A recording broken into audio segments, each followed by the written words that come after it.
Okay, so good morning, everybody. Thank you for being here this early. It's really a pleasure to see all of you again for this second day of this conference on war and peace and robotics.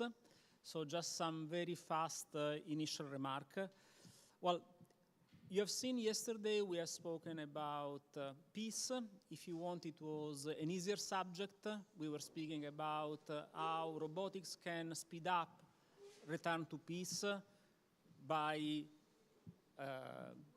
detecting and neutralizing explosive devices that remain after a war, so by cleaning remnants of war, and we have seen it both at sea and inland.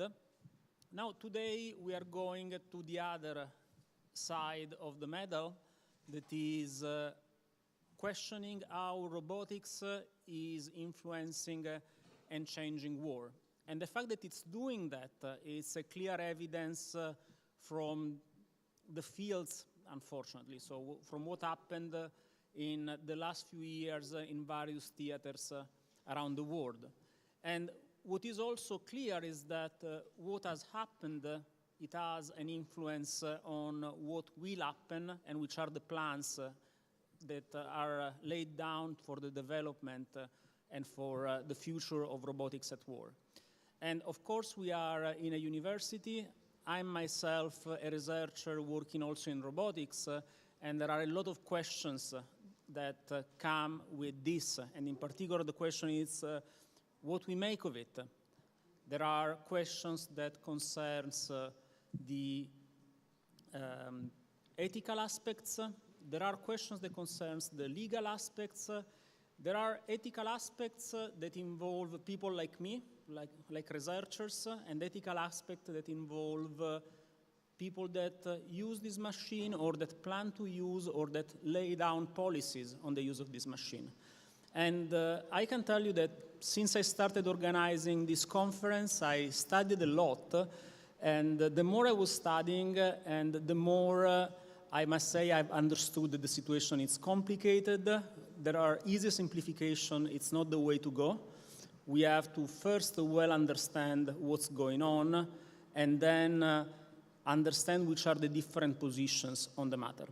So this is what made me organize this conference first in 2 days and even this day on war in several parts. And in particular, we will have a first block that concerns what's going on for real. So I've asked the 3 different persons to tell us what's going on in the real wars around the world, and which are the plans for the future, and how what happened is changing the doctrine, the way of thinking to these things. Then we will have a first a series of ethical talks that are, I would say, applied ethics from the viewpoint of researchers. That is, how researchers face on the day-by-day work all the ethical aspects linked to the usage of robotics at war, or the possible usage of what they do in wars. And finally, in the second part of the day, we will have a session dedicated to ethical and legal aspects with various experts in the sector. And we will conclude with a very last session in which I've asked one speaker a very hard thing to do, that is to give us an overview of how science fiction imagined war with robots in the past and what it imagines for the future. So this is the starting point. I hope you will enjoy this day. I hope you will learn new things. I for sure will. And with this, without further blah blah from my side, I'm going to introduce the next speaker.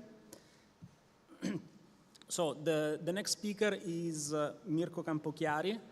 So Mirko Campochiari is I have to go to the beginning of his presentation because I clicked the wrong button. So we had a backward preview of everything you will present. So Mirko Campochiari is an historian and an analyst. He has his own independent think tank to which is associated a YouTube channel with more than 100,000 subscribers. He is quite well known, especially in the Italian community, for his analysis on the war, on the ongoing war, and for all the work that he does in open source intelligence. Last but not least, he has also recently written and published a book that I have somewhere. So this book in Italian, but he promised me that he's translating it in French and in English. That is Le parole della guerra, the words of war.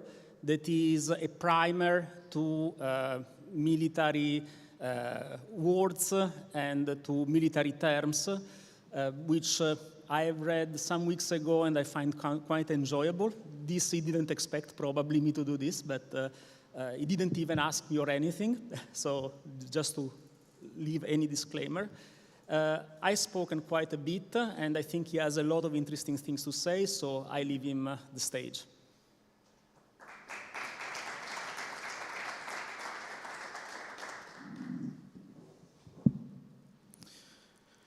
So thank you all. I start very fast. Drones evolution, not a revolution, in the sense that in history, we have a lot of experiments in that sense. I know that the media try to talk about hypersonic weapons, supersonic weapons, and things like that, but in reality, it's all stuff that exists since the 50s. So even if there is some tactical innovations, and drones offer some new capabilities, their impact falls short of the truly disruptive change that constitute a so-called revolution in the military. For the most part, the Russian and the Ukrainian drones have limited operative range and still need to be piloted by men. So in that sense, they are not broadly networked together. They are very, very small, which means their effects are very localized and relegated to the tactical level. So in part, drones have not offered Ukrainians or Russians a decisive edge on the battlefield because both parties are engaged in a fast-paced two-side cycle of innovation and emulation. They copy each other pretty much. After a month, whatever innovation the Ukrainians introduce is copied by the Russians. So they have similar numbers, similar technology, even if the Ukrainians started, of course, from a gap in that sense, and they are fastly recovering. So because many drones technology are commercial or dual use, in the sense you can use them for commercial stuff, but also for military stuff, they can be easily acquired. 90% of the drones used by Ukrainians are bought from the market, Chinese, for example. That's the most prominent type of drones that you can find on the battlefield, the quadcopter, octacopter, meaning that innovation quickly diffused to the enemy. Nevertheless, drones are changing how Ukrainian and Russian troops fight at the tactical level because drones see everything. In World War I, before an infantry attack, you need 30 minutes after the artillery. Now it's 30 seconds. That means whatever tactical maneuver you are going to do, in 30 seconds the enemy knows where you are and is already tracing the target. That moved pretty much every tactical level to a fast pace. For example, the Z assault troops that the Russians are using is completely adapted. The Ukrainians even managed to capture some documents to show the new doctrines that the Russians are applying. So I wanted to introduce also this principle, which is very interesting, of course, for engineers and people that work in robotics, the Pareto principles, also known as the rule of 80-20, that states that in almost all complex systems, 20% of the causes produce 80% of the effects. For example, in World War I, it was artillery and machine guns.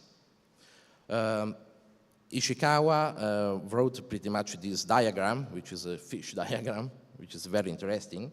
where you can apply the 4M law: man, machine, methods, and materials.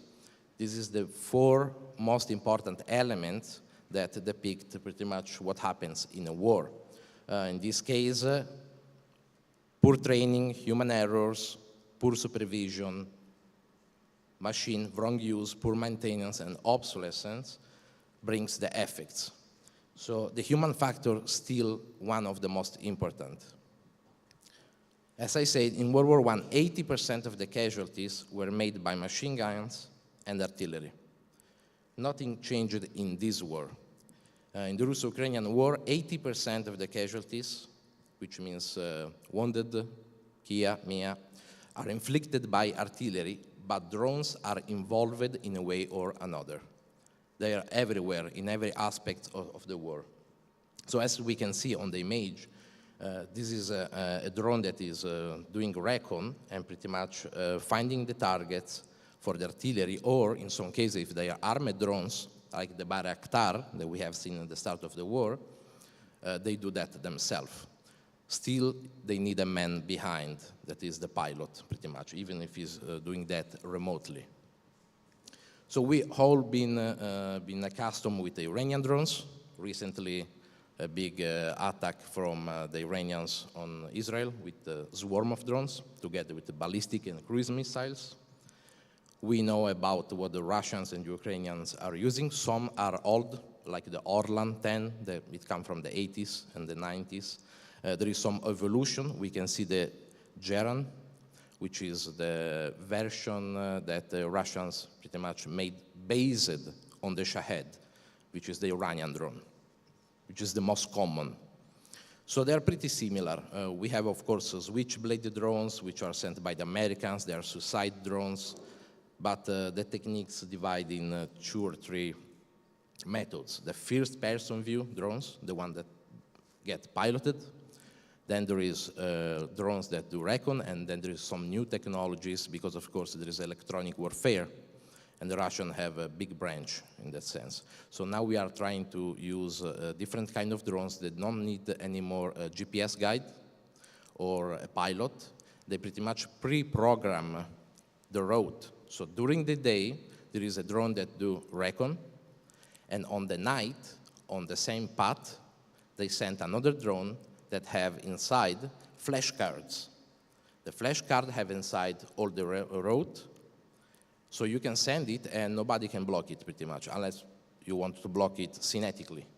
You need to shoot it down pretty much, if you can see it on the night, because it's really small. There is no way to interrupt the communication with the pilot because there is no pilot.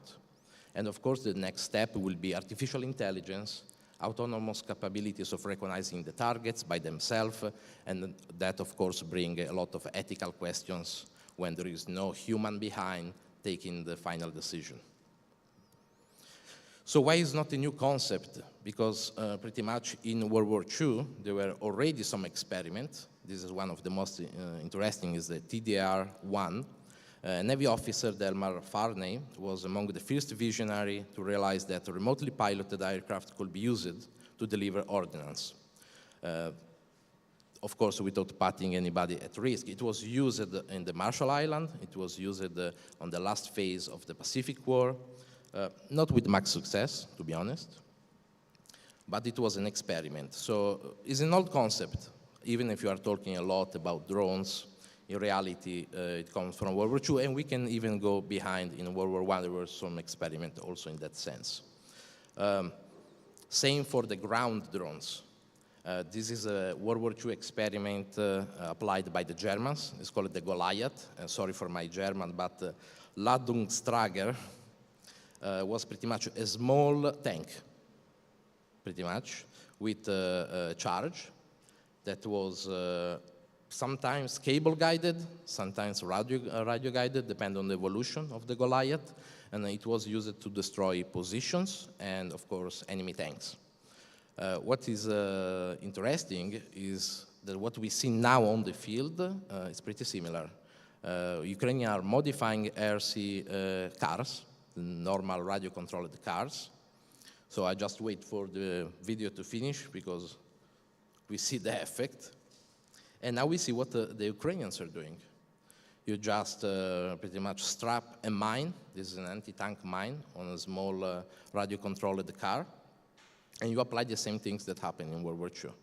The Ukrainians, of course, miniaturized the system. The World War II were a bit bigger and slower. Now with these small cars, they can attack positions. They identify position with drones, and then they send these small cars to the enemy position to blow the trenches.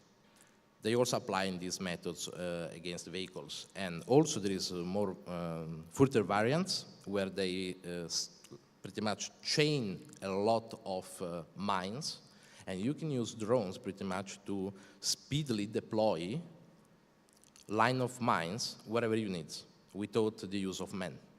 And that was very important during the Avdiivka phase, where the Russians tried to encircle the city, and they suffered huge losses because the Ukrainians used a lot of these small cars with a lot of mines and managed to block the path of the advance of the Russians.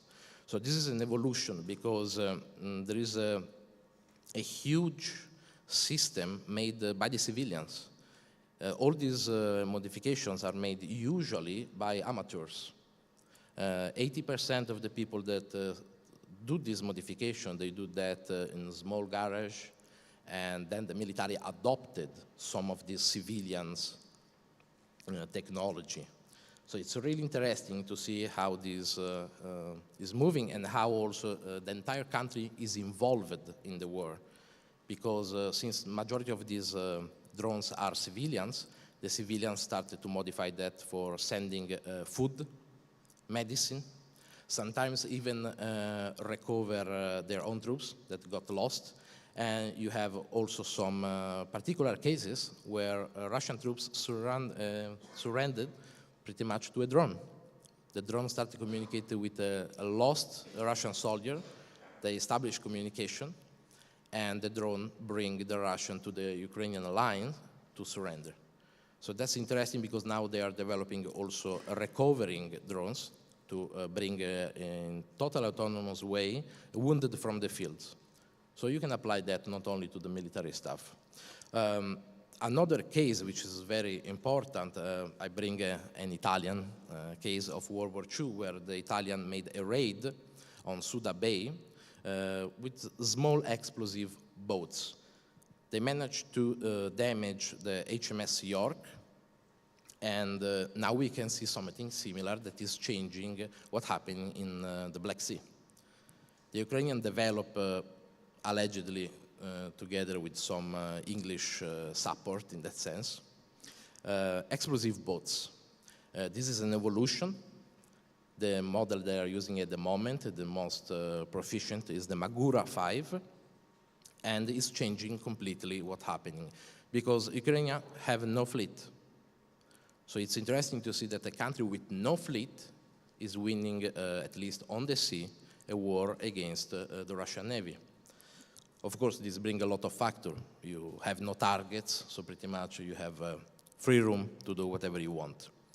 These drones are so small and so fast, and they are remotely controlled, that they are very hard to be hit by Navy defense, point defense, because they pretty much go on the surface of the water. We can see on this slide that a third of the Russian Black Sea fleet is either sunk or damaged, including the Admiral, of course, the Moskva. So with these small drones, they manage, of course, to hit a good part of the destroyers, of the frigates that launched the Caliber missile, were participating in the strategic missile campaign against the infrastructure of Ukraine. But most important for the Ukrainians, they manage the Ropucha class, which are pretty much landing ships, ships that bring materials to the troops of the Russians deployed in the Zaporizhia corridor. As we can see, pretty much all the Ropucha class are either destroyed or damaged. The Russians bring more, and they get hit more.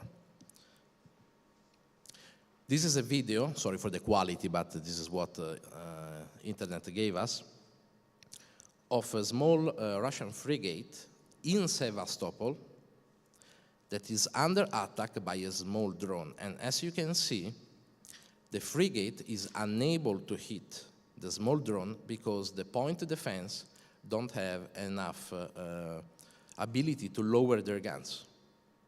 And this is a big problem, because if we can expand this problem to what happened, for example, in the Red Sea, or what can happen with the Iranians or the Chinese, swarm of small drones like this one pretty much render the majority of the big ships useless. There is no defense for this system. The Russian pretty much shoot them with the normal light weapons from the deck of the ship. That's the only way you can intercept them. And in the night, as you can see, the ships are totally unaware of the presence. This is a first-person view, means that what we are seeing is exactly what the pilot, the Ukrainian pilot of this drone, is watching. It's a thermal vision during the night, and as you can see, the enemy ship is completely unaware of the presence of the drone.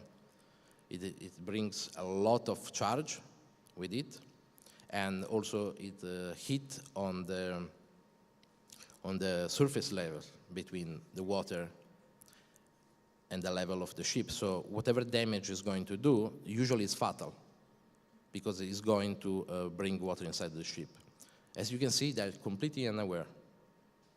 You can see that because there is no answer from the ship itself. And this has caused a lot of problems to the Russians. They initially started to bring all the ships in Sevastopol because they feel it was secure. And then when all the eggs were in one basket, which is exactly what the Ukrainians wanted, they started to use Neptune missiles and Storm Shadows and other kind of missiles. So whenever they are not safe in the sea, they are also not safe inside a big shipyard.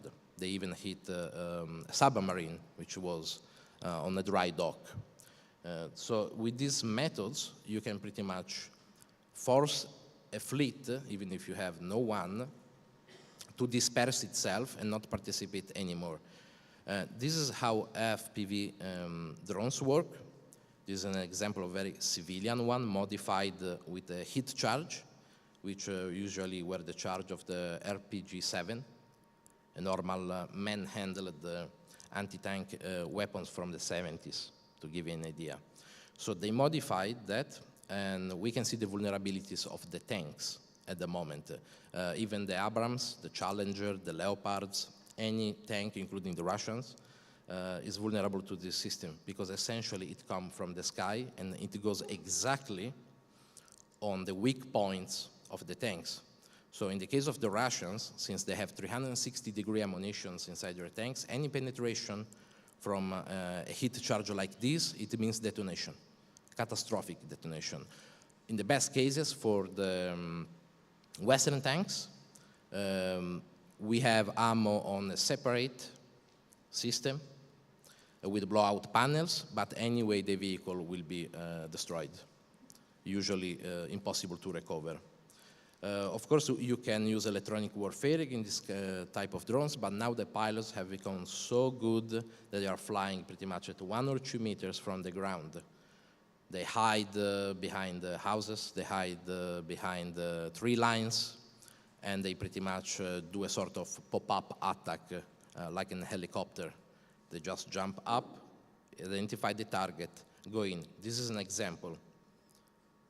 I slowed it because it goes very fast, and this is the effect. This is a Russian tank blowing out from an FPV drones. There is no protection for this kind of system. Even in the West, we need to pretty much sort up something, either active defense systems like the Trophy or electronic warfare. Recently, we have seen the Russian trying to do what we call cope cages, in the sense that they try to cover a tank with metal stripes or anything that can put a distance between the drone and the surface of the tank. These are other examples of how the pilot of the drones are using them for anything.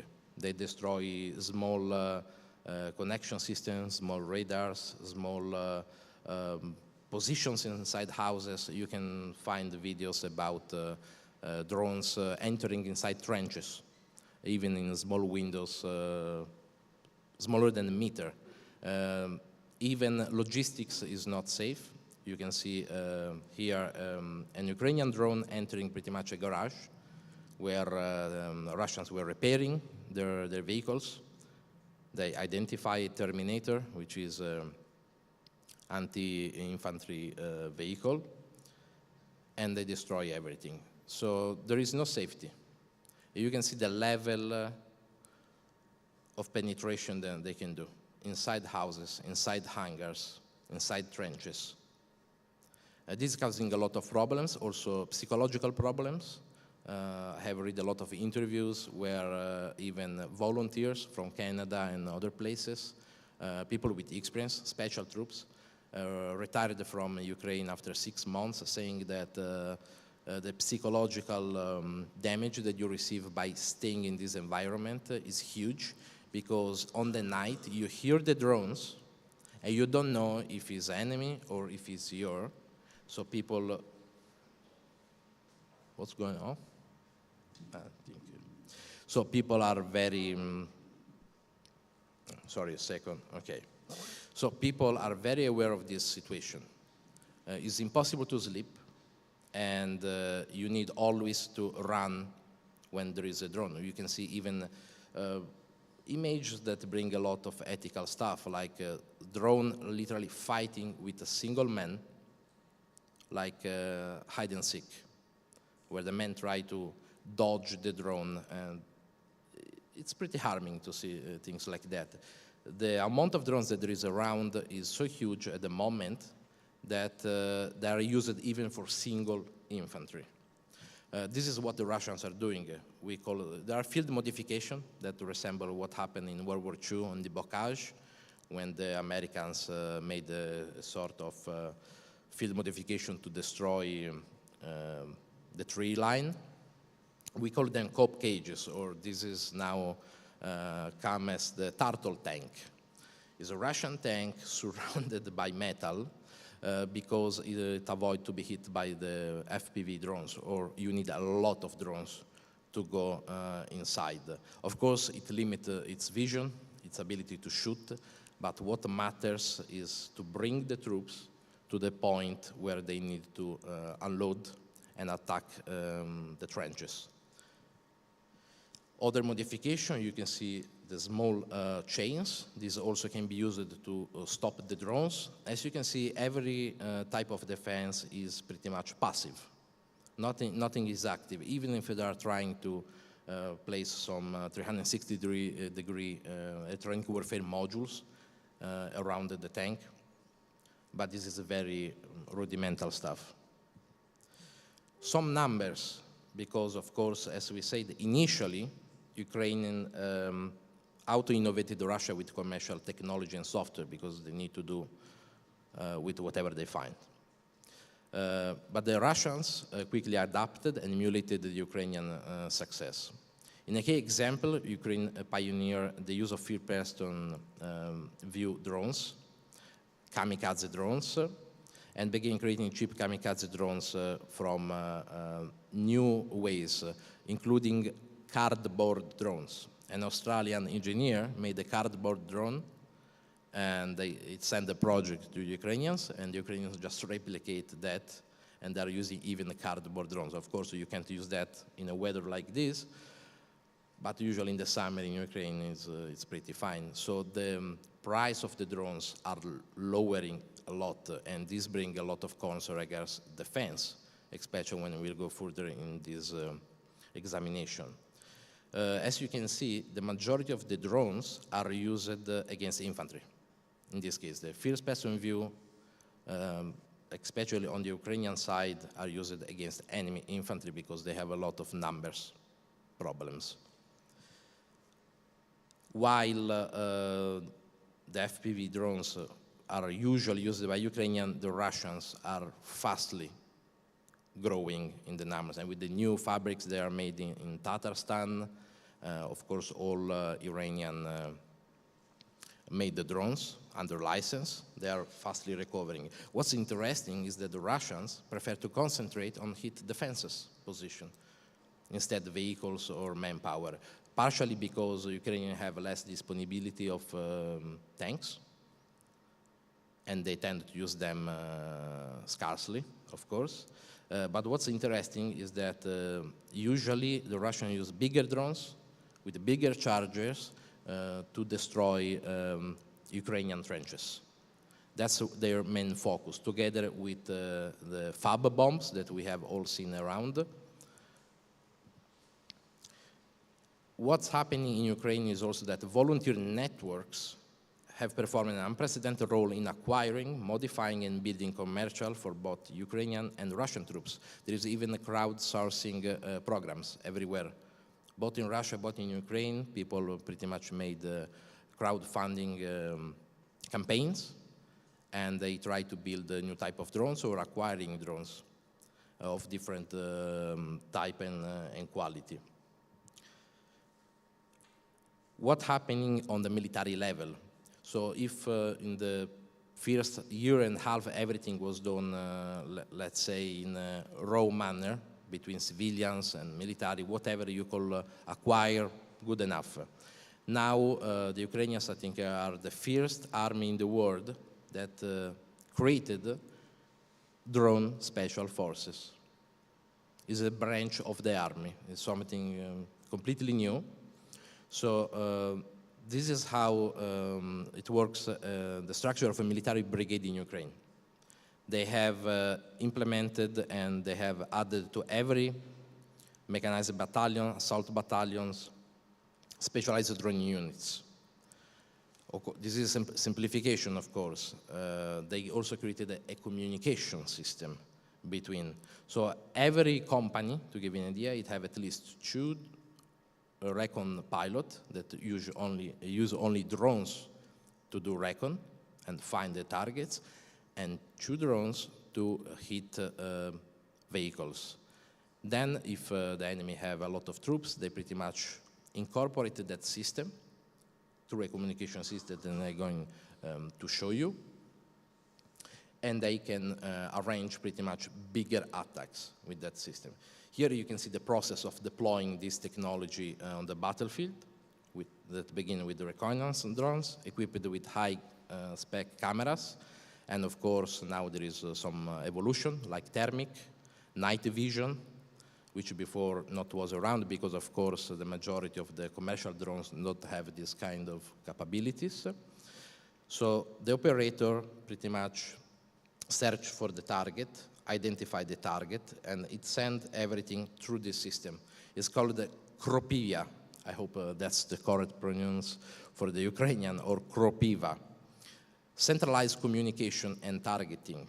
When targets are spotted, their coordinates are relayed to the commander through secure messages and entered into Kropia, this system. A digital map containing aggregated data on Russian targets. Every commander have this kind of tablets, and you can see every information about the enemy troops. There is also some security problems, because initially the Ukrainians made some errors, in the sense that the commander in Kherson was able to see what was happening in Kharkiv, and the Russian hacker from the Donbass People Republic hacked that system. So now they pretty much divided the system between small sectors, because there is no need for a commander in Kherson to know what's happening in Zaporizhia. So they pretty much made a small compartmental system also for this communication system. So if one of these tablets ends in the hands of the enemy, at best he can get information around 20, 30 kilometers square around him, and not anything more.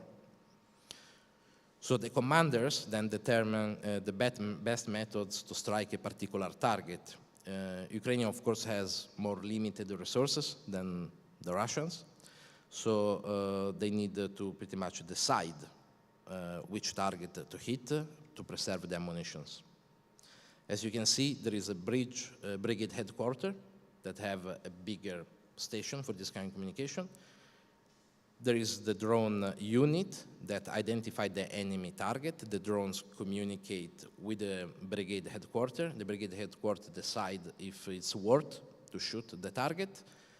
That coordinate from the drone gets sent to the artillery. And all this process, usually it takes 30 seconds to 1 minute. That's why also the war is roughly in a stalemate situation, because when everybody can see what the other is doing, and there is no surprise effect, it's very hard to organize offensive or big mechanized operation, because the enemy have the ability to answer in 30 seconds to 1 minute to whatever tactical action you are going to do. Electronic warfare, which is the most important way to defend against these drones. The systems have proved to be the most effective way to stopping the drones. Both sides is using electronic warfare. Of course, the Ukrainians have a disadvantage in that. Russian is doing electronic warfare since the 60s. When the drone signal is jammed, the pilot loses the ability to control the craft and can no longer see the video signal. You can see that very often when pretty much it loses the video. So what's happening is that they're trying to avoid that by inventing new methods.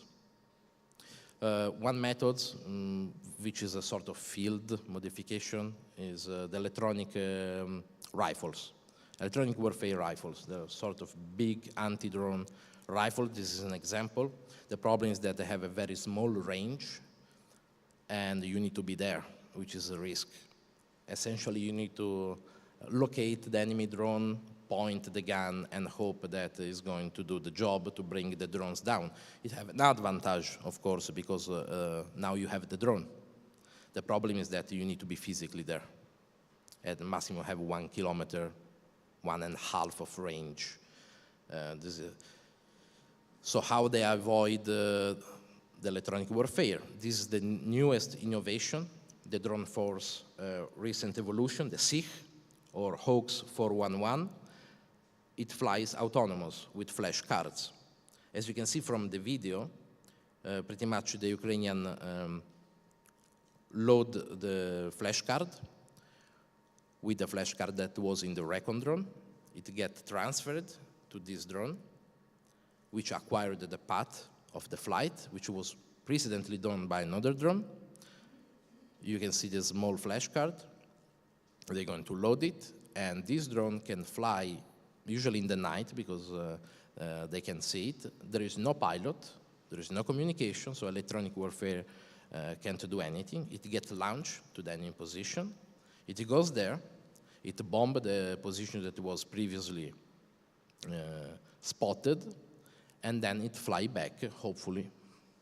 So this is a way to avoiding the communication between the drones, so it can't be interrupted.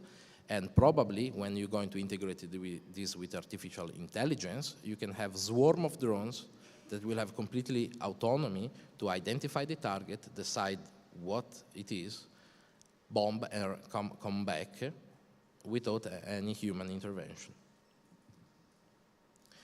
Use of cell phone network. The Russian force sometimes are using the Ukrainian Kyivstar SIM cards, cell phone cards, using the enemy cell phone network against itself. So sometimes they place these SIMs, which are normal SIMs from cell phones, inside the Shahid drones and use the Ukrainian cell phone system against them. Because of course the Ukrainians need that for their own communication. This happened also on the start of the war, when the Ukrainians were using their system, because the Russians were using their system to identify Russian position. This is also a sort of Trojan horse way of using the drones. The drones are not only used for tactical reasons, against tanks, against positions, against infantry, they are also used for long-range attacks. If you remember, the last winter, there was a big Russian campaign against the infrastructure of Ukraine. Every missile attack was also coadjuvated with a lot of wave of drones. And recently, we can see what happened between Iran and Israel. Same tactics. That means that there is drones for tactical purpose and drones for strategic purpose. As we can see, in yellow, this is the path of the drones, usually launched by the Zaporizhia corridor. And they also work for saturate enemy air defense. Initially, the Ukrainians made mistakes in that sense. They used a lot of Western anti-air systems to destroy even the drones, and it's completely pointless because the cost, respect to what you're going to destroy, is like sometimes 100 to 1. If you use a SAMPT or a Patriot, or if you use other missiles, you're going to destroy a drone which is worth $10,000, and you are going to waste 2 to 4 million for a missile. Similar problem happened to the Israeli with Iron Dome, because the Tamir missile cost around 3-4 million, and they need to pretty much destroy rockets. So as you can see, Iran uses the same system. They send 5 waves of drones together with ballistic and cruise missiles. The average cost of the whole attack of the Iranians was around $90 million, while even ex-Israeli special forces and Mossad commanders and directors evaluated that between the Western and the Israeli, we spent 1 billion, 1.3 billion, to give you an idea. So 14 to 1, 15 to 1. This brings a lot of interesting points, which is cost effect.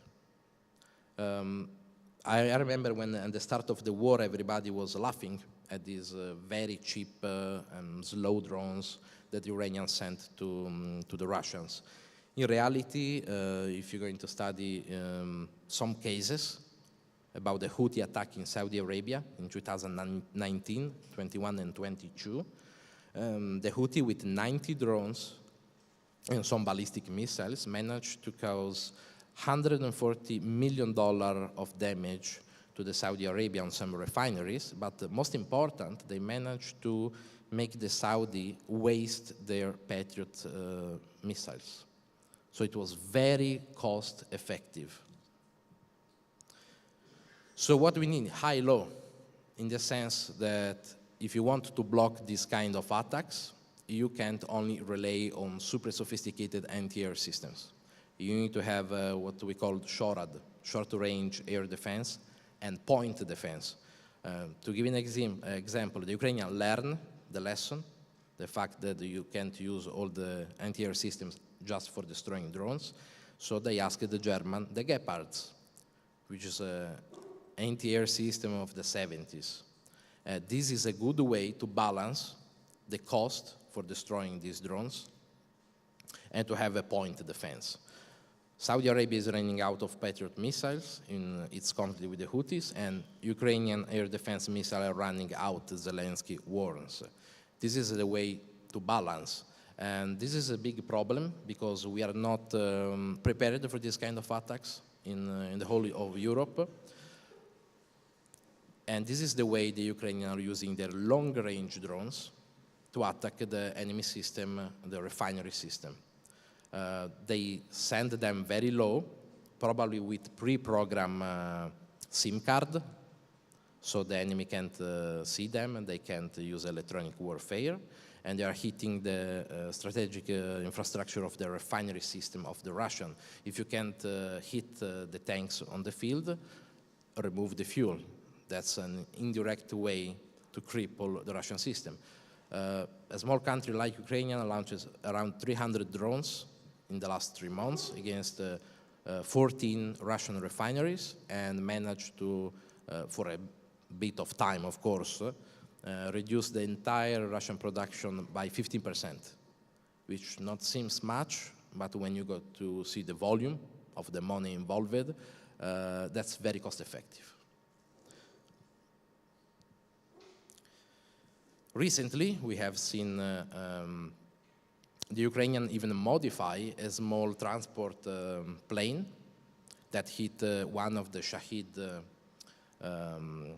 factory in Tatarstan. That's over 1,200 kilometers from the Ukrainian front.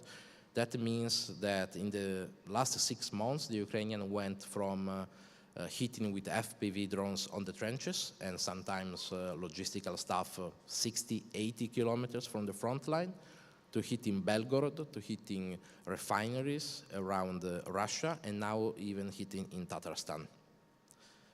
That means their capabilities in terms of range is augmenting. And that means that probably the next generation of drones will be able to hit around 2,000, 3,000 kilometers, bringing pretty much the war inside Russia. So what we need to think about is the fact that small countries like the Houthis, which do not have a real army, is able to disrupt the entire world commerce just with some drones. And we need to adapt to defend from this kind of warfare, which is a swarm of FPV drones, swarm of sea drones, probably soon swarm of submarine drones. That means having the ability to balance. It's good to have doctrines like multi-domain warfare, where you have professional people with super sophisticated weapons to defend yourself, but you need also to have the lower level to defend against this kind of attacks. This is something Taiwan is studying, because the Chinese are probably going to use a swarm of drones. The Russian and the Chinese are trying also to utilize old airplanes and transform them into drones. The idea is pretty much to saturate the enemy defense with drones, automated airplanes, and inside that using your real plane for doing the real mission. So the enemy is going to waste pretty much their defenses. And this brings a lot of problems, because it's incredibly cheap. It's not a technology that is hard to acquire. So a lot of countries, even North Korea, can get access to this system. And everybody is copying everybody. To give you an idea, recently there is a lot of civilian warfare in Birmania, and they're using exactly the same tactics that have been developed in Ukraine. We have seen also with the attack of Hamas, and Hamas was using exactly the drones in the same way that the Ukrainians are using them. So everybody is watching what's happening in Ukraine and taking lessons. So I thank you all for listening to me. That's all.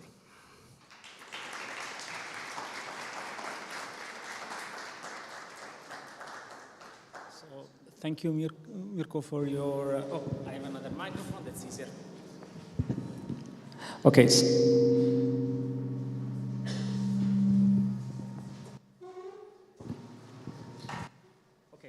It's not important, don't worry. So thank you, Mirko, for this nice talk. I think this starts setting a little bit the idea of what's really going on. We will pass immediately to the next speaker, because at the end of the session we will have a panel, so there will be the possibility to ask questions, and I don't want to go too much over the program. I would like to mention that in the case you want to make some question to the speakers immediately if there is time, or in the panel later on, in the front of the program that you have on your table, there is a link. You can access with it to the Slido and make questions. So the next speaker will be Andrea Gilli, that now is at St. Andrews University, and until a few months ago was working at the NATO College.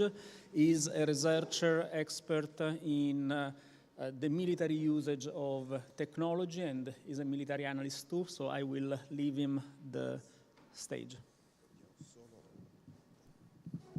I just need, yeah, and somebody else is this laptop. Okay, great. Okay, well, thanks for being, sorry, thanks for being here. Thanks for the invitation. Does it appear? Okay, I need a couple. Okay. Okay, well, thanks. Good morning, everyone. I'm glad to be here. I got 30 minutes. Mirko gave already a great presentation. I'll try to build upon that and add some consideration, mostly around three key issues. So first, robotics is a long-term century-old trend of substitution of labor with capital. We can understand what's going on right now on the battlefield if we don't take a long-term perspective. So that's a bicycle. That's a sewing machine. The very same know-how, technologies, workers, which were able to produce a sewing machine 150, almost 200 years ago, were also the same able to produce a bicycle. Shortly later, with the same know-how, same technology, same machine tools, we could move to the production of cars, from the production of cars to production of tanks, production of tanks to production of airplanes. That's basically how we arrived from the late 19th century to World War I. But then on, something happened, and that something is the increasing race of complexity of modern weapons, modern military platforms. So to give you a sense, an airplane in World War I was made of few hundred components. An airplane nowadays is made of hundreds of thousands of components. A submarine in World War I could just cruise a few meters underwater. A submarine nowadays can cruise up till 1 kilometer underwater, which obviously has systemic effects because of the exponential way in which hydrostatic pressure increases. Where I'm going, so for the last 200 years, we have relied on machine power to replace human, natural, and animal power. Also in the battlefield, especially achieve speed, force protection, range, firepower, and so forth. That's the way the battlefield became much, much more lethal. But as we made weapon systems more and more complex, physics, metallurgy, and so forth were not enough in a way. So there were physical limits to how much. I have to speak closer? Okay, sorry. I always have the problem because I don't want to scream, and I don't want to turn people deaf. But I'll talk closer. Okay, so I hope you understood. If you didn't listen or could hear, well, that's for the next time. Jokes apart. So something else happened, which is we needed to, in order to increase performance, improvements in physics and more hard sciences was not enough any longer. So we needed to develop semiconductors, and especially we needed to develop software. So here's a list of some interesting book of computer science. Some of you may know them, some of you may not. What is interesting is the, in a way, random way in which software emerged, which is really, really key to understand warfare, because we cannot understand how warfare has evolved over the past 2-3 decades if we don't think about semiconductors, software, which leads to the precision revolutions. To have a sense, circular error probability, so the circle within which a bomb falls, was 10 kilometers in World War II. Now it's basically, we got a precision around 1 meter, at least for Western munition. This has obviously a set of implications. You see from the B-17, we needed to build a lot of B-17s, a lot of bombs, but as we increase accuracy, we also needed way less bombers, way less munition. And that's what is seen here. So you see 1944, 1,000 bomber sorties, 9,000 weapons, over 2 million pounds of weaponry for one target. Nowadays, and this graph is some 10 years old, or even 15 years long, with one bomber sortie, you can strike up to 80 targets with 80 different precision-guided munitions. So that's really how, from the machine age, we are moving to the second machine age, also in the battlefield. And here we come to the realm of drones and robotics more in general. That's, at the end, the drones revolution emerged in the 1990s, mostly because of the introduction of ICT in warfare. Some of you may be familiar with this book from Clayton Christensen's The Innovator's Dilemma, which is ultimately about, you see from the subtitle, when new technologies cause great firms to fail. So that was a kind of blockbuster New York Times bestseller in the 90s, and talks about the fact that some small companies are able to overcome some big corporate giants. And that's a bit how the story of drones in modern warfare emerged. Because in the 1990s, the idea was, for especially the US Air Force, was to develop some cheap, expandable ISR platforms, which if taken down, especially for humanitarian intervention, would not be a problem, would not be expensive, especially there would not be crew on board, and so the political costs were lower. And that's how the work on the Predator, and the Reaper, and the Predator, and the Global Hawk emerged, until at some point, because of the global war on terror, the idea was, well, now we can basically weaponize them. We could try to plug modern weapons, modern kinetic precision-guided munitions on them. And it worked. It takes some time, and then drones started to spread. Started to spread not only in terms of drones, unmanned aerial or remotely piloted vehicles and so forth, but also to the other domains. It's obvious in cyber, where a lot is autonomous or automatic, but also at the land and naval domain, and Mirko gave some examples.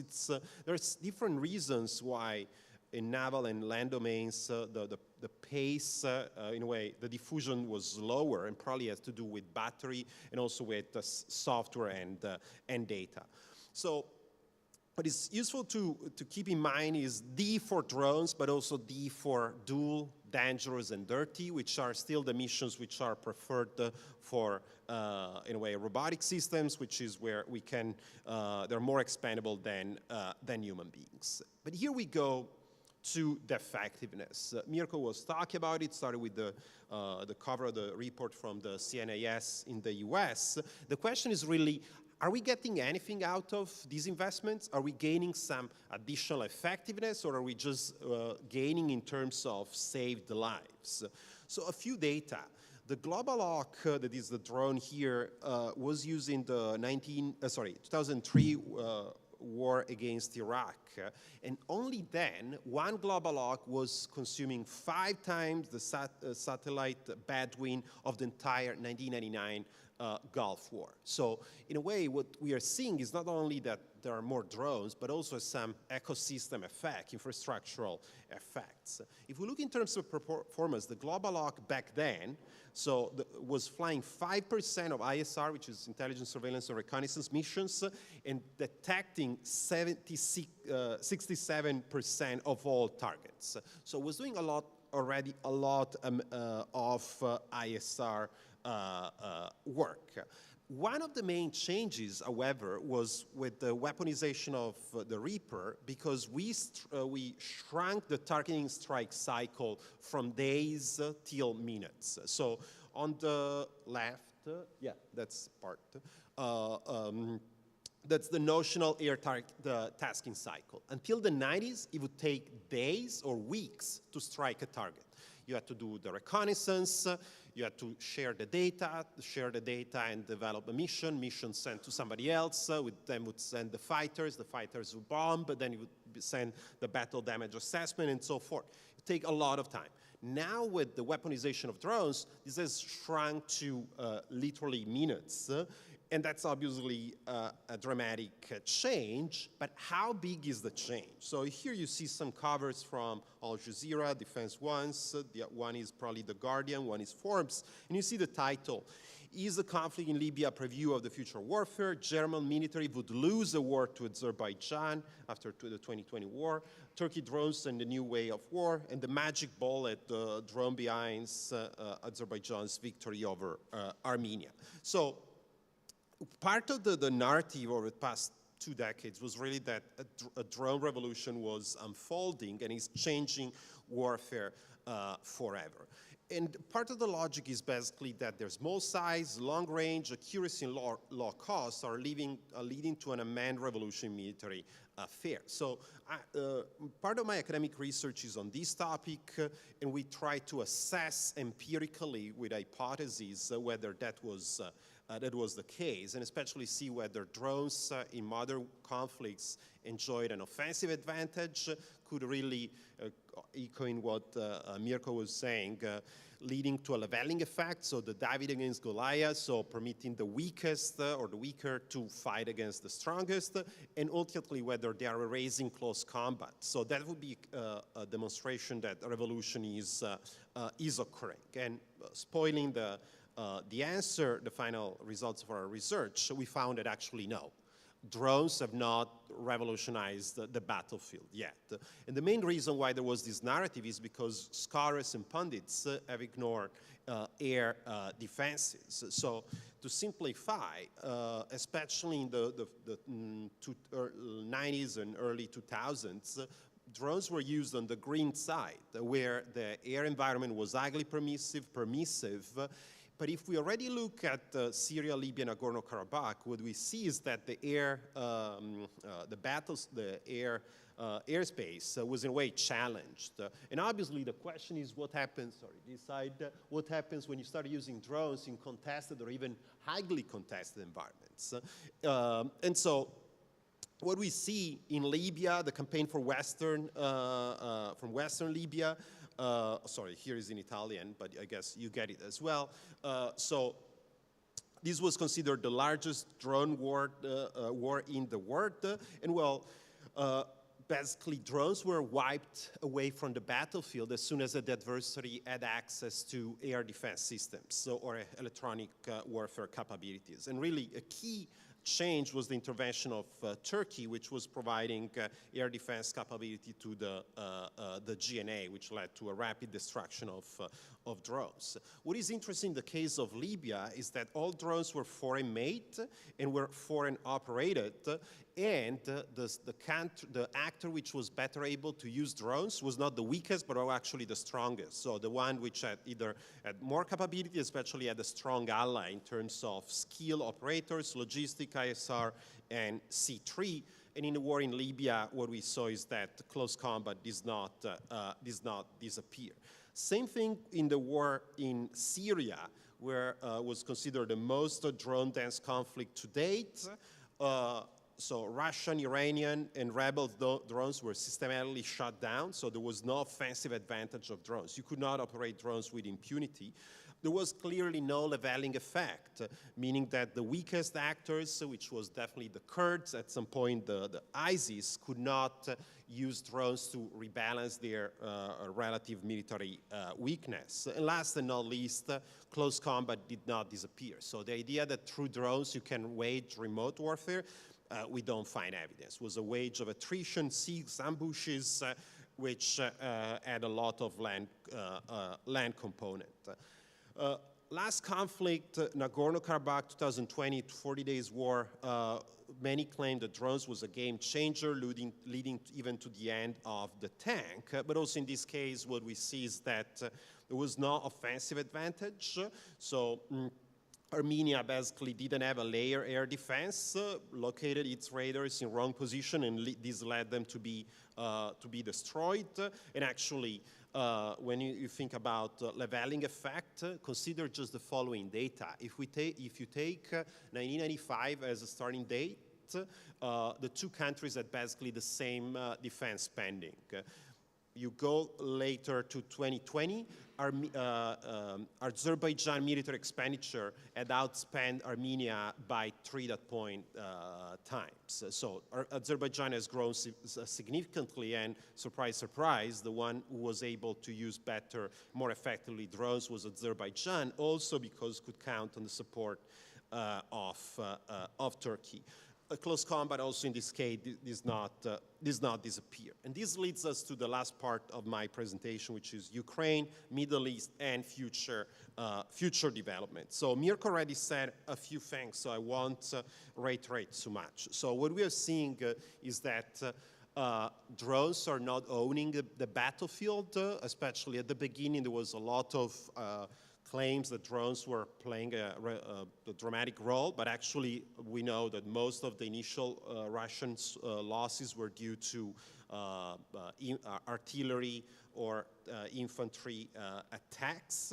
So these two reports, one from CNAS and the other one from CSIS, go in the same direction, and was very proud. I mean, I almost cried when I saw that they were citing me at the beginning, so I said, okay, I'm not, there's some chance that I'm right.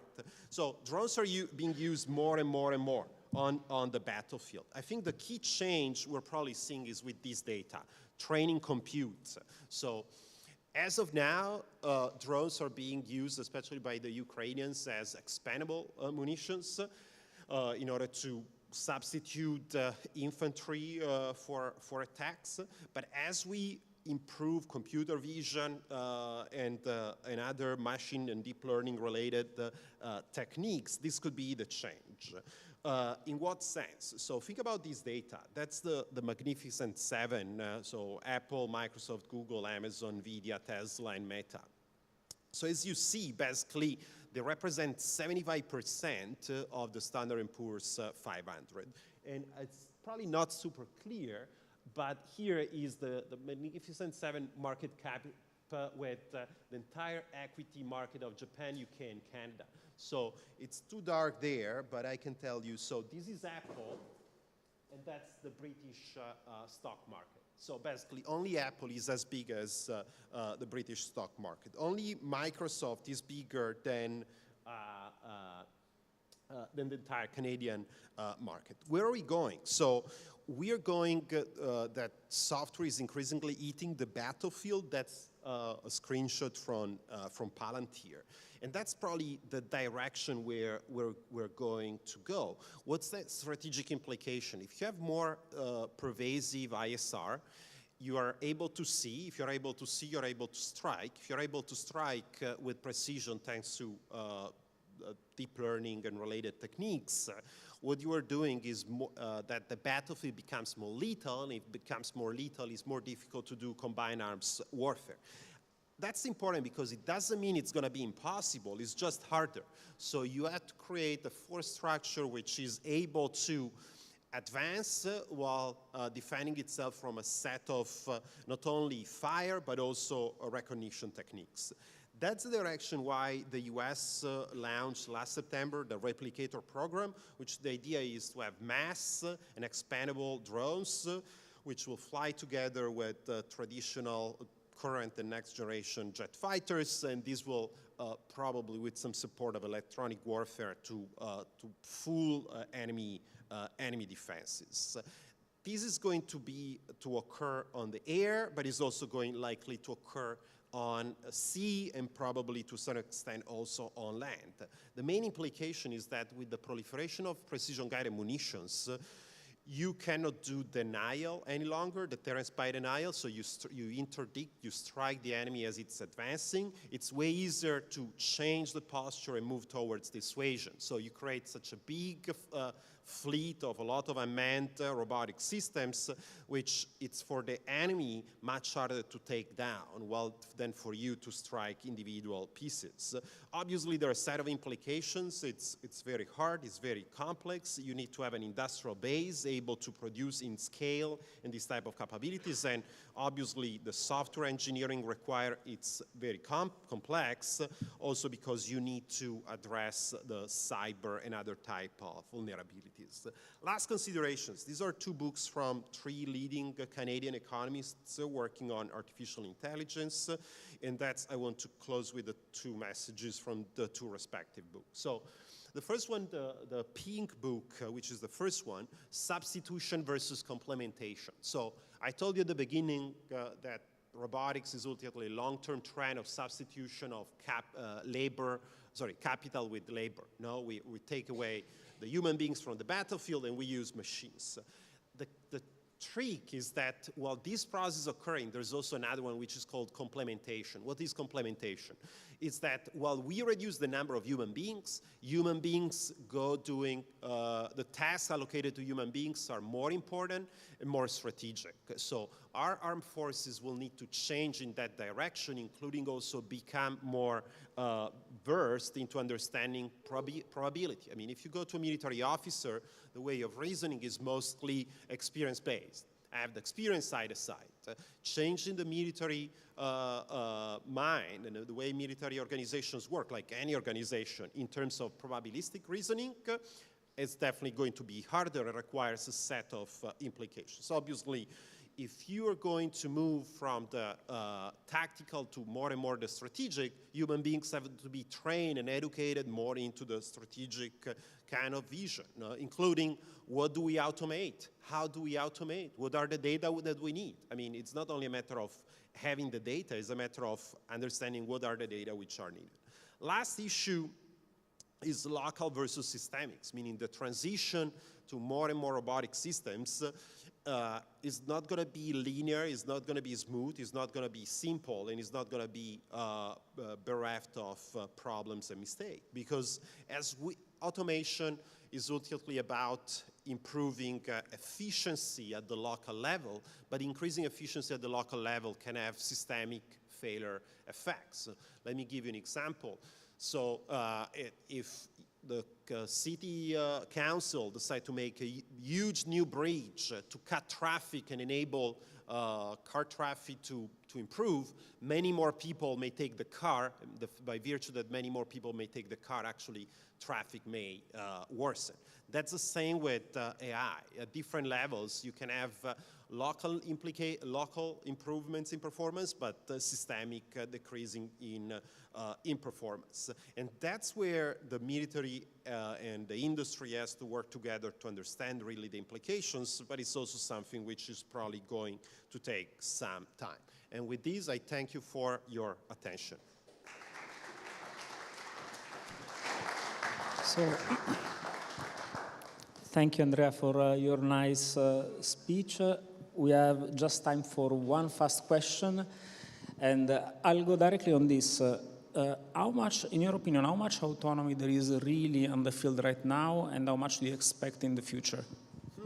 That's difficult. So it probably depends on the definition of autonomy, because so at the end, and also not only in terms of costs, but in terms of performance. Because, I mean, if we take an F-35, no? The F-35, the main source of the cost of the time delays and cost overruns is the software. What could the F-35 do without software? So that would be, because it can, even if the amount is small, but it related to the Pareto rule, even if the 20% of software accounts for the 80% of performance, if it, in a way, it's not only much a matter of how much there is, but how much it weighs. It's a good question. I mean, we can reason looking at how much expenditure is on software part and derive, but this would probably hide the fact that the performance or the effects are more impacted by the 20%. That's just speculating, but that's a good question. Thanks. Thank you. I'm pretty sure actually this question will be reworked during the panel that we will have later on. I'll think about it. But thanks. And it is my pleasure to invite our third speaker, that is Major Koen Keulmans. Have I pronounced it decently? Very well, thank you. From the Belgian army that was so kind to come here and give a talk on the same subject. So if the screen works, I will leave you the stage.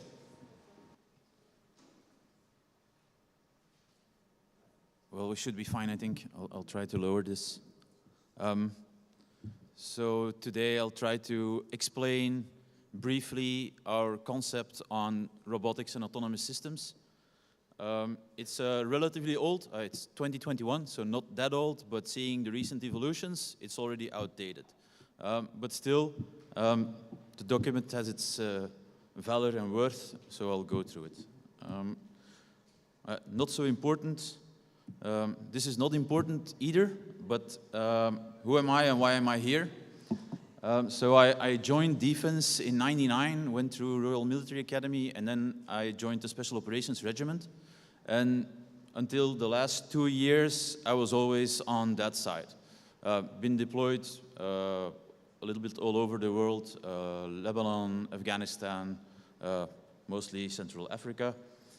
And then since the last 2 years, I took the position of innovation officer at the land component by experience of trying to institutionalize innovation within in SOF, within Special Operations Forces.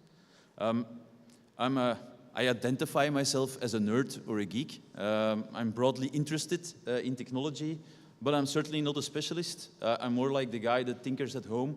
I start a lot of projects, but I don't finish them. My wife is happily married, and I have 2 daughters. And now why am I here? What the hell am I doing here? I'm not here to put political views here. I don't have a background in ethics, but we'll get confronted with it. I have a minimum knowledge of humanitarian international law, and I'm certainly not a robotics engineer.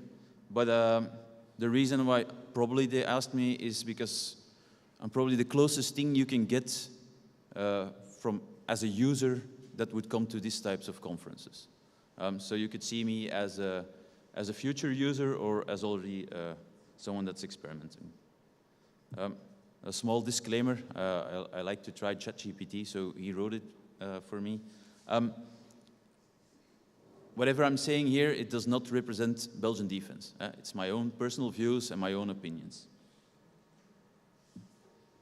Now, very shortly, the concept. The concept is called RAS, Robotic and Autonomous Systems in Support of Land Operations, or RAS for Land. Written in 2021. And the document is looking at giving us direction, vision, and certain priorities in what we're doing in the future. As I already said, there's a rapid evolution, and for me, it's already outdated. The biggest problem is that, well, you need manpower to do it, and me, myself, and I is a little short at the moment. And it does not only have to be adapted for the operational side, but also on the ethical and the legal side, there's some things that we need to take a look into. I'll be very brief on my on this slide because the previous speaker stole my thunder. I was also going to talk about Iraq, Libya, Syria, Nagorno-Karabakh, and Ukraine. But actually, the graphic shows our new operational paradigm. If you see that, like right up until the 90s, we were mostly focused on war fighting. Cold war fighting, that was what we were doing. There was a little bit of counterterrorism actions with the CCC, but mostly that was what we were doing. Then there was with the fall of the wall in Berlin, yeah, we dropped that part of war fighting. We started doing stability operations, intervene, Kosovo, a little bit everywhere in the world. And then from 2014, critical date, people are still saying, oh, I didn't know Ukraine, the Russians were going to invade Ukraine. Well, if you didn't see 2014, you were blind, in my eyes. So a lot of people also in the Belgian military were blind for that. But that's where we are now. We're seeing still counterterrorism will be very important. I'll come back on that later. Expeditionary instability operations, they will go down, but it's still needed. Africa is still there. And war fighting will become more and more important. We're not only looking at new Cold War scenario with large interstate conflicts. Firepower and maneuver will become more important in that one, and also robotics to support it. Something that people are forgetting is that the population in sub-Saharan Africa is almost going to double in the coming 30 years. And with climate change, the lack of stability there, the war for their primary resources, and a very, very young population, we're facing a mass migration towards us in the coming 30 years, and seeing that Europe is taking more and more a stance of Fortress Europe. It will become probably a bigger challenge. In my eyes, it will probably become a bigger challenge than our eastern neighbors.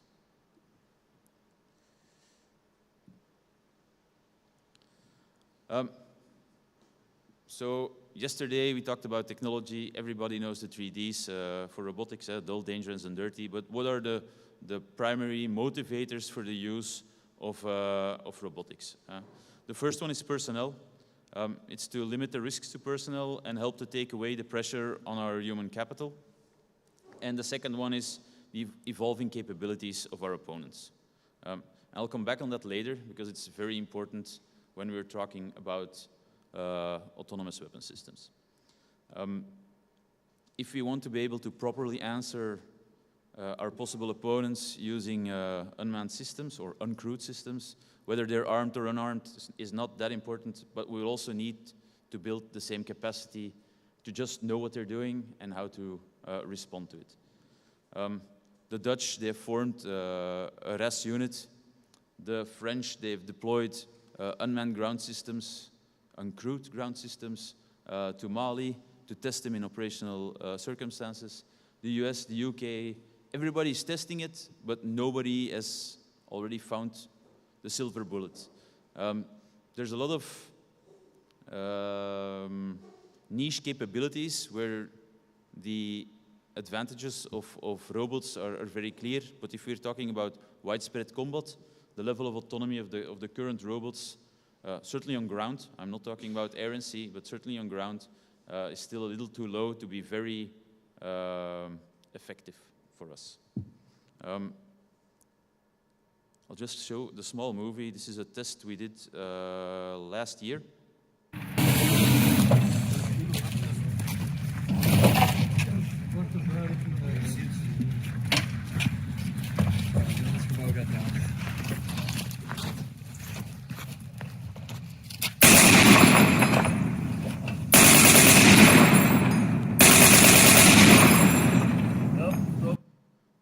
Not really important. I just kept the audio in there to change it a little. But the idea of this platform is not to use it as a gunner station. It was a mule. How do we use it to help a squad or a platoon carry larger loads? The conclusion of all the tests that we did, we tested it about 3 weeks, was that, well, the level of autonomy was too low, and that probably for a smaller price, I just put someone on there, because we still needed to pilot it, just put someone on there, use it as a car, and use it as a mule with the guy, instead of him walking 100 meters behind the mule, just sitting on it and transporting goods. Now, that level of autonomy is very important, because we lose a guy if we need to constantly pilot it. He's not aware of what he's doing. If that level of autonomy would be higher and we could just say, hey, go from point A to point B, whatever obstacles there are, avoid them, or just go with a squad and do your thing, then it becomes a lot more interesting. Using it as a platform for manned weapons is pretty ridiculous. We tried it because we thought it was cool, but there's no use for it. So you better take the same gun, put it on the ground in a clean position where you're protected, instead of standing up behind a mule that doesn't protect you. That's about it, what I wanted to do. Sorry. Then, and this is where today is probably more about the legal, ethical, and the operational framework. So in the concept, we try to explain the difference between autonomous systems and laws. Sometimes they refer to it as killer robots, lethal autonomous weapon systems. There's two major differences in the term, the lethal, because it's always a discussion within defense. For me, if something is lethal, then it kills people, which is a major qualifier, because if you use automatic systems to protect yourself against drones, because they're inherently faster, more accurate, then that's not a lethal system. We're using it against unarmed systems. And they already exist on naval ships, the Century. There's a lot of examples of things that react autonomously already for the last 20 to 25 years. And then the weapon system, which is also something in Belgium we're a little afraid of. We didn't want to arm our MQ-9 drones. It's a political, let's say it's a political viewpoint on not arming the MQ-9 drones, but I'll come back on that later. Then the second important thing that's in there is the concept of meaningful human control. There's no international unanimous definition about it.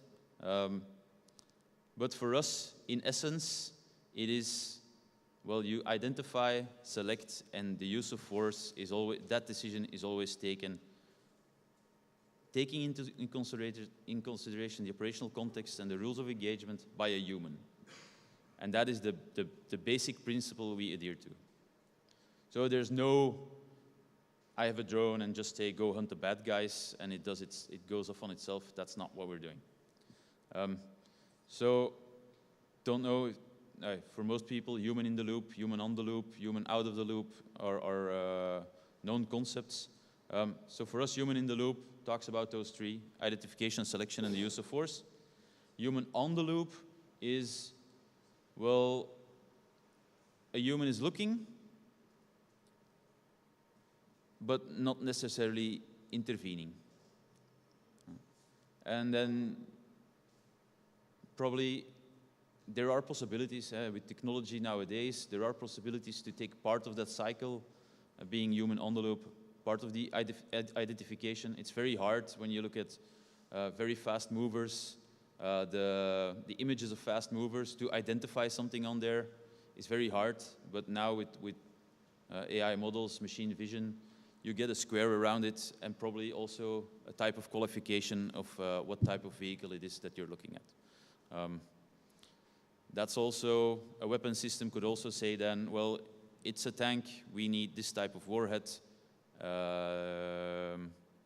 or I suggest we use this type of warhead to take it out.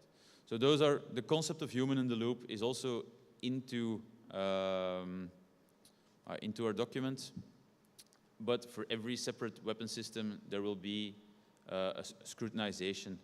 There's actually a commission for that, to do that. Then one of the things is, okay, what do we do with jamming and hacking? What if someone else takes over our own robot and use it against it? I don't know if you'll talk about it, Geert. Are you talking about the Courageous trial? Okay, so I won't steal your thunder, but Geert will explain it later. And then there are EU says in some of its documents that a human should always be able to stop a robot. I have certain questions about that. The first speaker didn't touch upon it, but in Ukraine they're also already using the last 500 meters being the FPV drone being autonomous, just being pixel-based. Just because most of the tanks have jammers, they go up to a small bulb of 200 to 300 meters around their tank, and so the FPV pilot loses contact when he attacks the tank. So what they did, they put a small Raspberry Pi 0 on it, and it just does a small piece of OpenCV machine vision. It's pixel-based, and you target the tank. You'd say, okay, I want to target it there, and then it flies autonomous. Once you set it off, you can't stop it. But it's actually the same thing with a bullet, an artillery grenade, and everything that's rocket guided. Once you launch it, it's gone. So saying you have to always be able to stop a robot is maybe one bridge too far for us. Now probably the most interesting thing of my presentation, what types of robots are we looking at? And there's already stuff lacking, but it's everything that's doing ISR, situational awareness. If it's land, air, or even on water, for us, we need to sometimes do landings or use rivers. We could also use robots on water or subsurface. If we have divers that need to go in the water to work on a bridge or to sabotage a bridge, then it might be useful to have a robot go and collect information up front about that bridge. Then everything that's cargo. Cargo on land, cargo on air. We're not talking about riverine capabilities, but actually I can't recall the name, the naval bot that the Ukrainians use. It's in essence, it's a cargo bot. Magura? Yeah, the Magura, it's in essence a cargo drone. Then leader-follower. Leader-follower convoys, very interesting because you need less people to move a lot more equipment. If you can put one driver with a truck and followed by 3 other drivers, it's very interesting. One of the issues we see is how will we protect that convoy? Because yeah, you go from 2 guys per truck to 2 guys for 4 trucks, so it becomes a lot bigger for close protection. And then secondly is how do you unload the trucks? Because those 2 guys you're using to unload your trucks in a fast and ample manner. But when you have 4 trucks and you need to unload them by 2 guys, then you still also need to think. So you need automatic unloading then also if you start to implement leader following convoys. Then everything that's deception. Here they talk about a smoke robot, but deception is more wide. On the market you can find now models, but large full-scale models of tanks where there's a small robot under it. It mimics your thermal signature and it drives around. So you can make it move on a field. Having people spend, depending on where you are, how deep you are, they'll spend a lot of money taking out your decoy. Decoys is also electronic warfare related. So you could use cheap robots to emulate a headquarters somewhere or a moving battalion somewhere, and they will focus their energy just on some radios that you're moving around. Then you've also talked about medevac. I call it razevac.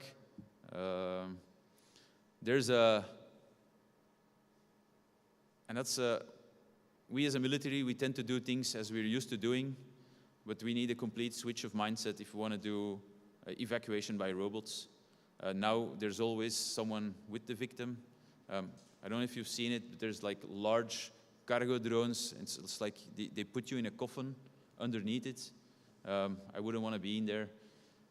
But if you look at Ukraine now, the situation in Ukraine now is that some people need to wait 24 hours to 48 hours to get specialized medical treatment. So maybe if that is the trade-off, then maybe we'll start to change our vision and saying, okay, we can't bring him back, we'll put him on a robot, he brings people back, okay, he'll be alone for the next hour, 2 hours, 4 hours, but his chances of survival go up with the less time he spends without that medical support. But people are not ready for it. Then we have everything that's armed, and certainly on ground, putting a cannon on it. There's a Milrem Robotics, they have a Type X. It's like a small, lightweight tank, being able to use it. Most of our, let's say, older leadership, they say, if we would have that, we could afford a lot more risk. And I will say, yeah, you can afford risk more once, because you won't be able to buy 50 or 100 or 200 of them. So you can only take the risk once, and then you lose it. And what will happen to people if they lose their shiny new toys? They won't take the risk. And that's also a kind of mindset we need to change. I won't go into demining. We've seen a lot of it yesterday. Same thing for EOD, CBRN detection. What is important is for us is counter UAS. A lot of the things you need to bring with you isn't really portable. If you're talking about radars, detection, it's not something that you put on a soldier. There are small systems, but they're not really effective. But thinking that a robot could accompany for a long time a squad or a platoon and taking that air defense with him might be a huge force amplifier. Already talked about surface and subsurface robots. What are we lacking? And that comes out of what was said earlier. Kamikaze, EW, swarms, that's not in the concept. And those are all, it's not new. A swarm, the idea of a swarm existed in 2021, but we didn't see that as at that time, they didn't see that as very important. I do think it's important. I also highly doubt that what the Iranians did to Israel was a real swarm. I think it was just using mass. It's waves. I've sent what I have, but it's not real swarming. Not from what I gathered. That was about the concept. Since we're talking academics and industry, I thought this was an important slide for me. It's more food for thought, opening the debate for later. The first one is, well, the article on your left side about killer robots. So Belgium will become, or it's not decided yet, but Belgium is voting on a law against killer robots. They also tried that in 2019, with the major difference at that time was that they talked about killer robots and armed drones. The armed drones now, I don't see anyone talking about it. Is this important or not? For me, the impact on the concept that we have now is slim to none. There's no impact on what we're doing already. I actually see it as an opportunity because the armed drones part fell off, and so we can restart talking about those again. And again, in this concept, in the law proposal, there's two things that are important: the lethal and the human meaningful control, and we're abiding by it. So why is it a problem, that law?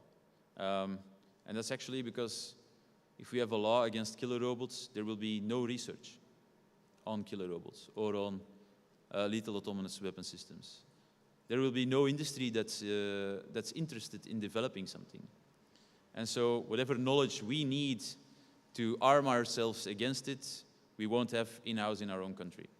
So we will have to rely on information sharing by others, and everybody knows how good we are in information sharing amongst allies. If it's something that's open and obvious, it's very easy, but if we're talking about the latest technology, well, it will be very hard for us to defend ourselves against it. Certainly, if you don't have people in academics looking into the problem, because then you don't even get the inputs or the outputs from somewhere else. Then, secondly, on top is strategic autonomy, which is for me very important. If you look at Ukraine, let's say it's not Ukraine, it's Poland, the whole NATO would intervene. I did a small calculation. It's based on just some open source numbers and on what we have in our inventory right now. And that would mean if we would deploy a brigade in a large open conflict with Russia, and we would use our drones the same way as the Ukrainians are using it, then we would last not a month with what we have. If you know that the Germans, the UK, the French, the Dutch, and the USA will also deploy over there, then where will we get more drones to keep operating? We'll always be the last in line. So we need strategic autonomy. We need at least have some European supply chain or even a Belgian supply chain where we can be sure to get stuff to keep on going. Yeah, the working on updates, that was more on the concept. And then lastly is quantity is a quality in itself. It's a picture from Ukraine taking a delivery of drones they got. I think they got 1,000 FPV drones at that time. But, oh. But anyways, for us, going forward, I think we also need to look at cheap, attritable systems. Knowing Belgium, we're the lowest on the NATO level in defense spending. Not the lowest, almost the lowest. We won't have the budget to put into very, very expensive systems, and we'll lose them anyway. So why not try to build an ecosystem with modular open systems, with a modular open systems approach, so we can use cheaper stuff, adapt them, and build upon it. I'm still good on timing.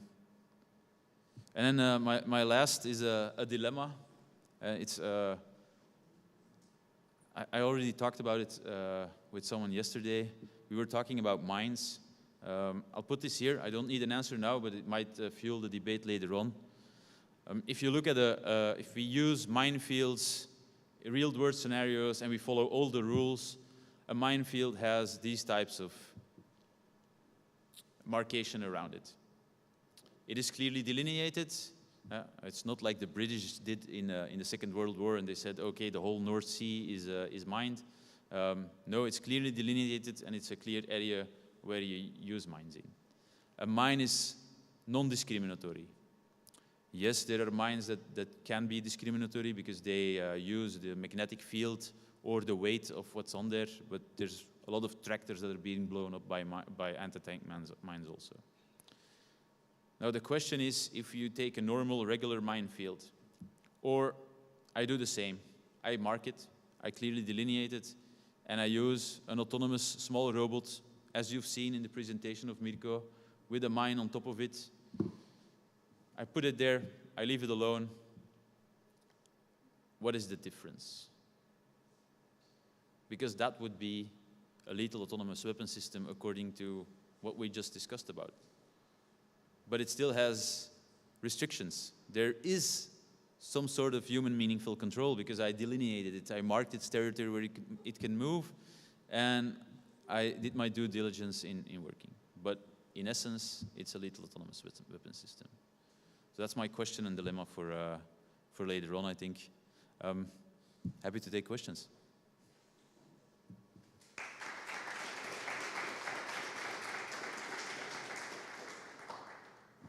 So thank you for your nice presentation.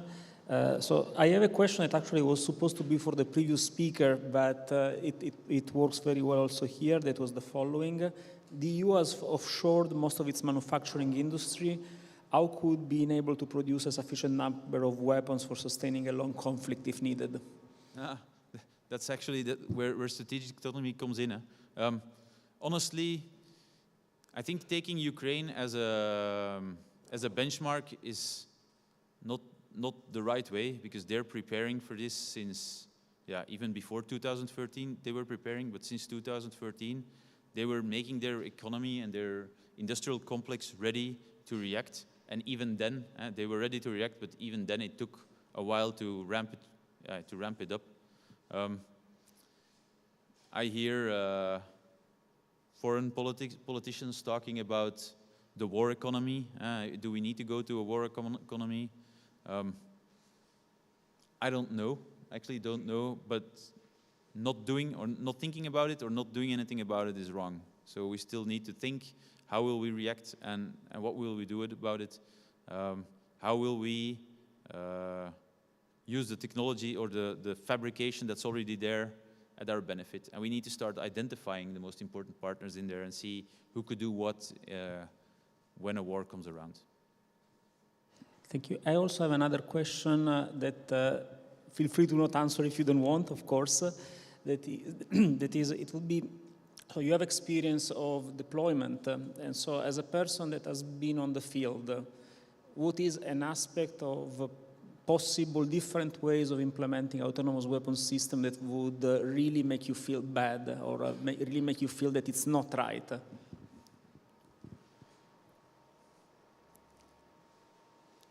Well,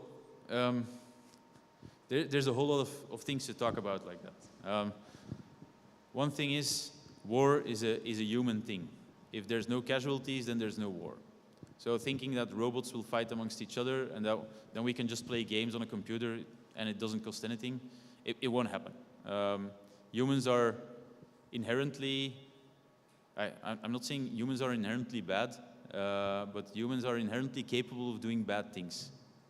And I think leaving that choice to a machine is even worse.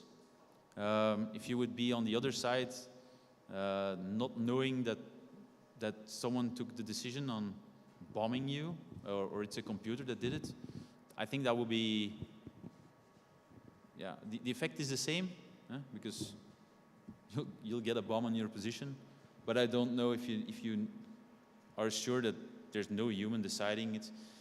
Probably the psychological effect it would have is fairly large, because what are you doing there then? If not even anyone else is deciding what they're doing with you. So it's a very tough question, actually. And thank you for answering, because I could imagine it was a tough question. So I would like to thank you again. Thank you. And with this, we end this first session. We will have a coffee break. In the economy of today, this first session was really to set the base of what is the reality, because we cannot have a discussion about ethics, about laws, about what we do without speaking about reality, and I think that this really set the stage for the next part of this talk. So thank you again. Let's go for a well-deserved coffee, and then we will be back.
is research on military robotics, questions on applied ethics. We have two speakers, and so I would ask you to welcome the first speaker, Dr. Kuppens from the European Defence Fund. EDF, the ethics review of the proposals and the ethics requirements during the implementation. Welcome.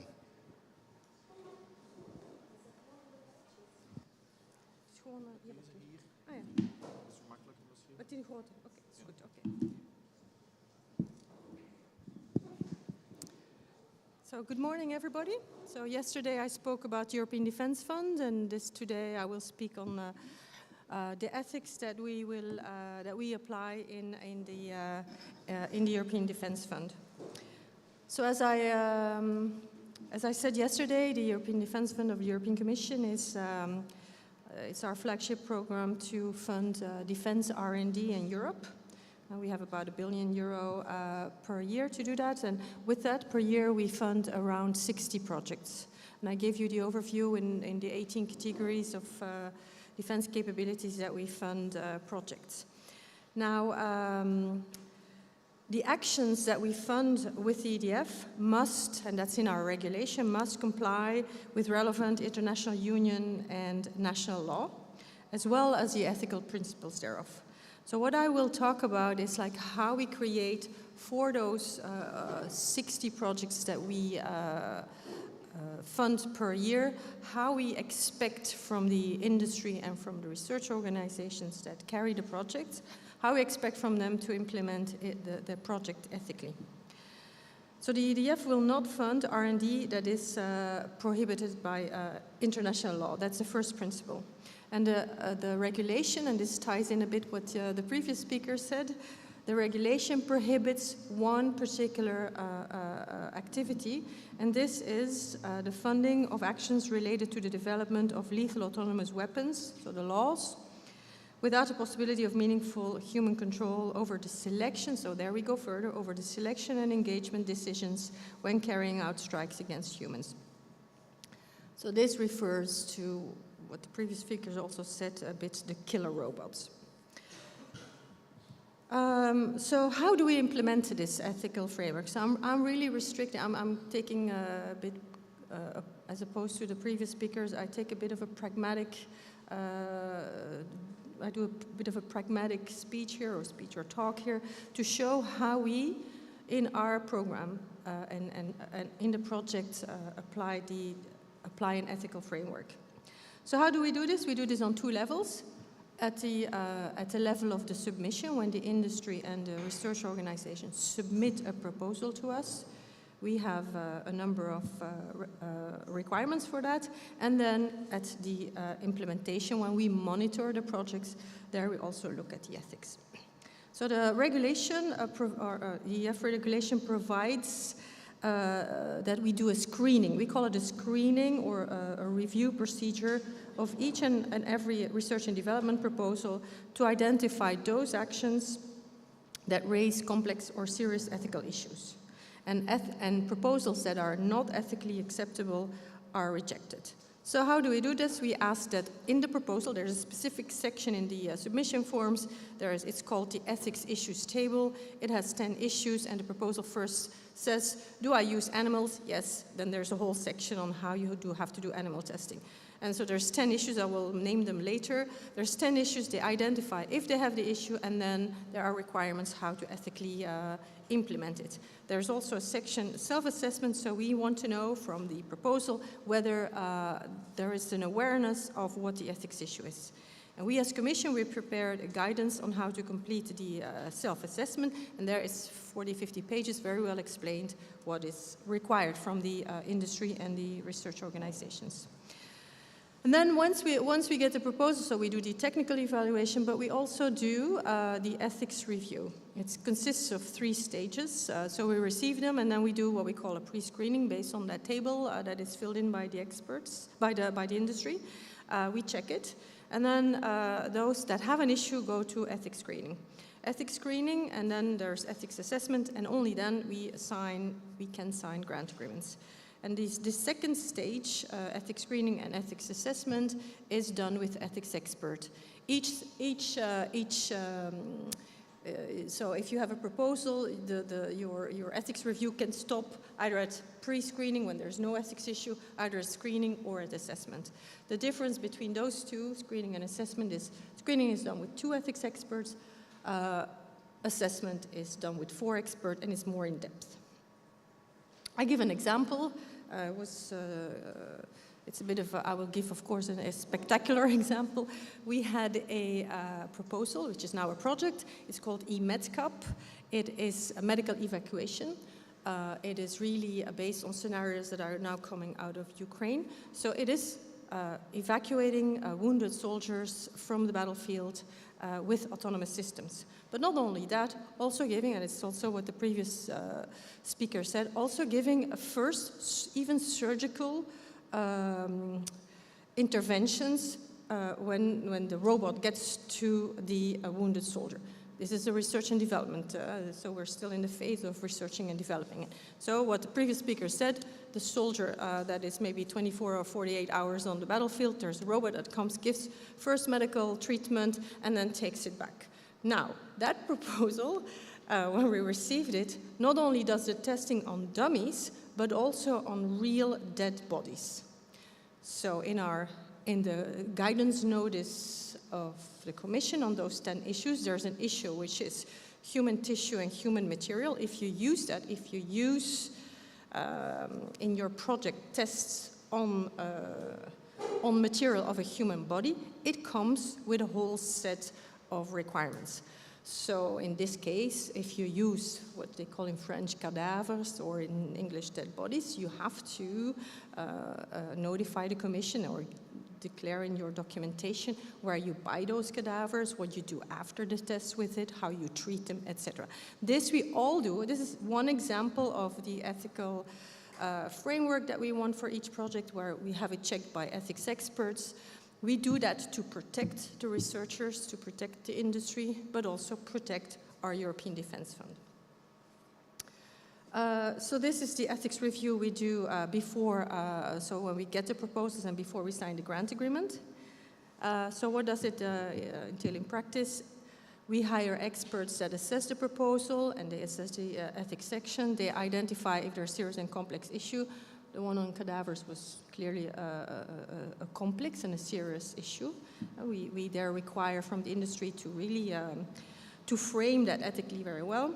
So they assess, these experts assess the 10 issues, and they can apply mitigation measures to the project. The experts write an individual report and then a consensus report and add their recommendations. And when a proposal receives a result letter on whether the project is funded or not, so it also includes this ethics review. And they get to know if they have to address a few issues, it's in that letter. And if they don't do it, we cannot sign the grant agreement. Ethics is the only issue in our regulation for which we can decide not to sign a grant agreement. So when we hire the experts, they give the proposal either an ethics clearance, a conditional ethics clearance, or no clearance. And then once we sign the grant agreement and the project starts to be implemented, we also monitor the ethical aspects during the project implementation. And so these are the 10 issues we monitor. So it's in the grant agreement what we monitor, one of the 7. So human, believe it or not, but we have EDF proposals that use human embryonic stem cells. We have lots of projects where there is what we call human participants, so experimentation on humans. We have projects where pilots, so it's developing sort of a series for in a cockpit in a combat aircraft, where the testing on humans is very much on voice recordings, on hearing, collecting biometric data, so that needs to be ethically implemented. We have also lots of projects using personal data, also CBRN projects that use animal testing, even up to non-human primates testing, which is normally in civil research forbidden. You need to justify why you test on a non-human primate.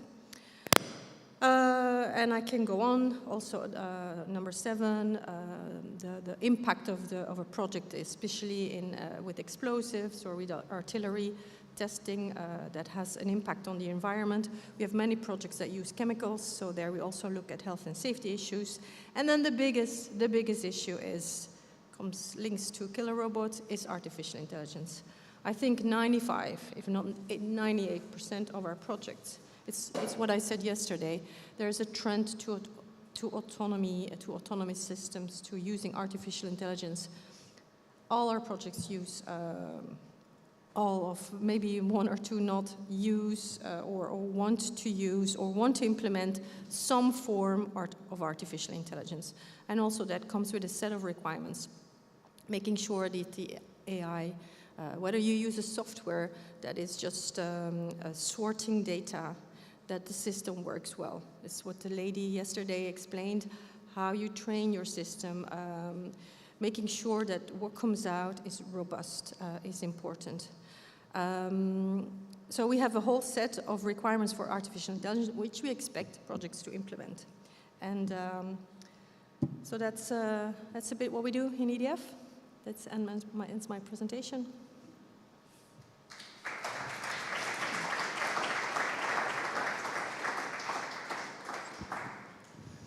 Thank you very much. Maybe we have a time for a quick question. Yes.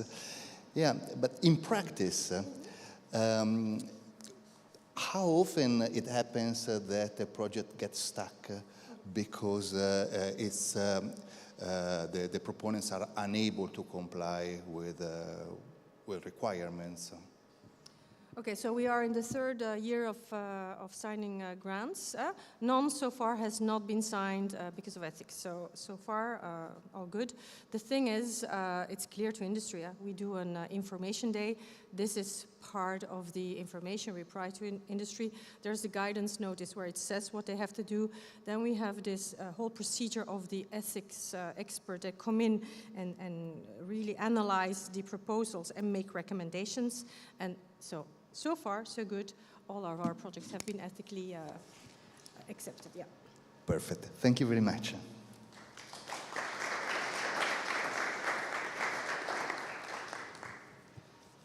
For the second presentation of today, we have Dr. De Cubber, Royal Military Academy, how we dealt with ethical issues in EU projects. Welcome. Thank you.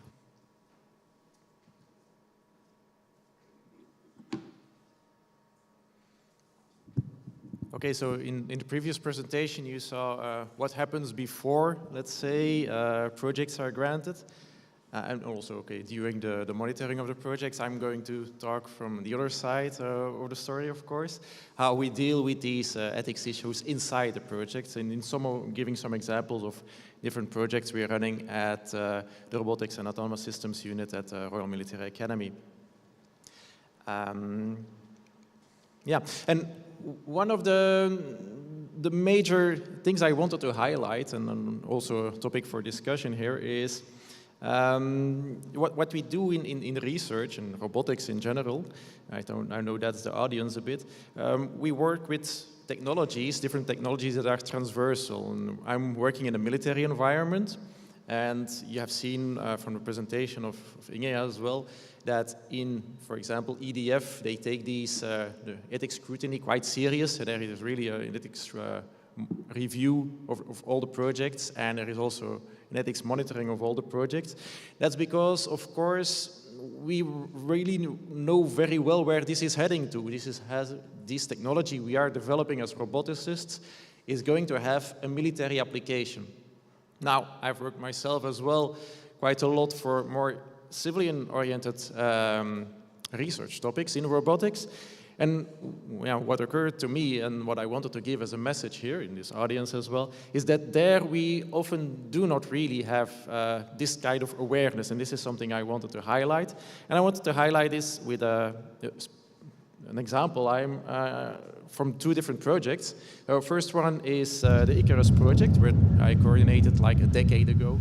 where we developed search and rescue robots. So what we did there is developing ground, air, maritime robots that could search for people. If these people were victims after an earthquake or a maritime disaster.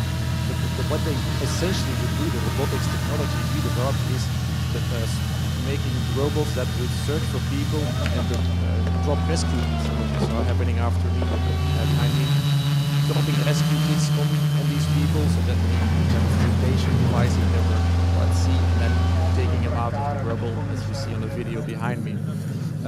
Also looking for them inside buildings, taking them outside of the rubble, looking for people inside buildings to see if we can find victims after an earthquake or people stranded here in need of medical aid, making robotics tools for that. All this is more than a decade old, but it's still nice to show.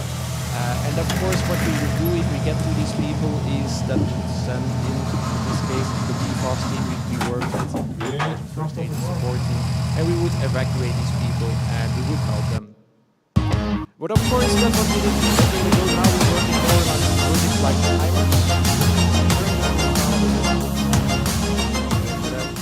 And now we're working more on military robotics technologies, but of course things are pretty much the same in terms of basic technologies we're using. So we're still working with robotic technologies, autonomy for these robots, different kinds of robots of course, you see them behind me here.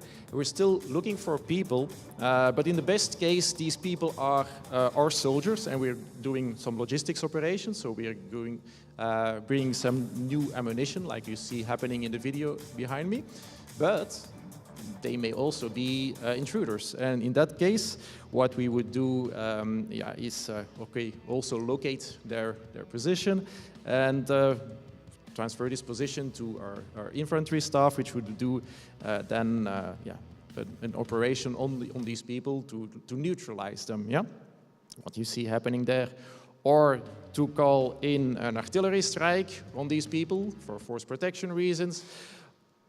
Why is the video not playing? Yeah, artillery strike, short video, or to call in a drone strike on these people.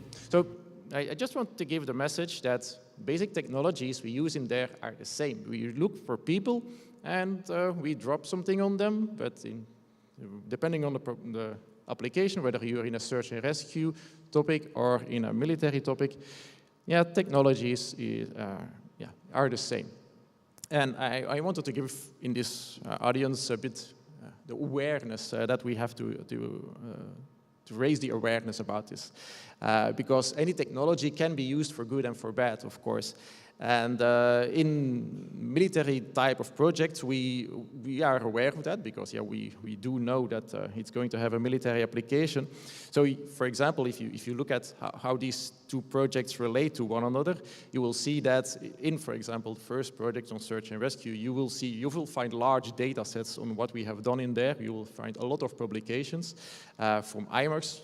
You will not find so many publications because we are a bit more restrictive to that because what we are doing there.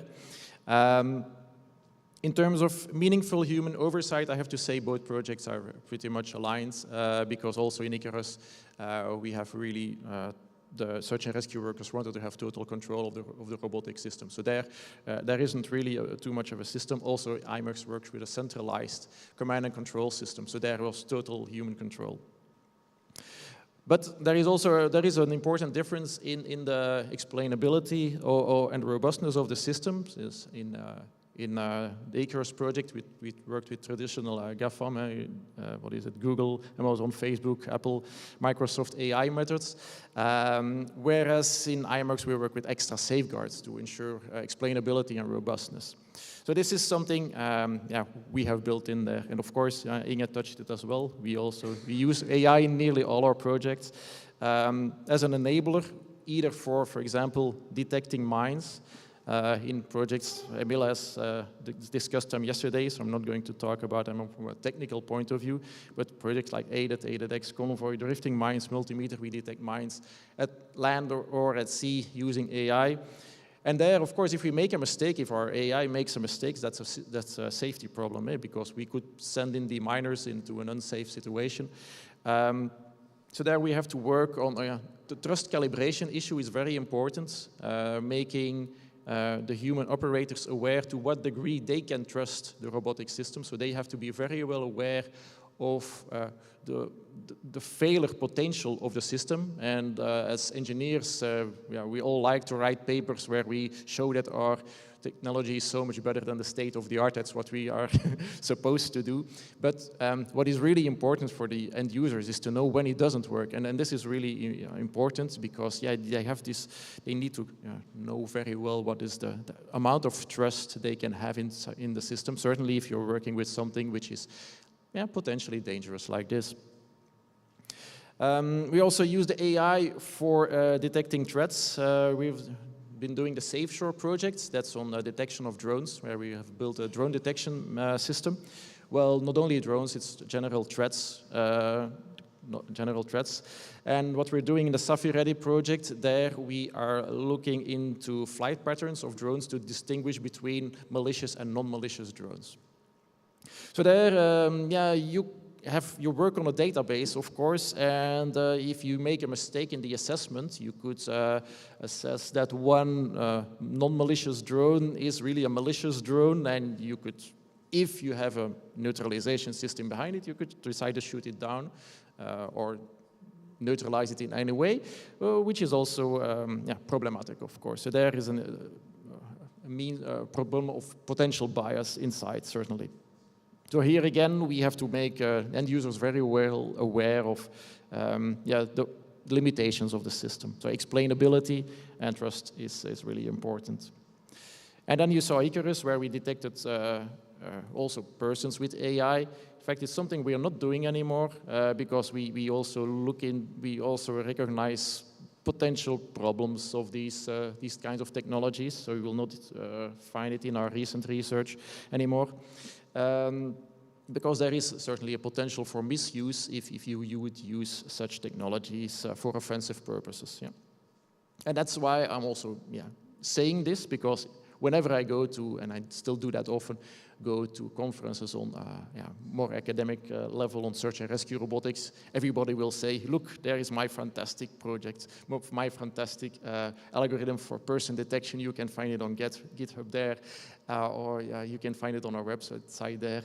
And I say, be careful, because you could use that for other stuff as well. One recurring issue with everything related to AI we have in a military use case is that we don't have enough data to train our AI on. For example, in everything related to demining, that's a very big problem because what you would need to do to have a very good system for the demining is to have any type of mine in any type of soil conditions under any type of humidity, which is not possible, of course. So working that out is a very big problem. Your data set is always too limited. Transferability is not assured, so that's mainly our problem. Meaningful oversight is also something which has been mentioned already. There I want to make the distinction between two projects we have. This is a project which has ended last year, which is the IMERS project, where we developed, what we are working towards, what the European Commission in fact is working towards, is developing the next generation unmanned ground system for military unmanned ground system. And this is framed within that vision, and here we're working on the architecture for that. It's a major project.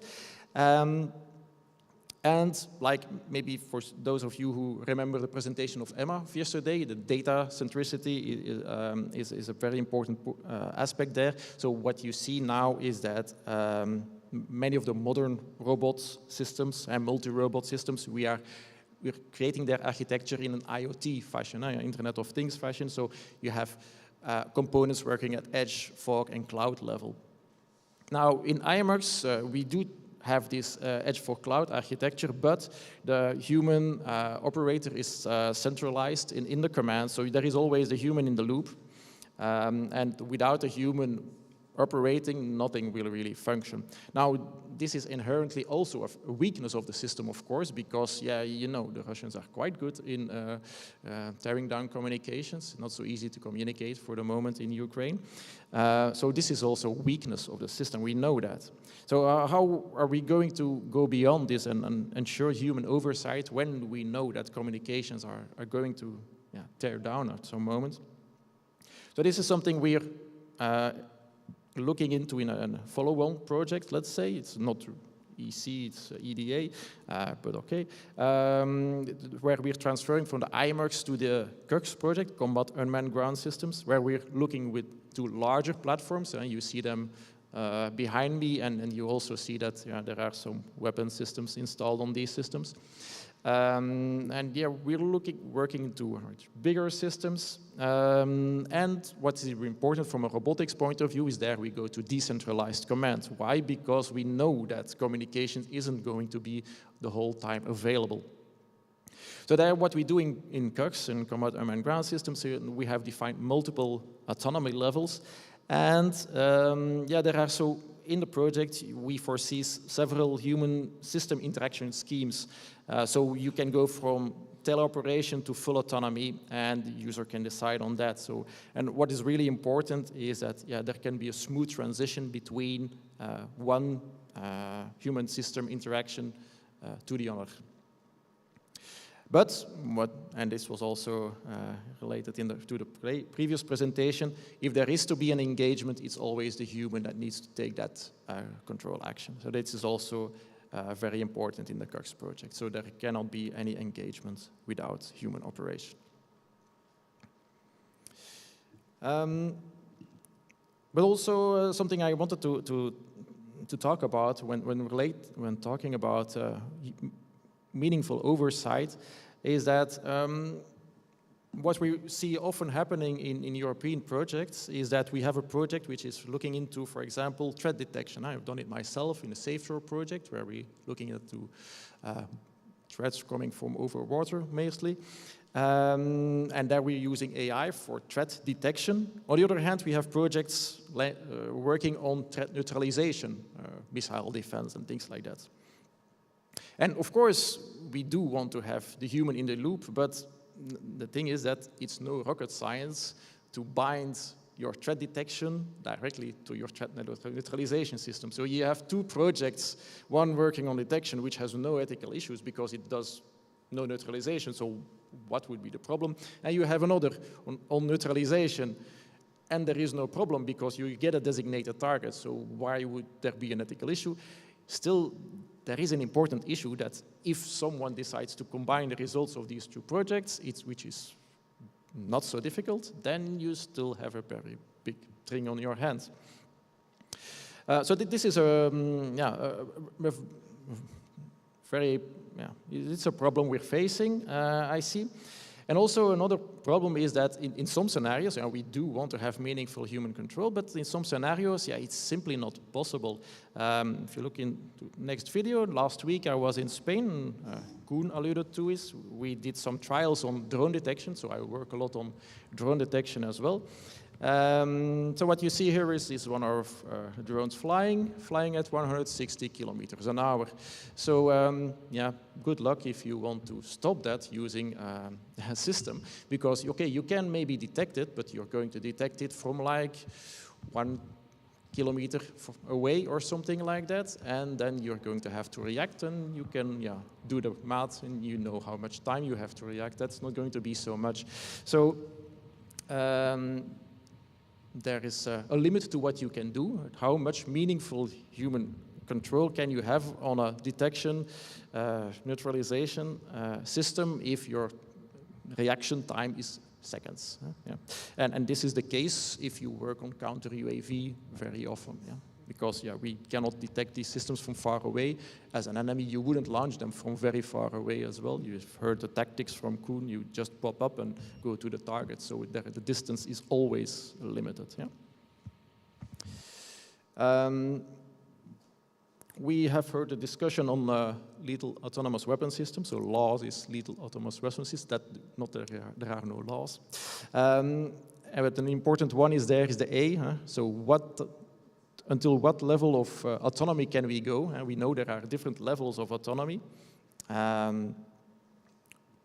Yeah, it is clear that we will not tolerate the total autonomy, but yeah, there are different levels. So how far can we go in assisting humans? Because we, on one hand, reducing cognitive load is a very important factor in military, because military persons in general, they have a lot to do on a battlefield which is so complicated. So you want to reduce their cognitive load, which means bringing in decision support systems like you do in your car, which has now the lane assist and things like that as well.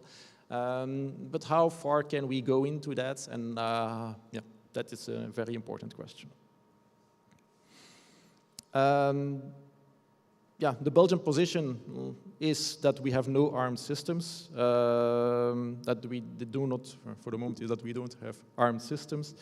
But yeah, again, the same question comes up, of course. We do have autonomous robotic systems, we do have detection, tracking, classification systems, and we have weapon systems. Yeah, it's not rocket science to put all these three things together. So that's a basic engineering knowledge. So how are we going to stop this development? I think it's important. It's a good question for the debate which is coming up, and how can we go front with that? Ethics is also sometimes related to politics. If you see the pictures behind me, these are some pictures coming from the IMERX trials, the project where we developed architecture for the next generation unmanned ground systems for Europe. And if you can spot the small difference between the systems which was deployed in Latvia, in Finland, and in Belgium. Yeah, the one in Belgium does not have a remote weapon system. Yeah, I can tell you there were demos as well in Spain and in France. They didn't have, they would look like the same like the one in Belgium. And there was also a demo in Lithuania, which would look like the same in, which would be also like Latvia and Finland. Latvia, Finland, and Lithuania, of course, having the same non-friendly neighbor, explains quite a lot of this. Yeah, so you see that these things, ethics of placing these weapon systems on robots are related to politics, and yeah. Other message I wanted to give, and this is also towards people working maybe in civilian universities, that as roboticists, we're mostly all part of a robotics, of an arms race, in fact, between robotics and counter-robotics. We are participating on both sides of that, because we do robotics and counter-robotics, mostly counter-drone, but also counter-AI. We have Cubber here. And this arms race is going on certainly in the field of electronic warfare hardening, so making our systems capable of working in GNSS-deprived environments, or GNSS jamming, GNSS spoofing, working when RF jamming and spoofing is going on, cyber attacks. What you see below is the trial we had last week in Spain, where we tested a battery of counter-drone systems against a lot of drones. And what you see in there, of course, is just some systems trying to detect drones. Now, we also did some trials on the hacking part. So what was interesting as a result from that is we could take control over large majority, I will not tell you exact numbers, but a large majority of the drones we threw at the system could be taken over just by hacking, which is, of course, great if you think about it, because this is for your own protection very good. You could say, you can force really any drone system which comes into your the area you want to protect, you can take it over and you can force it to land where you want. Great. But now imagine that an enemy has the same system, can take over the control of all drones in Brussels and decide to have them land at the same moment at the NATO headquarters. That's a bit of a problem, so we have to find solutions for also that. Yeah. So hardening is really a problem. And of course, a large factor in that is autonomy. We've seen it in previous presentations, because autonomy will make you independent of GNSS, RF, and these cyber attacks. But that's, of course, what we're working on quite a lot in civilian universities. I've worked at VUB as well. But we have to be aware that all this research we're doing towards making robots autonomous is going into this direction as well. It's part of this arms race. Also, signature reduction, making drones, for example, lower noise. Sensor technology, having better sensors, seeing further, seeing better. And then swarming. Swarming is very important in a military use case because you want to saturate the defenses of your enemy. I know at ULB you are having very important research also on multi-agent systems or swarming systems, but you just for your awareness, it is very important from a military point of view. And this is certainly something which is contributing to that. And then there is the whole chain, or the kill chain, let's say, of detection, classification, identification, neutralization of drones, and then the forensics if you have taken down the drone. So building, on one hand, better robots to achieve goals, and on one hand, build better counter-robot tools to ensure that these robots don't achieve their goals. It's an arms race, on both sides. And as a conclusion of that, let's say, I just wanted to say that nearly no aspect of robotics is just purely civilian. Everything you do in robotics can be used for some kind of military purpose. And I just wanted to raise that awareness. That's the main message of the talk, in fact. And I also wanted to, I can say that the presentation of Anja was totally correct. On a military side and in EDF, ethics issues are very taken seriously. But yeah, we need that it's the same. It needed to be at the same level on the civilian side, because often I see that if you're doing a project on like search and rescue robotics, you will say, okay, there are no ethics issues in that because we're going for a good cause. Yeah, but you could use it for any other cause. Yeah. And another aspect is, like in robotics, we're nurtured, in fact, by a very open community where we share research results, which is very good. But on the other hand, it induces some security risks. And a good example of that is ROS. We all think, everybody gained a lot of knowledge from using ROS, and it helped us all a lot as a community that there was this unification of a system. I remember the time before ROS, and I can assure you it wasn't great. It helped us a lot, but ROS has an enormous amount of security flaws. So in military, we went to ROS 2 already a long time ago, 5 years ago, because there are just so many security flaws in ROS, and that was a big issue. Yeah. So we have to take these things into consideration. Yeah. This ends the main part of my presentation, but I just wanted to shamelessly hijack my presentation as well to make some advertising for a challenge we're launching. A challenge we're launching for university-grade students, where we invite them to think about a problem in defense. A problem in defense. They need to write a paper, first just 1 page. If they are selected for a second stage, 10 pages, so it's not too much of a challenge. And the topic for this year is landmine clearance. So very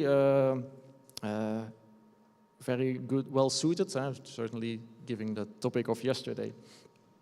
And why did we choose landmine clearance? Well, just because it's just such a timely problem.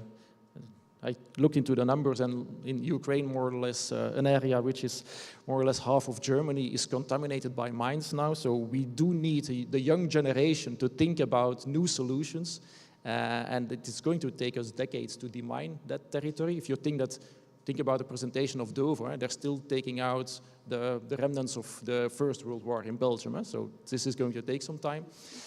So we need the new generation to think about new solutions, and that's That's what we want the young generations of students to do.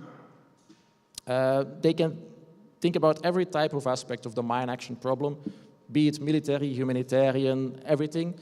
The whole kill chain is in scope.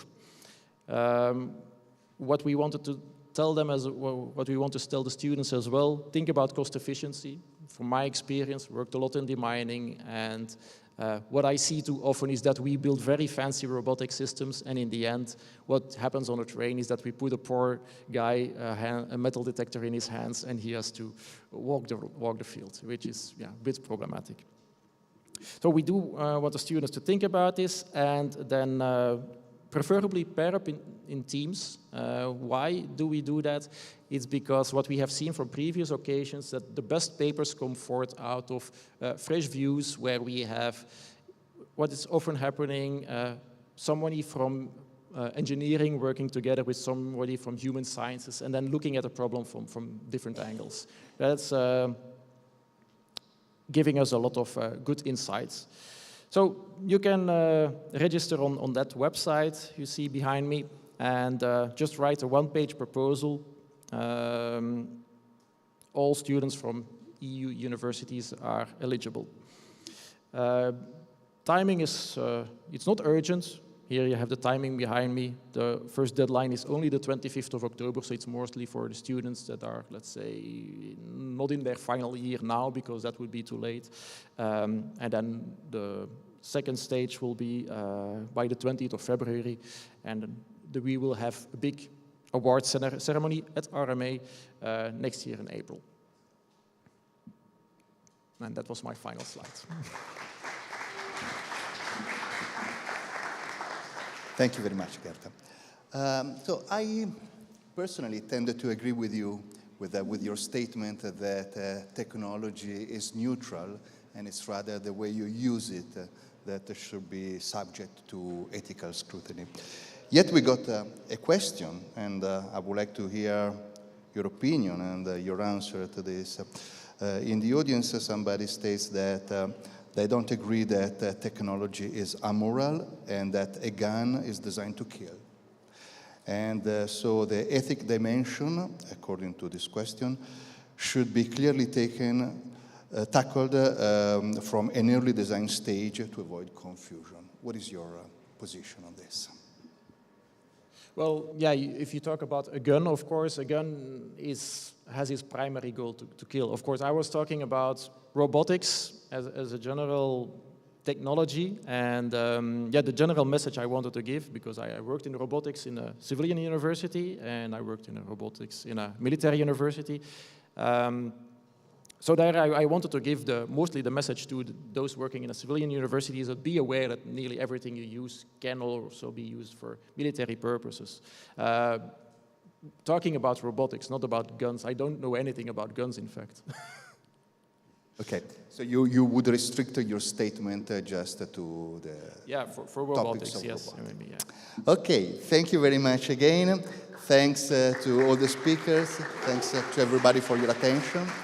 And it's time to launch the panel that will be chaired by Emanuele Garone. Thanks again. So I invite the speakers to come and sit. I promise that I will not torture them too much, maybe a bit.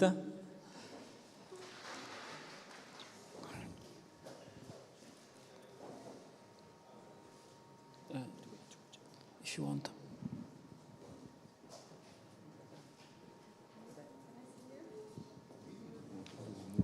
Yeah, no, it's okay. It's okay. Yeah, it's okay. It's okay.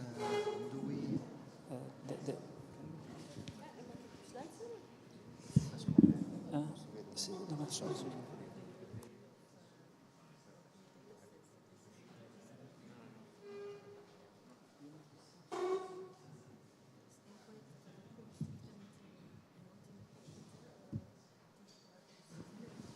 A bit of a technical thing.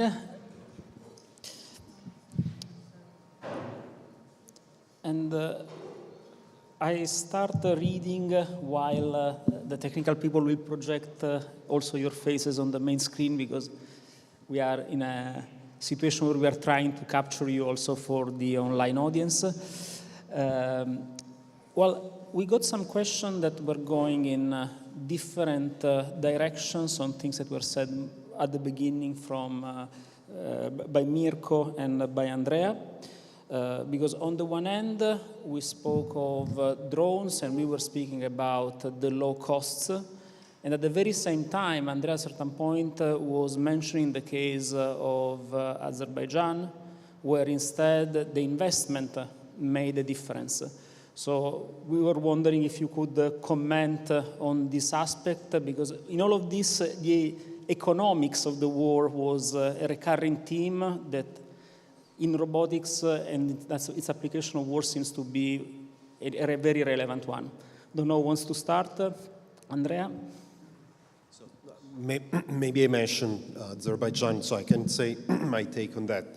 So one drone like a Global Hawk or a Reaper, it's true that doesn't have a pilot, but requires, depending on estimations, between 80 and 130 people to operate, maintain, and so forth. Yeah, that's exactly, it's a high number. So the single platform is less, I mean, the Global Hawk not much, is still around 200 million, but let's say other drones, even a Reaper, which is significantly cheaper than an F-16, it still requires some extensive infrastructural support, if you want. The issue is obviously how the two go hand in hand, and there's a role of automation to play, because back in the day, mostly the campaigns in Iraq, Afghanistan, and so forth, the human beings, a significant part were there to process the images. So we're doing what we can now do through machine learning. You still need to have some support in terms of satellite communication, especially if you operate on visual range or over the horizon and so forth. So that's relatively expensive. The technology may bring down the cost. The difference between the military and the commercial domains is that in the commercial, you reduce the cost, you have more clients, your income increase, you get more profitable, you pay less interest rates, and the company goes well. In the military, you will have always to address the countermeasures of your enemies who are there, and the reduction in costs is harder. On the specific example of Azerbaijan, it's useful to consider what are the four main sources of expenditure in defense budgets and see where they go. So one is R&D, which is the future, and in a way we're talking about the future because R&D in automation is there. One is procurement, is tomorrow buying the R&D of today in terms of platforms. And automation, robotics may, in some cases, reduce the cost. But then there's, one is operation and maintenance. So the human beings, the soldier, the uniformed personnel need to be able to operate. And that you need to hire them, you need to train them, you need to retain them. And that's a huge cost, and it's not going to go away. Even if you have less troops on the battlefield, you will need to have more troops on the back office, you want to call it that way. And that's expensive, and that's what Azerbaijan has been doing, part of the component. And the other one is facilities, which is still there. I mean, we need airports, seaports, barracks that are expensive, need to be protected from kinetic attacks, cyber attack, other type of attacks, and that's a cost. And the issue is that the more we automate, the more we depend on digital communications, the more we depend on cloud and servers, the more also those infrastructures need to be protected as well, which it's true we may be able to get rid of some stuff on the front, but we may need to protect other things more on the back. And that's why dramatic falls, the reduction of costs tend to be relatively rare or unlikely overall. Maybe in some specific areas more likely. Mirko, you want to comment? I can add that on the field of Ukraine, for example, the most expensive drones, the Birattari, vanish after a couple of months. Because as soon as the Russians found that you can hit directly the operator, there was no point to try to hit the Birattari itself. So they reversed pretty much the targeting system. So what we see in Ukraine is based on very low technology, expendable technology. Is not the kind of drones that Andrea was talking about, that is developed by big countries. And there is a big aspect that usually is neglected. The fact that for everything that we see on the field, you have a lot of people behind. Just what's happening in Ukraine, for every man that is fighting, there is at least 5 doing other stuff like logistics, communications, and even the commercial drones. For every operator that Ukrainian have, there is at least 3 people just creating new drones because they are expendable. They usually last 1 mission, either for recon or for directly targeting and hitting. One time, one travel, and the same is happening with the vehicles. Usually the tax of survival for a tank, for example, in action is a couple of minutes. So we needed to think about new expendable systems, which is very different from the high technology based on big drones. For example, Turkey have a carrier drone. It's the first in the world. Probably we're going to see that more in the future. For example, it's very hard for the Chinese to make a carrier fleet, considering the gap in technology and in doctrines compared to the Americans. They maybe will take a different step. They will try to develop a swarm of carriers that use drones. Also because you can defend yourself. The drones have the advantage that you can attack, you can recon, you can intercept. Probably the next development will be drones against drones. So it will be a question of artificial intelligence, recognition of other targets, and numbers. I just want to add some small thing. Yesterday I read on LinkedIn, it was a US general that said, we used to have 6 months with new technology of time to exploit it. And those 6 months now, with everything that's happening in the counter part, has become 1 day, 2 days, maybe a week. So whatever you develop, they'll counter it very, very fast, and they'll try to reverse engineer it just to take away the advantage you just got. And just a question that is related to these different scales for the different drones. Now, in Ukraine, we have seen a lot of things that are quite cheap, as you were saying. Somehow, every time we have a large amount of cheap technology, this changes the way armies are structured, the way the mass of people that are involved in the war, and also the capacity of opponents to be relevant even if they are not economically powerful. Is this what we are seeing? Is this probably the future, or it's just a transient that will go back to what it was 10 years ago? I don't think we can go back to 10 years ago. What's happening in the Red Sea, it's a fact. It will probably stay a problem. South America is also hard on developing, so guerrillas that are also doing drone fights. I think it's proliferated, technology is out there, and coming back to 10 years ago, I don't see that happening. Yeah, I think everything is changing very rapidly. You can see that technology, especially on the field, after 3 weeks is copied, pretty much. They try even to invent something from commercial stuff. For example, the Ukrainians try to use an application, common application everybody can download, where you can hear the sound and identify the direction of that sound. They use that to identify enemy artillery. 3 weeks later, the Russians were doing exactly the same, nonetheless.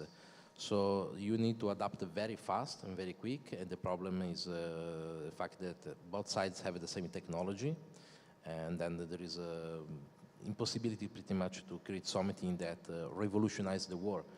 General Zaluzhny was talking about, Wunderwaffen, something that can change the status quo of the war. At the moment, it doesn't exist.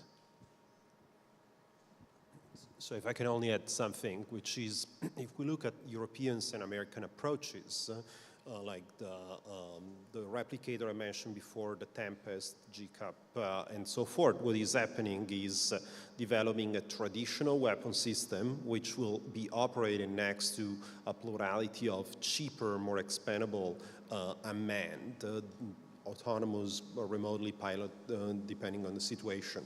So the individual platform unmanned will be cheaper, but it will work only in cooperation with the others. And the concepts is the same for naval, for underwater. Here we go back to the issue of cost, because if we look only at the individual cost, okay, probably seems cheaper, but when you understand that to make all this system work together, you need a manned or dual mode, more expensive platform surrounded by many cheaper, but a lot of cheaper platforms. Then you need all the cyber electromagnetic defenses. Not sure it's going to be necessarily cheaper. One challenge will be, and you were talking about how armed forces will be restructured, because if we look, I mean, if you remember my slide about circular error probability, how it has changed, if we consider in World War II the number of pilots that were in the US Air Force, I mean, was not still Air Force, was US Army Aviation Branch, but the Royal Air Force and so forth. Now we look at the number of pilots we had, it's definitely lower number. It's going to be a problem of retention and recruitment over time, because if, for different reasons, the pool is going to be very small, and it may be difficult to satisfy the requirements of such a small group, because it will be definitely more hierarchical in terms of status.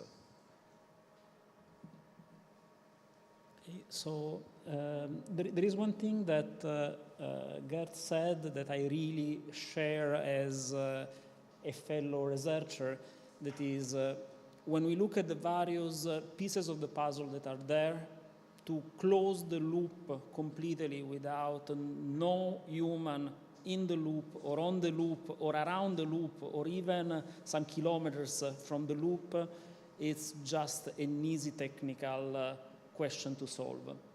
So first a question for Mirko, that is, do you have any evidence that this has been done in real scenarios? Because anyway, there are wars around the world, and normally when something can be done, it's done. No, at the moment there is no evidence of something completely autonomous or with artificial intelligence, but there is programs in Russia and in China that are trying to study. Probably they are collecting data at the moment in Ukraine. There is already swarms of drones that cooperate between themselves. They also do battle damage assessment, in the sense that the swarm of drones identify a target. One of the drones goes, destroy the target, and the other pretty much stay there to see if the target is destroyed or not. I think we are around this level, but this technology is probably less than a couple of years ago, and it's not much about the technology itself, about the ethics. The ethics of the Russians or the North Korea is much different than us. They will not applying this kind of human problems if they need to win a war, so they will probably push this development more and more if you give them an edge on the battlefield. At the moment, the maximum technology that we have seen is pretty much pre-program routes and targets, but not the artificial intelligence itself in a fully autonomous way. I'm not right on the money with your question, but there's the Harab. It's an Israeli anti-radar drone, which can perform autonomously, because you send him in the sky, he'll search for targets. There's no way of getting it back. So, and when he identifies a radar of a certain type and he has a priority list, he can attack according to the priority list. We were looking into teleoperated ammunitions and or loitering ammunitions. And so we had there was a former general that presented the HERP, and I asked him, yeah, what will you do if you can't find, what does the machine do if you can't find a radar? And he said, then we have won the war. Then we have won the war. That was his answer. So I think, I don't know if it has been used, but it's certainly out there. Yeah, if I can add something to that. So there was a scale that Geert had on his slide, the level of autonomy. Yeah? So you say that last section, fully autonomous. Technically, you're capable to do that. And I think that's where, especially in our projects in the EDF Defense R&D projects, that's where it gets tricky. Because it means that there, per se, is no meaningful human control anymore. You cannot stop the machine anymore. So the way we solve it and try to solve it, I can give an example. We fund 2 projects that does counter hypersonic missiles. So this comes also back to what you said on cognitive overload.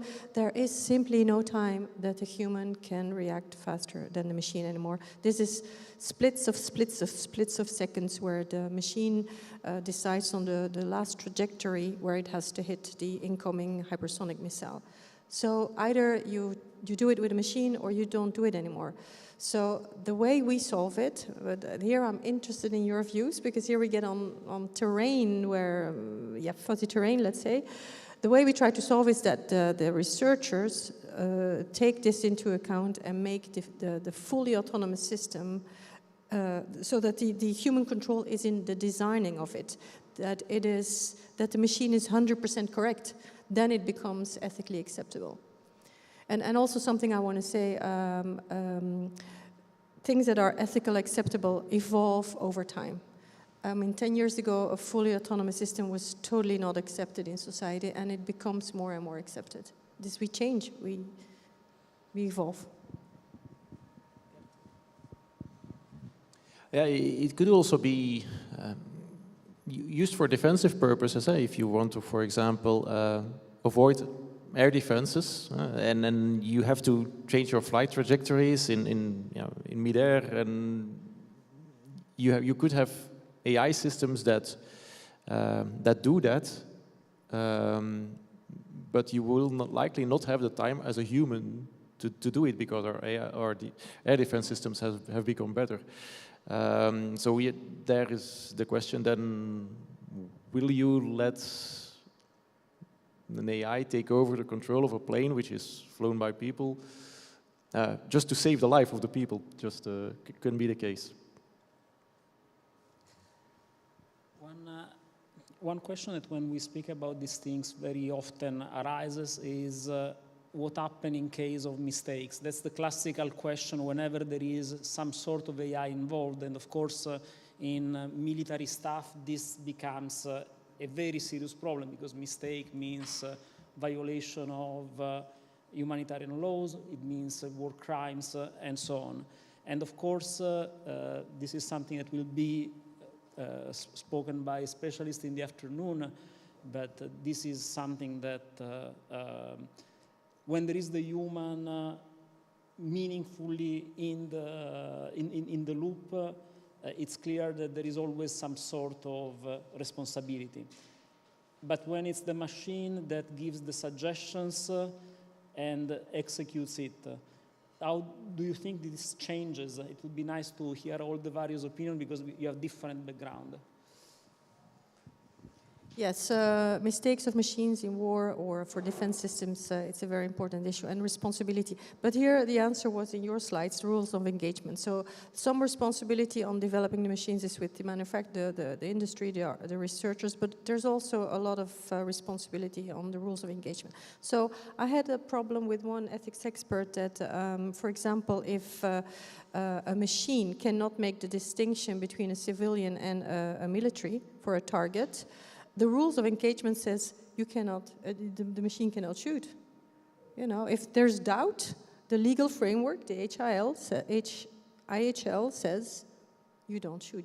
I mean, our Western democracies are built on the principles of IHL, and so we only target military. If the machine cannot give assurance, you just don't use it. So that's one issue. Yeah.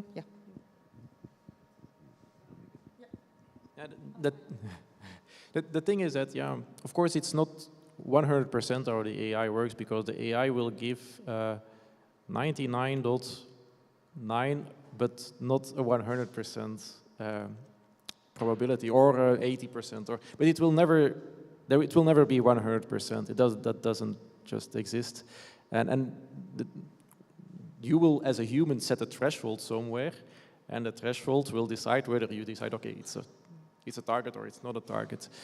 But it still comes down to the human of setting that threshold. If I just may say one more thing, mistake and misuse. I wanted to add something on misuse. Misuse in our EDF projects, we don't consider it, because the military world, and especially the defense industry, is highly regulated. So the way our industry has to operate, the export controls are so severe. This is hardly, it's maybe 99.9%, but it's, there is very little possibility for misuse. And also, the second point on misuse is that, and misuse is in civil research, of course, because there you develop stuff for civilian world, for peaceful purposes, and there the issue of misuse is very important, that it comes into the wrong hands and can be used for different purposes. But for defense, so on the one hand, it's a highly regulated environment, plus our own grant agreements foresee very limited possibility for dissemination, so we really restrict the information. It's very often classified, so there I really see, I mean, it's a different issue than mistakes making, but I also wanted to make this point on misuse. Yeah, I think that this question is related to the previous one, because ultimately, are there cases of armed forces who have used fully autonomous? Well, it depends ultimately on your risk propensity. I mean, how much you're willing to accept failure, and which means how much you trust your systems. Because ultimately, we rely on different types of automation in order to increase efficiency and effectiveness, no? But if it ends up that our systems are not reliable, it will be more expensive. So that's at the beginning how much we trust. That's key. And I agree on the issues that we need to set the threshold, which goes back to my very last slide was about human beings do less things, but do a smaller number of more important things, and setting the threshold, including the risk we're willing to accept, which at the end is similar. I mean, think about when our credit cards say, when you want to be alerted for some fraudulent situations. I mean, do you want to be, do have a system which alerts you for $5, for $50, for, I mean, if you want to get an alert every second, you set a very low threshold, which you risk then missing up the frauds. If you set very high, there are other problems. And here at the end is the same, with the only issue that the enemy is responsive. So the enemy won't be there to wait to be toasted. No, so we'll take countermeasures, including to paint a situation where we, in case of us, have intentionally breached humanitarian international law in order to undermine the political support for the operation, which is, in a way, natural. No, I mean, when the enemy has a military disadvantage, will try to exploit our political weaknesses against us. I think it's also about accountability. Yeah? Our leaders are held accountable, and so if they want to use the system, they want to be able to understand it. It should be explainable why it has taken a decision, and you should be able to trace back why it has taken that decision. And otherwise, I'm fairly sure that on the Western part, we won't use it. If a boss needs to take the responsibility of something that he doesn't understand, he won't do it. I have more a question than an answer. I think that there is a huge risk that will be responsibility without accountability, because sometimes decision will be made in a split second by the machine, and the human can't intervene or don't simply have the time to stop it. And in military questions, sometimes everything happens so fast, so it will be a very ethical and moral discussion inside the armies. And of course, one thing is the West, and things is the rest of the world that will have less ethical problems to apply this system to have an advantage. And what we have seen in Ukraine is the fact that when two near-peer armies face each other, the damage is so much that after a couple of months, pretty much, you start to rely on recruits. So whatever advantage you can gain, even if it's not ethical, could be something that some countries will be really tempted to use. Okay, so there is one thing that is recurring in your answer, that is looking at ethics from one specific side of the world. And should this be part also of the ethical discussion, considering that if you are the only one not doing something, this might be a problem on the long term? Honestly, I think it's what you believe in. If you believe in freedom and democracy, then you have to take into account certain values that will be probably your Achilles heel in the end. But yeah, it's a problem, but I think sometimes you need to take the moral high ground and keep yourself at a certain standard. Yeah, otherwise we lose support from our society. So I think part of the issue is, if we look at history, at the end, war is about who is willing to bleed the most, no? And if we look at the 20th century, when the battlefield became too bloody and there was no way to find a solution, what happened is that countries started bombing cities, no? Because that's what happened. So the question to which I don't have an answer is, in the moment when we rely increasingly on automated systems, which reduce the blood on the society, to what extent there is an incentive from one side or all sides to rely more on attacking the city. It was not. So I was just saying, on a moment in which the casualties from the battlefield shrink for any reason, and historically we are seeing that they keep shrinking, how much there's an incentive for any party to attack the civilian populations, which at the end, we do a lot of things. Sanctions, ultimately, now less, also because they're not too effective, but are an instrument to avoid kinetic force, but at the same time, punish, in some cases, more generally specific countries. And that's a question, and it's difficult to predict. What is interesting is that the Pentagon, which I think was the first one to publish some documents on AI in military affairs, one of the first part was the ethic background. So it was to clarify, and again, went about trustworthy, was about transparency, was about explainability, and so forth. Because from our part of the world, there is a general agreement that no military officer wants to see a disaster. Because if there's a civilian casualty due to the use of autonomous systems, especially in Western countries, any general in charge knows that it will be gone. So there's a lot of risk aversion from at least our side of the world.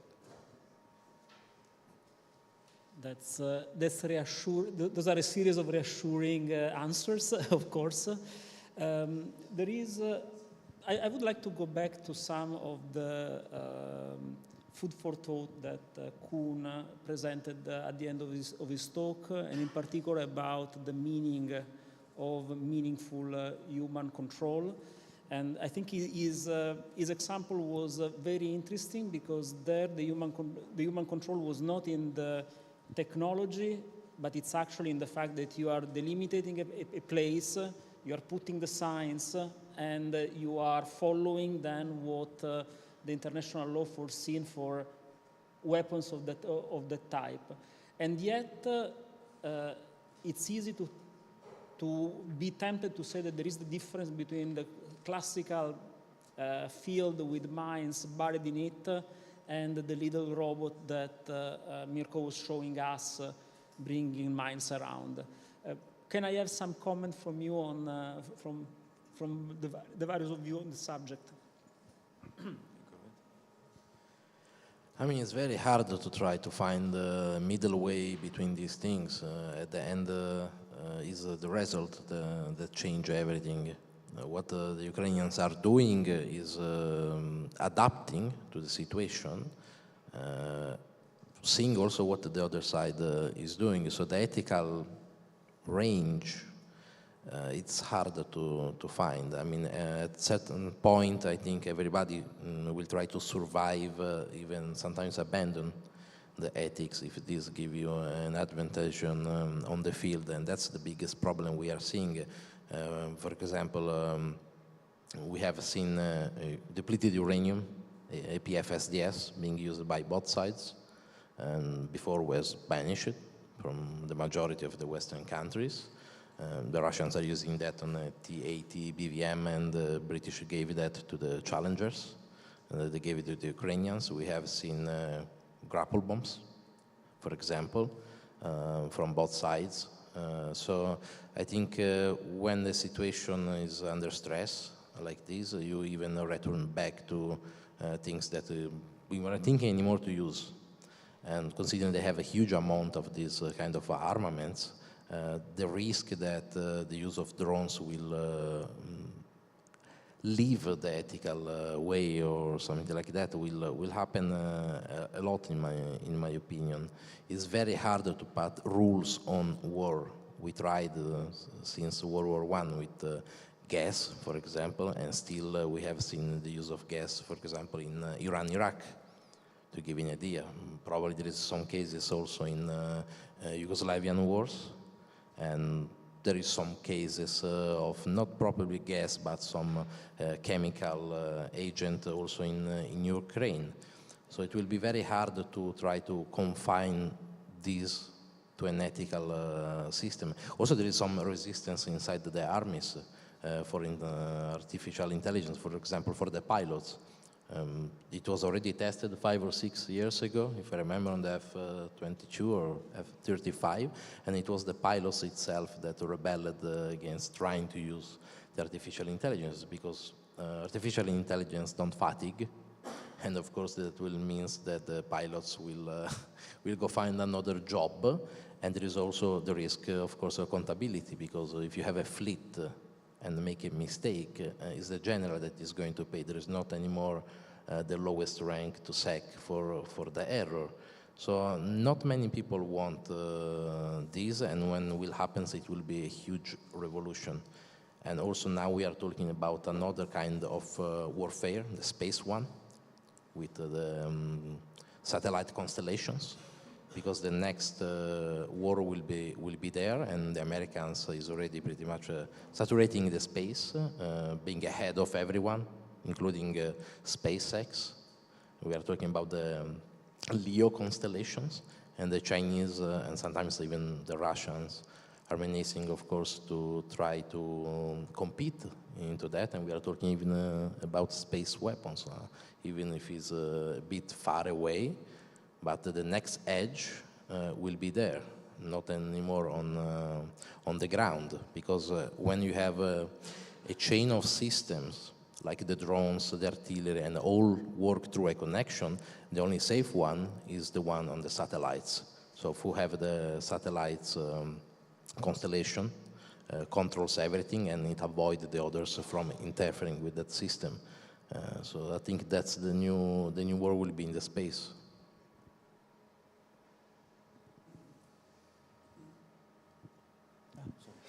If I can go back briefly to part of your question. So at the end, deep learning is narrow, meaning that you can improve some narrow tasks.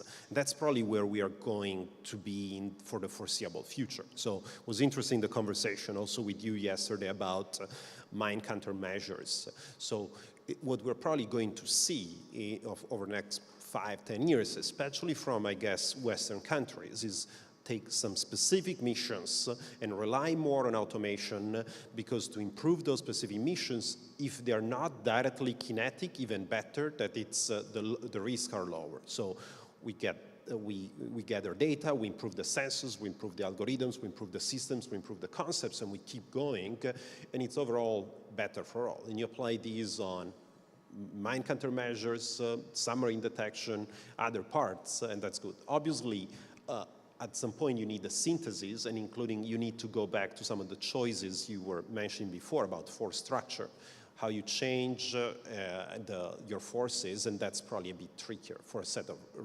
issues. If I can mention, the last thing is the industry, meaning that the more you want to change, the more you may need a slightly different industry from the one you have now.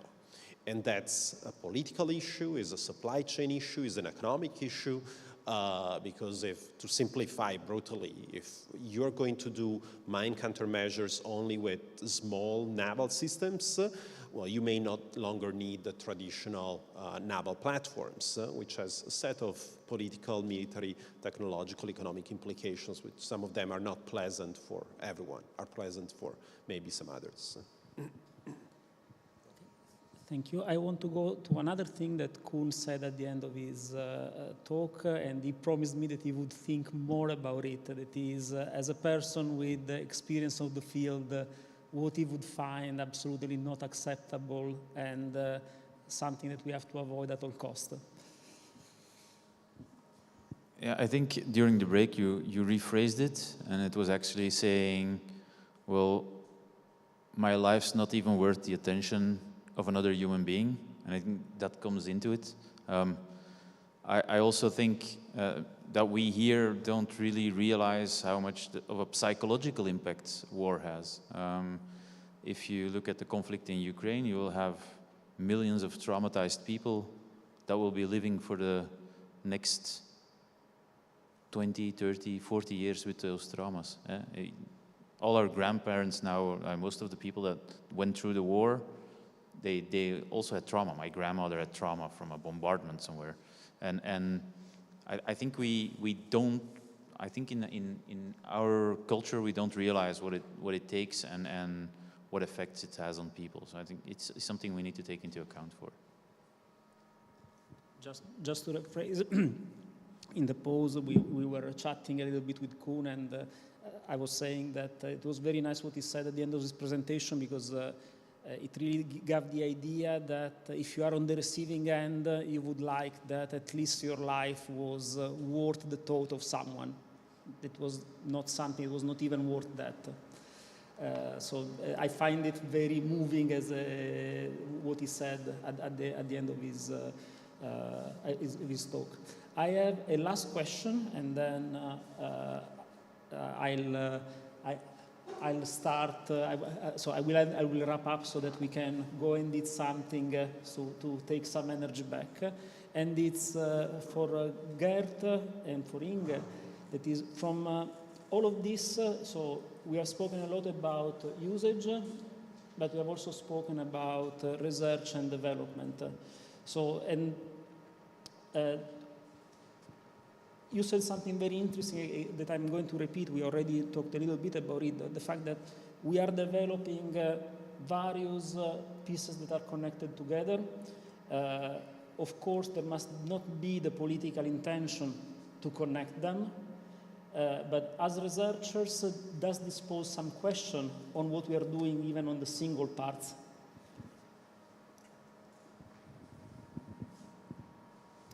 Well, if I can answer for my program, the European Defence Fund, this is really a military program. It's the end goal, the objective is to, I'm going to say it a bit provocatively, it's for improved weapon systems. It's really a program for military equipment and weapon systems. So if as a researcher, I mean, like you said, there's a lot of, in my projects often there are physicists and mathematics scientists working, and as you said, it's transversal scientific base that they're creating. They're not directly contributing to a military system, but you work in a military project.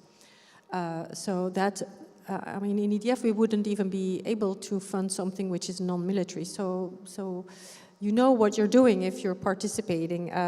So that's a bit my answer. If that poses for you a moral problem, then I think you should just not do it. And I know many universities struggle a little bit with it. Some don't, some do, and it's finding the right balance to where you want to work in.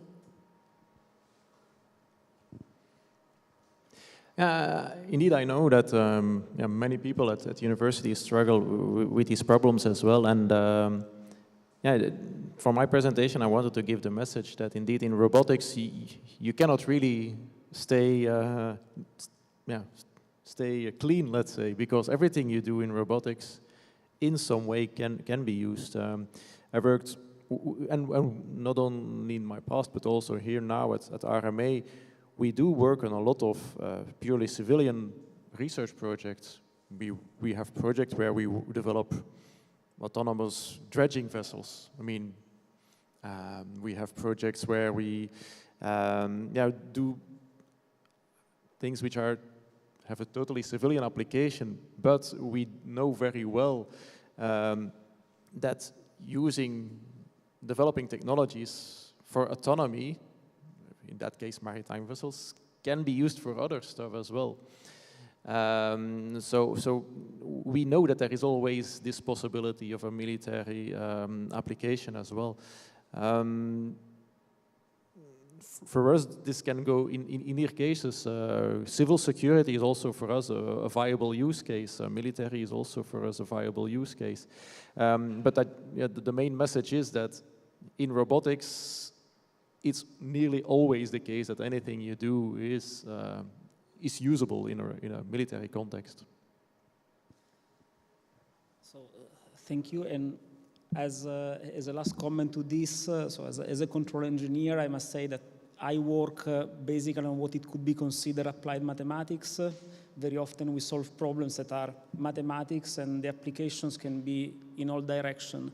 I was chatting yesterday, telling that, for instance, certain things that we have discovered for the control of satellites apply exactly to the control of ecosystems. So when we were speaking about neutrality of certain subjects, it's really there, and the usage can be very different, and this is not a reason why we should not study the matter itself. So the mathematics is the mathematics, then how you use it, it's up to you. So with this, I'd like to thank once again the speakers that I tortured, and I tried to even provoke a little bit, and I think the answers were very interesting, a lot of food for thought, and I think will be a wonderful basis for the next of this conference. So a round of applause, because they really deserved it.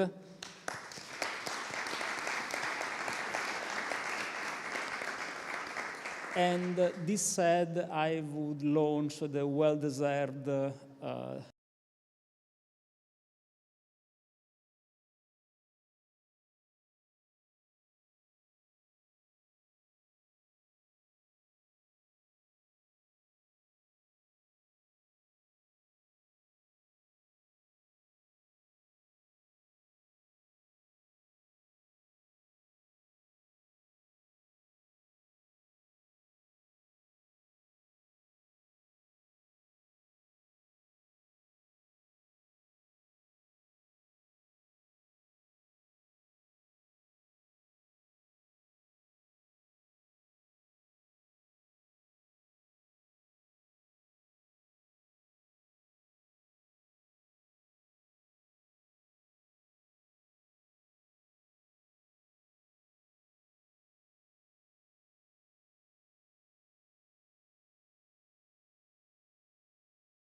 thank you all for sticking around for the last afternoon of this conference. Can you hear me well? Yes, thank you. Welcome to the 7th session and the last round of papers of this conference, which are devoted to the ethics and legal aspects of war and robotics. My name is Nelde Meulenare. I am a VUB history professor, and I was affiliated to BrIAS last year. So thank you, Emanuele, for inviting me back. I'm very happy to be back. We will have a broader debate in the panel session later on, so I will ask you to save up your questions for then, because now we have 5 papers, and I will also open up the floor to the public later on, so you can address the speakers in the discussion panel personally. So, but it's now my pleasure and honor to introduce our first speaker, which is Greg Reichberg, who is the research professor at the Peace Research Institute at Oslo, and who has been thinking and writing about the implications of new military technologies and broader issues of war and peace for the last at least 20 years, I think. So thank you, Professor Reichberg, for joining us. You have the floor. Thanks very much. And big thanks to Emanuele for organizing this conference and inviting me. I greatly appreciate it. So yeah, I'm turning on the stopwatch so I can keep track of time. But yeah, over the last 20 or 25 years, my main area of research has been the history of ethical thinking about war and peace. I've also worked on issues in contemporary military ethics. About 6 years ago, I applied for a grant on the relationship between AI-enabled weapon systems and military virtue. And at that point, I knew very little about AI, pretty much next to nothing. And to my great surprise, the project was funded. So I've spent the last 6 years reading into issues around the use of AI in military settings. So here are the topics I'd like to cover. Well, first, some words on the debate on banning versus regulating autonomous weapon systems. All right, a ban is a prohibition. This is the way I'm understanding the terms here now. A ban is a prohibition.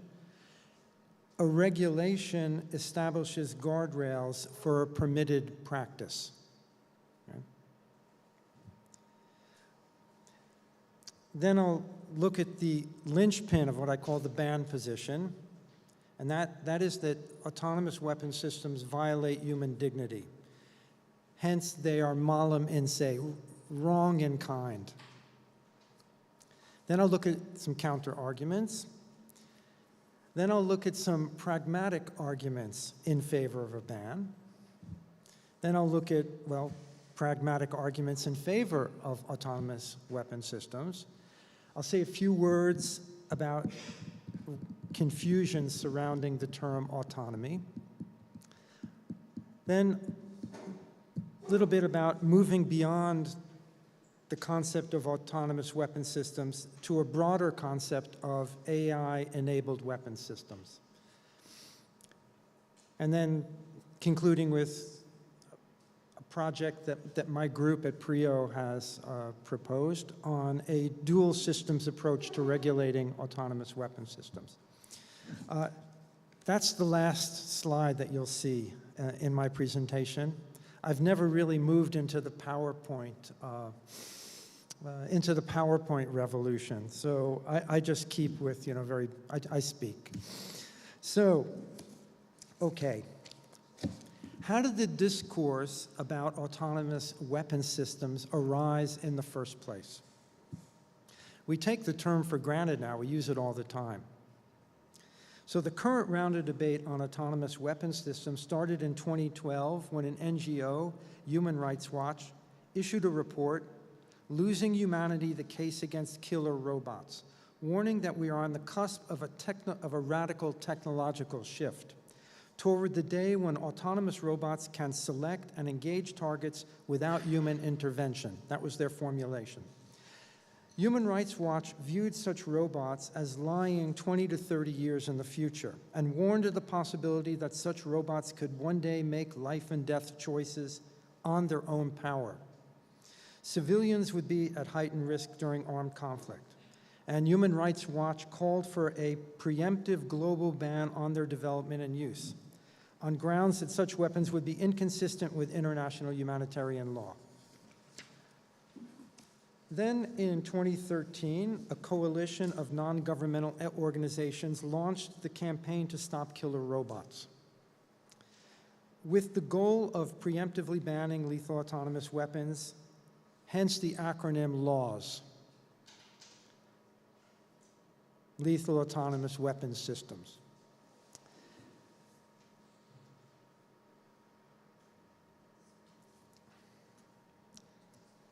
Others supported this idea of a preemptive ban. For instance, AI pioneer Stuart Russell has spoken about scalable weapons of mass destruction.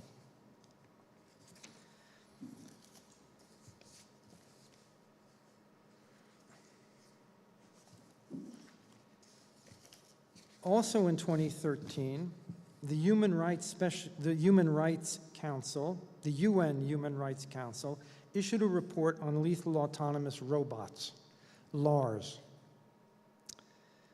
The report was written by Christoph Haynes, the Special Rapporteur on Extrajudicial Summary or Arbitrary Executions. All right, so note right away that this assessment of lethal autonomous weapon systems came out of human rights law, right? The assessment of these new weapon systems did not come out of international humanitarian law, and in particular, not out of what's called the laws of armed conflict.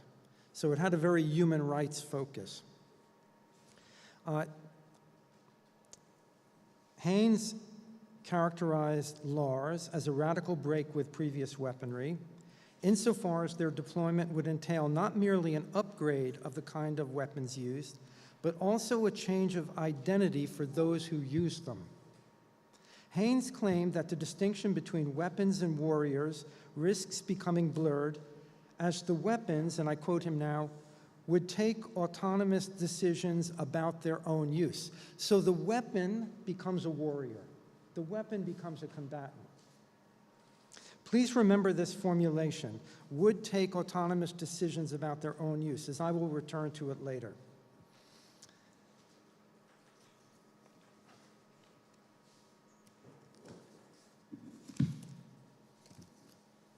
In 2014, the Campaign to Stop Killer Robots started organizing informal meetings of experts in Geneva under the auspices of the UN's Convention on Prohibitions or Restrictions on the Use of Certain Conventional Weapons, which may be deemed to be excessively injurious or to have indiscriminate effects. The acronym is CCW. And the purpose was to explore the possibility of adding an autonomous weapons ban to increasing bans on landmines and blinding lasers, among other banned or restricted weapons. In 2015, the Brussels-based Future of Life Institute issued a call for a ban on autonomous weapon systems, but subsequently restricted the scope to offensive autonomous weapons. The call garnered the support of numerous technology and science luminaries, including Stephen Hawking and Elon Musk. In 2016, the United States Department of Defense Science Board issued its summer study on autonomy. This was a stark counterpoint to the other initiatives. The report touted the idea that AI-enabled weapons autonomy could lead to a revolution in military affairs. Autonomy was accorded an immense military value. The development of the accompanying technologies was strongly urged. Ethics or law were hardly mentioned in that report.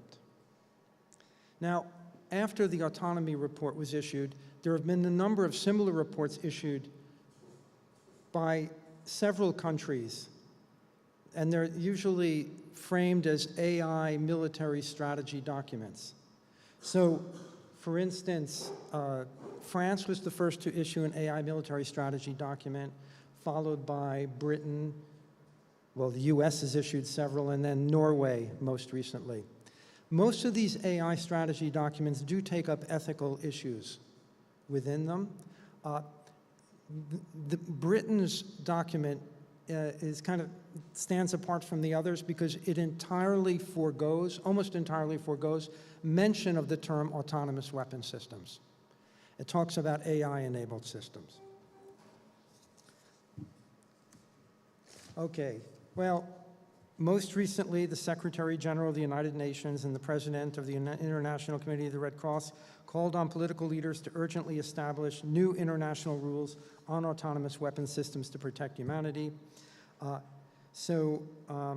And they called on world leaders to launch negotiations towards a new legally binding instrument to set clear prohibitions and restrictions on autonomous weapon systems and to conclude such negotiations by 2026.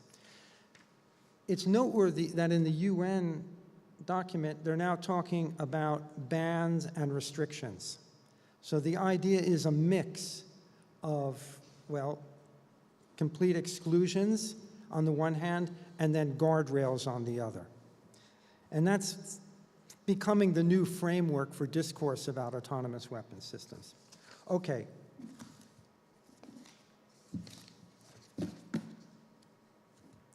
Let's think a little bit about the ban position as articulated by Human Watch Rights and Human Rights Watch and other organizations. Ethically speaking, something can be wrong in two different ways. Something, an act or even a thing, can be wrong in itself, per se. Right? As when we say rape is wrong, right? It's just wrong in itself, under any circumstances, full stop. Other things can be wrong by reason of their circumstances or consequences. So what the ban proponents maintain is that an autonomous weapon system is wrong in itself. Right? Now, examples of things considered wrong in themselves in the context of weapons use, we have biological weapons. Right? So there's a complete ban on their use. So it's not a matter of regulating biological weapons. They're just, any use is prohibited whatsoever. Same thing with chemical weapons.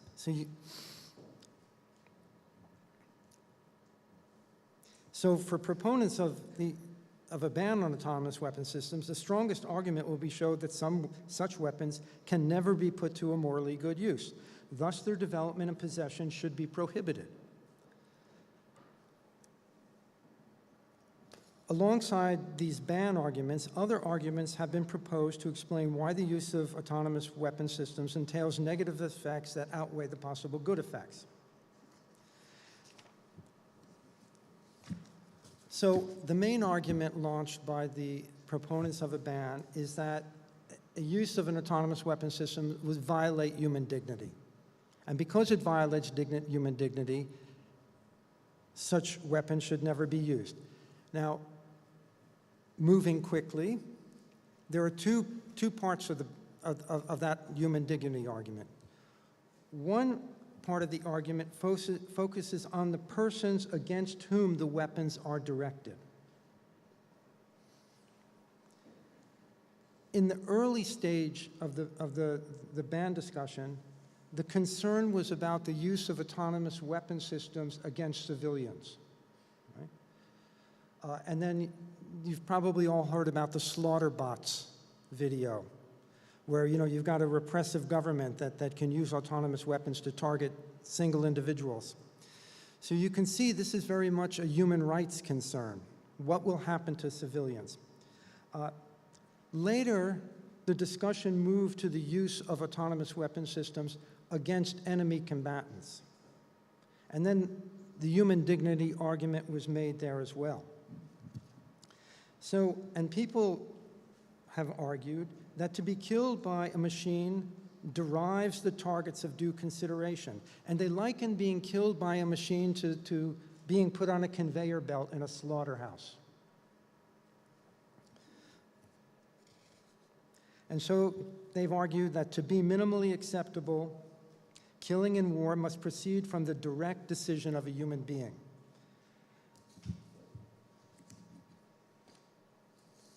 Now, the second prong of the dignity argument says that deployment of autonomous weapon systems would imperil the dignity of the user. And so they say that military action, to be ethical, must include a code of conduct, a kind of code of honor. And according to this code of honor, military personnel must, there must be a reciprocal risk of the one combatants vis-a-vis the others. That the code of honor will stand up only if the people who are fighting on the battlefield each have a skin in the game, each put themselves at risk. And because each side in the fight will put themselves at risk, they will accordingly follow this code of honor.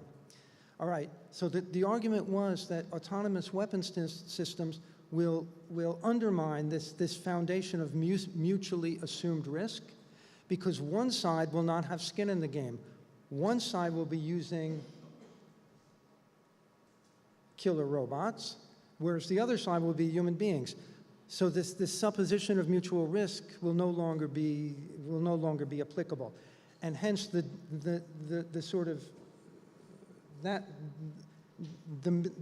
foundation of the military profession as a special ethic will be undermined. There was a second prong to the argument, and that is that right judgment in battlefield settings depends on human feeling and emotion. And so, if robots are used, they won't have and robots don't experience emotions.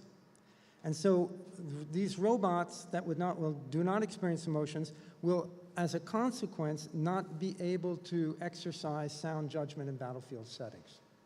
And exercising sound judgment in battlefield settings, that's what's essential to the military profession.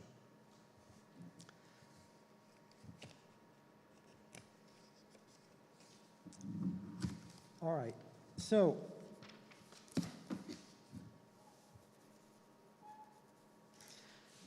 now to the first argument.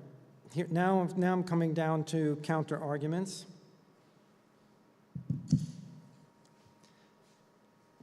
Now, to the claim that robotic killing would violate the dignity of its victims, meaning the targets, it can be said that when the victims are civilians, this would unqualifiedly be true. But not, however, because the killing is done by machine, but because the killing is done in the first place. Had this killing of the civilian been done by a human, say, directing a remotely piloted drone, the killing would similarly be wrong. Should one say that the introduction of autonomous weapon systems would greatly facilitate such wrongful killing and should be banned for this reason, one could counter that the parties deliberately carrying out such wrong would hardly be deterred by a ban, as they have already decided to embark on a process of violating an existing ban. Namely, there is a ban on directing attacks at civilians. So a new ban is not going to prevent them from following through with the action because they've already been shown that they're willing to violate the prior ban, which is the most fundamental one: do not target civilians. And moreover, in the case of autonomous weapon systems, there exists an extremely low threshold to their acquisition and deployment. Unlike, say, nuclear weapons, which requires a sophisticated infrastructure and materials, where bans have been highly effective, actually. You know, it's very hard for, say, a terrorist group to get a hold of a nuclear weapon. To my knowledge, it's never happened. Banning something as easy to procure as the elements of an autonomous weapon system, that would be the ban. There's little likelihood that such a ban would be effective. I mean, all you need for an autonomous weapon system is the platform, like a drone. You need the firing mechanism. You don't even need a firing mechanism. I mean, you can drop ammunition. The firing mechanisms are harder to procure, but dropping ammunition, as it's seen in Ukraine, that you know, you just need to get a hold of the right size munition. And then you need the navigation system, and then you need the system for target identification, computer vision, and then you need the execution, the fixing of the target and engaging with the target. The technology used in driverless cars can easily be adapted to that purpose. So it is very unlikely that a ban would have any real effect, especially when it comes vis-a-vis use by repressive governments or so forth to target civilians.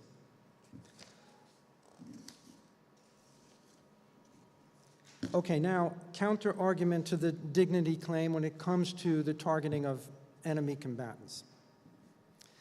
When the targets are combatants, one could argue that being killed in war is inherently an affront to human dignity. In this sense, all battlefield killing entails a denial of human dignity. That's the way war is, with or without autonomous weapon systems.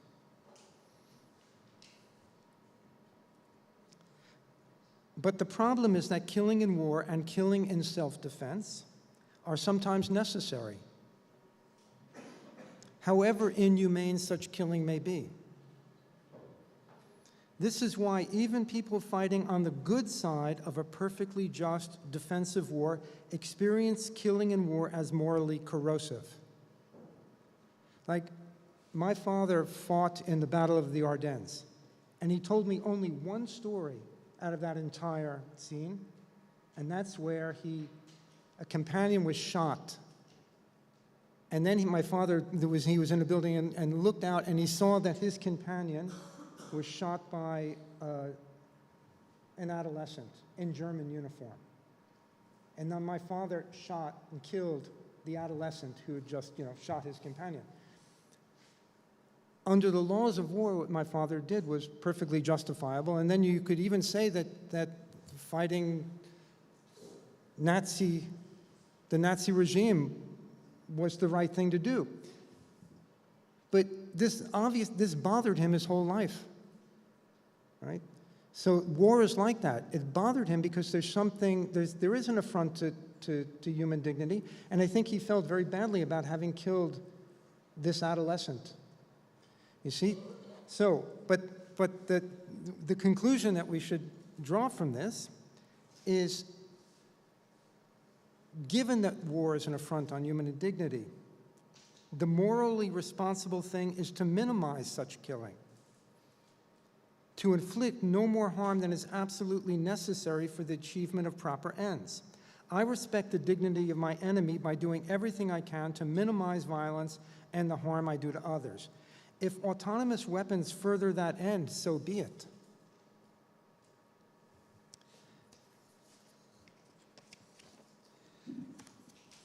As to the second prong, undermining the professional integrity of soldiers, okay, here opponents come with two counter-arguments.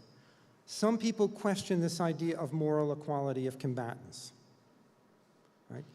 They say that there is no reason why the just combatant, let's take the Ukrainians, for example, that they have good reason to be fighting the Russian army. You could say that there's no reason for them to increase the risk to their own personnel. In fact, in fighting for a just cause, the Ukrainian leadership should do everything it can to reduce risk to its own personnel. And so if using autonomous weapon systems would serve that end, there is in principle this in no way imperils the professional code of the combatant simply by virtue of not assuming reciprocal risk with those who you're fighting against. Okay, then we come to the argument about emotions. Opponents of the dignity argument deny that emotions are a necessary prerequisite for right judgment in battlefield context.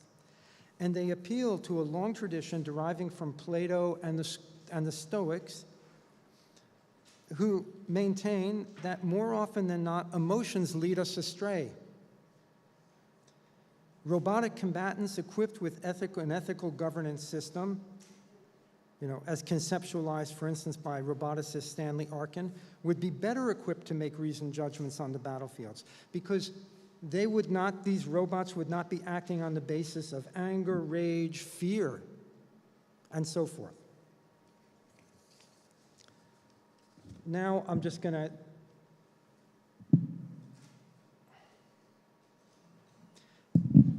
move along into the pragmatic arguments. Ban proponents have raised a set of ancillary arguments based on the likely negative consequences of using autonomous weapon systems. I call these arguments pragmatic because they are not absolutely inevitable or necessary outcomes.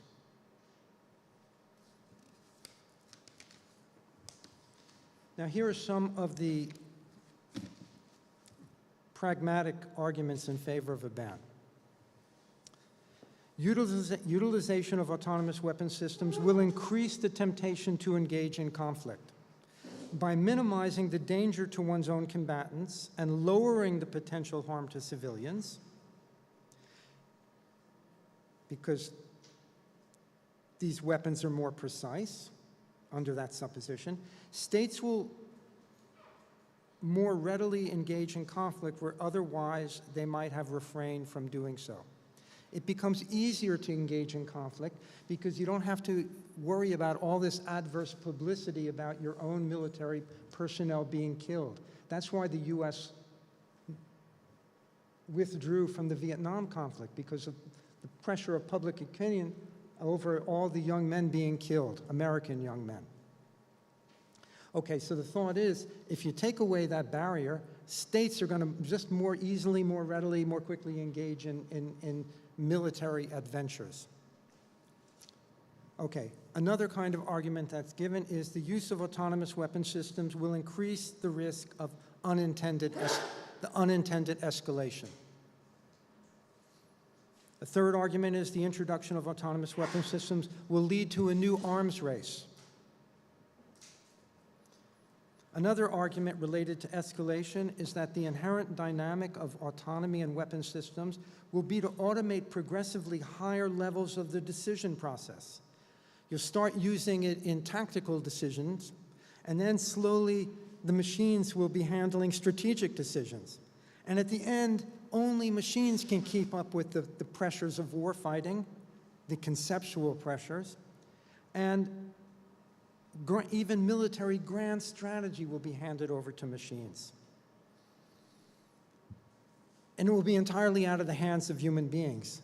Machines will be handling the entire war process, and if things go astray, apocalypse could result.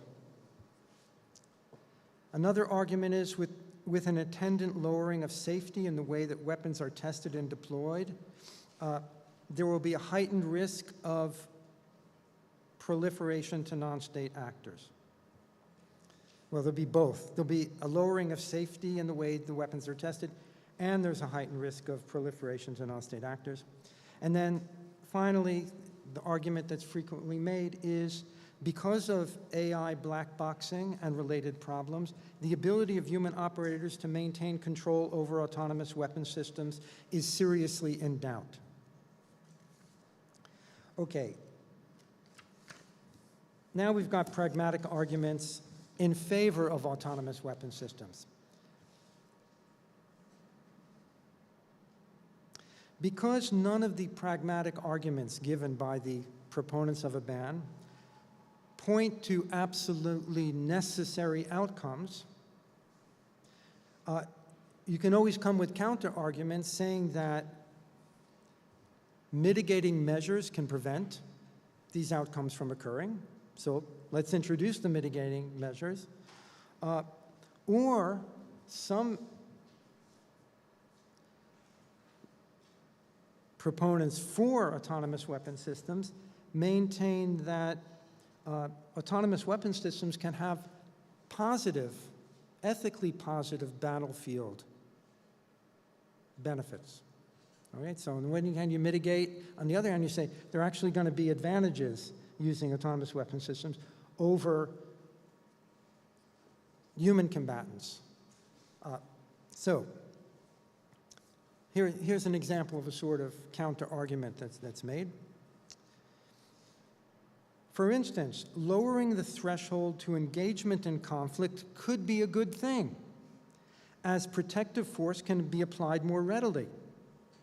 The atrocities in Rwanda might not have happened at a large scale had external armies not been concerned about putting their own personnel at risk of harm. Deployment of autonomous weapon systems could get around this problem. See the reasoning. There are some occasions when force should be used, but if you refrain from using force because you're worried about, the harmful effects on one's own military personnel, which is really understandable, then terrible things are allowed to happen that otherwise could have been stopped. There's a similar argument made about individual human combatants. In battlefield settings, they often make decisions around personal safety. And it's quite common that soldiers will shoot first and ask questions later because they're concerned about being targeted themselves. So often soldiers in battlefield settings will be reluctant to help civilians who might be in the line of fire because they're going to put themselves at risk by helping that civilian in the line of fire. So an autonomous weapon system wouldn't have this kind of fear calculation and concern over one's own safety, so they could take actions that would be necessary regardless of the implications for the machine itself. Okay, now, the use of autonomous weapon systems might dampen escalatory tendencies in warfare. If an autonomous aircraft is shot down, for instance, there might be less pressure to respond with deadly force than if a human pilot had been on board. However, the most serious objection to my mind concerns the problem of maintaining control over autonomous weapons system. I think that's the crucial issue raised by proponents of a ban. But to see this problem in its proper proportions, we need to dispel confused ideas about autonomy.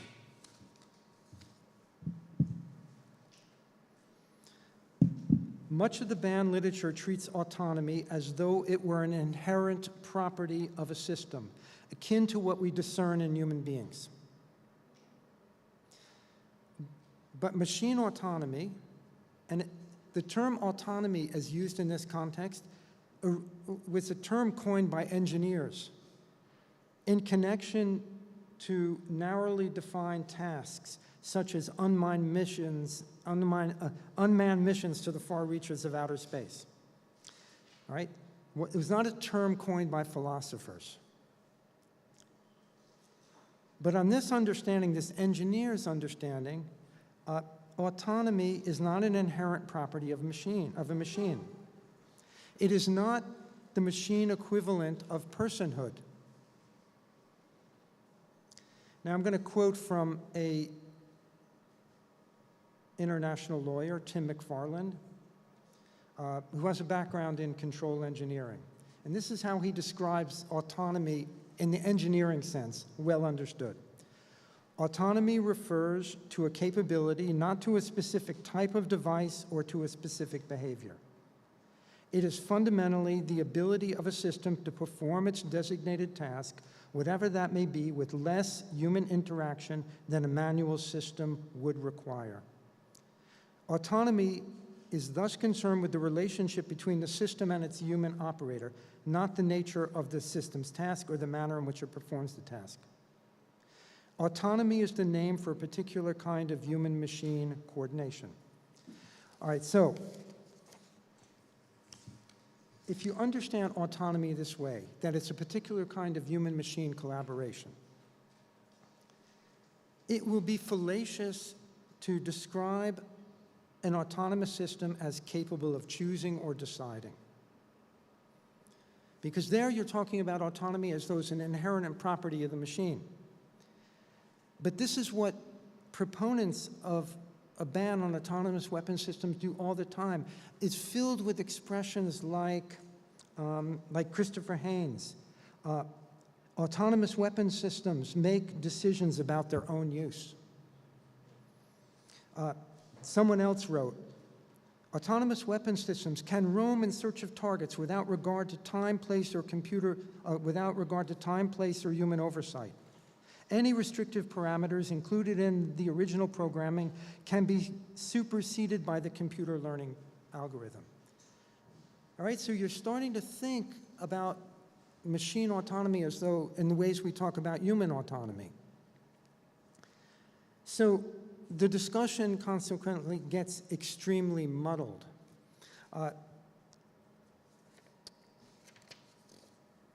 Okay. Very quickly now.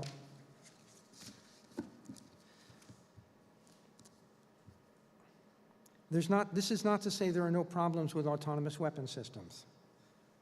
On the contrary, the problems are real. The brittleness of these systems, for example, or the potential for system errors to be magnified far beyond what could result from the mistake of a single human combatant.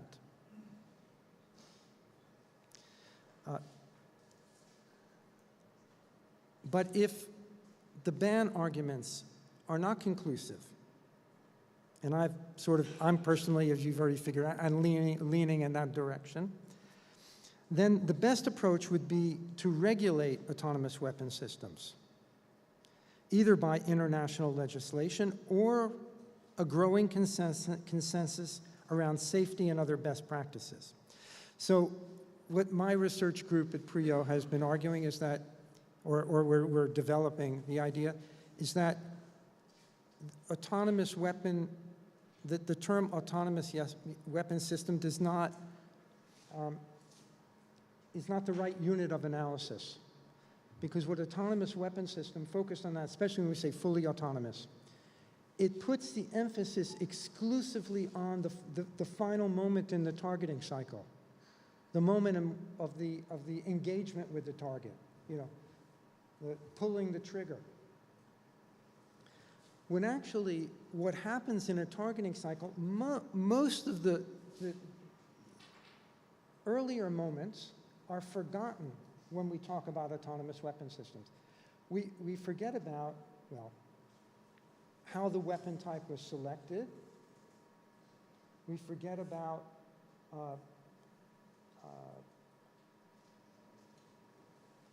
on what the sort of information that's been fed into the system from different streams. Wrap up, yeah. So, the mic, sorry, yeah. Okay, so the point here is, if you look at a full targeting cycle, the final moment of pulling the trigger is the very last moment. And even if you keep a human in the loop in that very final moment, the person making that final decision will have been doing so based on a whole set of inputs that came in before that final decision. And if those prior moments are automated, which they standardly are today, having a human in the loop will not preserve ethical uprightness in the use, ethical uprightness in the final targeting decision. And we've seen this really clearly in the case of Israel's use of AI in Gaza, because there is a human in the loop. You know, from what we know about what's happened, there's always a human being who's pressing the button at the end, but based on a whole automated process that came before. And so what we're saying is, instead of looking at that final last moment, you've got to look at the whole process. So our project is about taking AI-enabled weapon systems as the unit of analysis, and to look at the whole nexus of moments in the targeting cycle.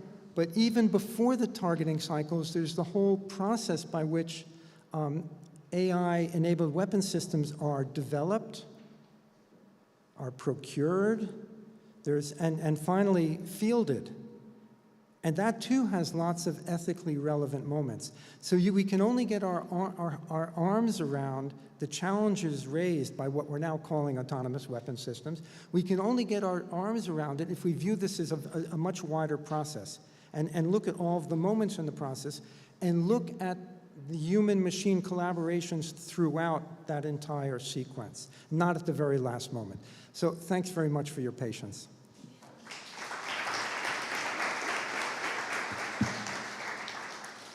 Thank you very much for this fascinating lecture. It was really useful for me to have this listing of arguments in favor or against the use of these kind of weapons.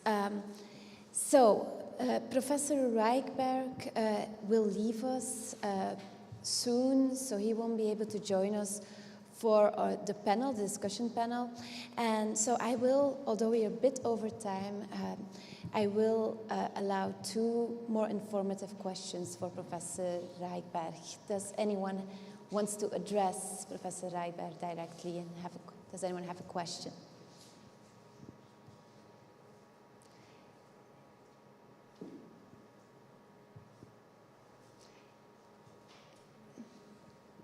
Do you have a question?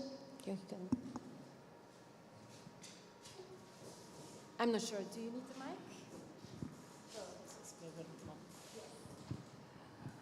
Okay, so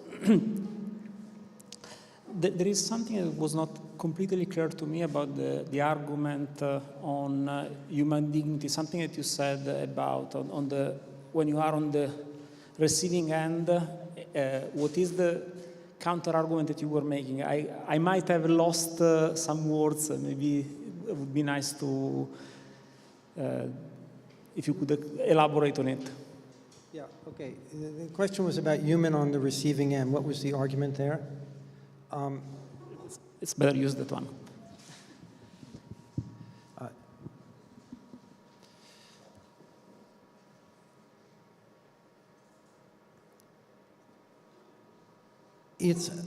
To me, it's hard to see.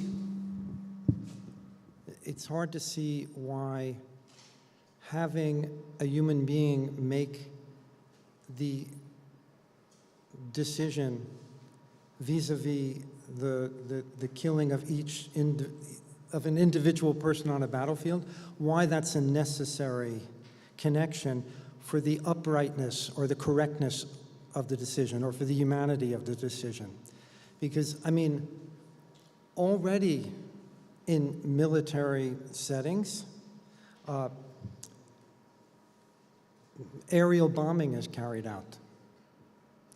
There's no human decision-making vis-a-vis each person who ends up dying as a result of that. there is and should be a human decision about where to bomb, likely number of deaths to result, what the side effect harms can be, and so forth. So on the face of it, this supposition that targeting in war, that there's something new happening here, that we've somehow come up with a way of targeting military personnel where the decision of each individual person to be targeted is taken out of the hands of a human being. And so we're very upset at that thought it's taken out of the hands of a human being. But we've already been living with that for a long period of time, right? And, but beyond that, I don't see for the person targeted how it makes any qualitative difference that you're killed by another human being.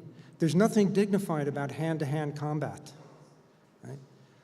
So I don't see how for the person himself or herself that makes any qualitative difference.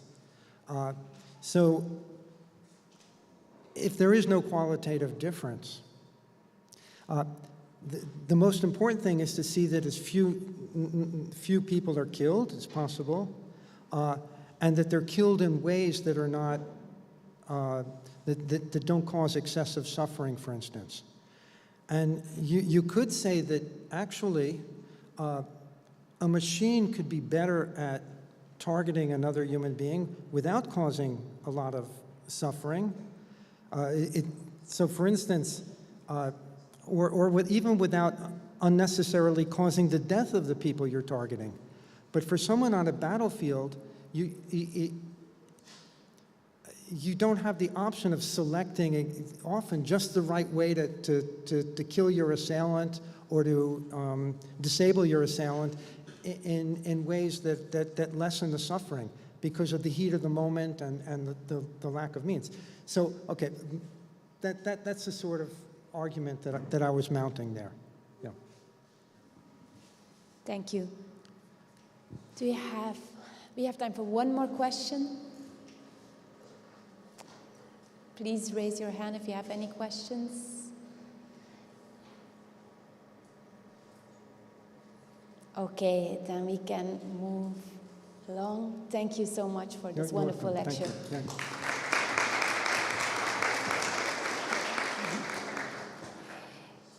Can I please ask the next speaker?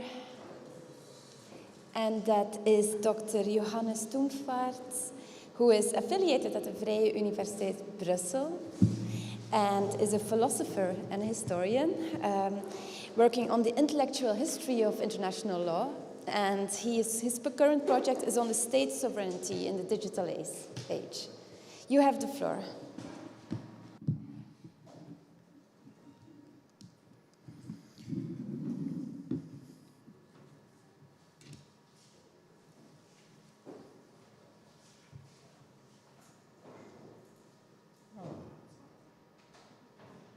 Nice. Okay, so I'm very happy to speak up after Mr. Reichberg because I have very similar arguments, and that is also no coincidence because in part owed to the fact that I, of course, like anyone else in the field, have read the work of Dr. Reichberg.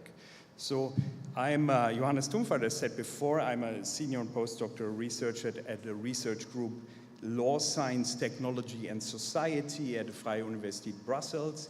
And I'm also an adjunct lecturer in ethics of international security management at the Berlin School of Economics and Law. And I'm going to talk right now about an issue that is very much a continuation of what Mr. Reichberg has elaborated. The title is Autonomous Systems for Legal and Ethical Control, the next best solution if a universal prohibition of laws fails. So some of the things that I'm going to elaborate in these 20 minutes are elaborated in more depth in these papers. So first there's the explorative paper that I published in AI and Ethics in 2023, and it's called the Democratic Offset, and it asks how democratic states particularly should engage with automation in confrontation with authoritarian regimes who might have an advantage in the development of AI systems. So that is really a very philosophical exploration. The second paper that this is building on is a policy brief that I published with the Sciences Po Chair Digital Governance and Sovereignty, and the title is Autonomous Systems of Normative Control in Military Applications of AI Towards an Ethically and Legally Responsible Industry Standard for Military Technology Made in Europe. So there are several policy arguments that I'm not going to elaborate here about how standard setting for these autonomous systems for ethical and legal control could function. So what is the definition? Autonomous systems for legal and ethical control, that is very much a term that I'm using for a whole group of systems. They are largely hypothetical mechanisms to automatically block weapons when used in an unlawful or unethical way, or alert their operators. The outline of my talk today is I'm going to speak about the project of a universal prohibition of laws and its problems, then about models of autonomous systems for legal and ethical control in the literature, and finally, I will add some constructive and critical discussion of these models. The project of a universal prohibition of laws and its problems. The ban on laws is widely supported. There is a civil society consensus. Since 2023, since the campaign to stop killer robots, Mr. Reichberg was also referring to that, that was immensely successful. And it's also accepted among many ethicists and AI and robotics researchers. And the Vienna conference just some days ago, which were stating that we are at the crossroads of humanity, made this very clear that there is a broad consensus in this regard. Also, the UN Secretary General Antonio Guterres called for a laws prohibition until 2026. Numerous governments and military directives stress that the use of laws is unacceptable and emphasize the need for human control. However, they have different views on what constitutes human control and which aspects of autonomy should be banned. So international approaches were regularly discussed in the Convention on Certain Conventional Weapon meetings on killer robots from 2014 to 2019, and several meetings of the group of governmental experts, GGE, on emerging technologies in the area of laws. The ban on laws is also based on very good arguments. Some of them we have already heard. Laws, I think the most important argument is the technical argument that laws are unlikely to be able to comply with the IHL criteria of proportionality because this criterion is subjective. And discrimination between civilians and combatants because it is difficult to technically implement this criterion. It has also been argued that having a machine decide about killing a human is irreconcilable with the principle of human dignity. And Mr. Reichberg was referring to that. I think the main problem of this argument is that it's kind of a well-meant anthropomorphism because these machines actually do not decide.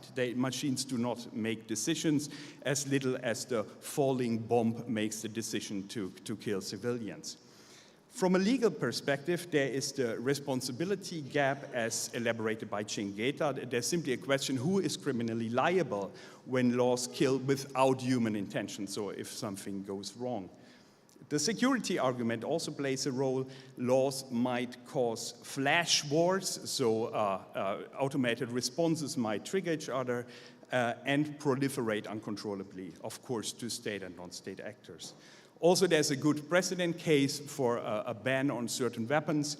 The chemical and biological weapons have been successfully banned. However, a universal ban on laws might fail, because crucial geostrategic actors maintain strategic ambiguity or are explicitly opposing a ban. Most importantly, Russia directly opposes a ban, and even more importantly, it even maintains semi-automated retaliatory nuclear strike system, which is called Perimeter and is already operational since the Soviet Union era, and has led to malfunctions that could have led to very serious mass extinction events. China called for a ban on the use of lethal autonomous weapon systems, but not on development and production. The US agrees with many of the ethical arguments supporting a ban, but insists on that it may be compelled to develop laws in the future if US competitors choose to do so. So there's the deterrence argument. They are doing it, so we must do it also in order to have a credible deterrence. That might also be relevant, as has been elaborated this morning, to the EU's strategic autonomy, that there might be some compelling situation here. Just recently, the US officially urged China, Russia, and Russia to declare only humans, not AI, control nuclear weapons.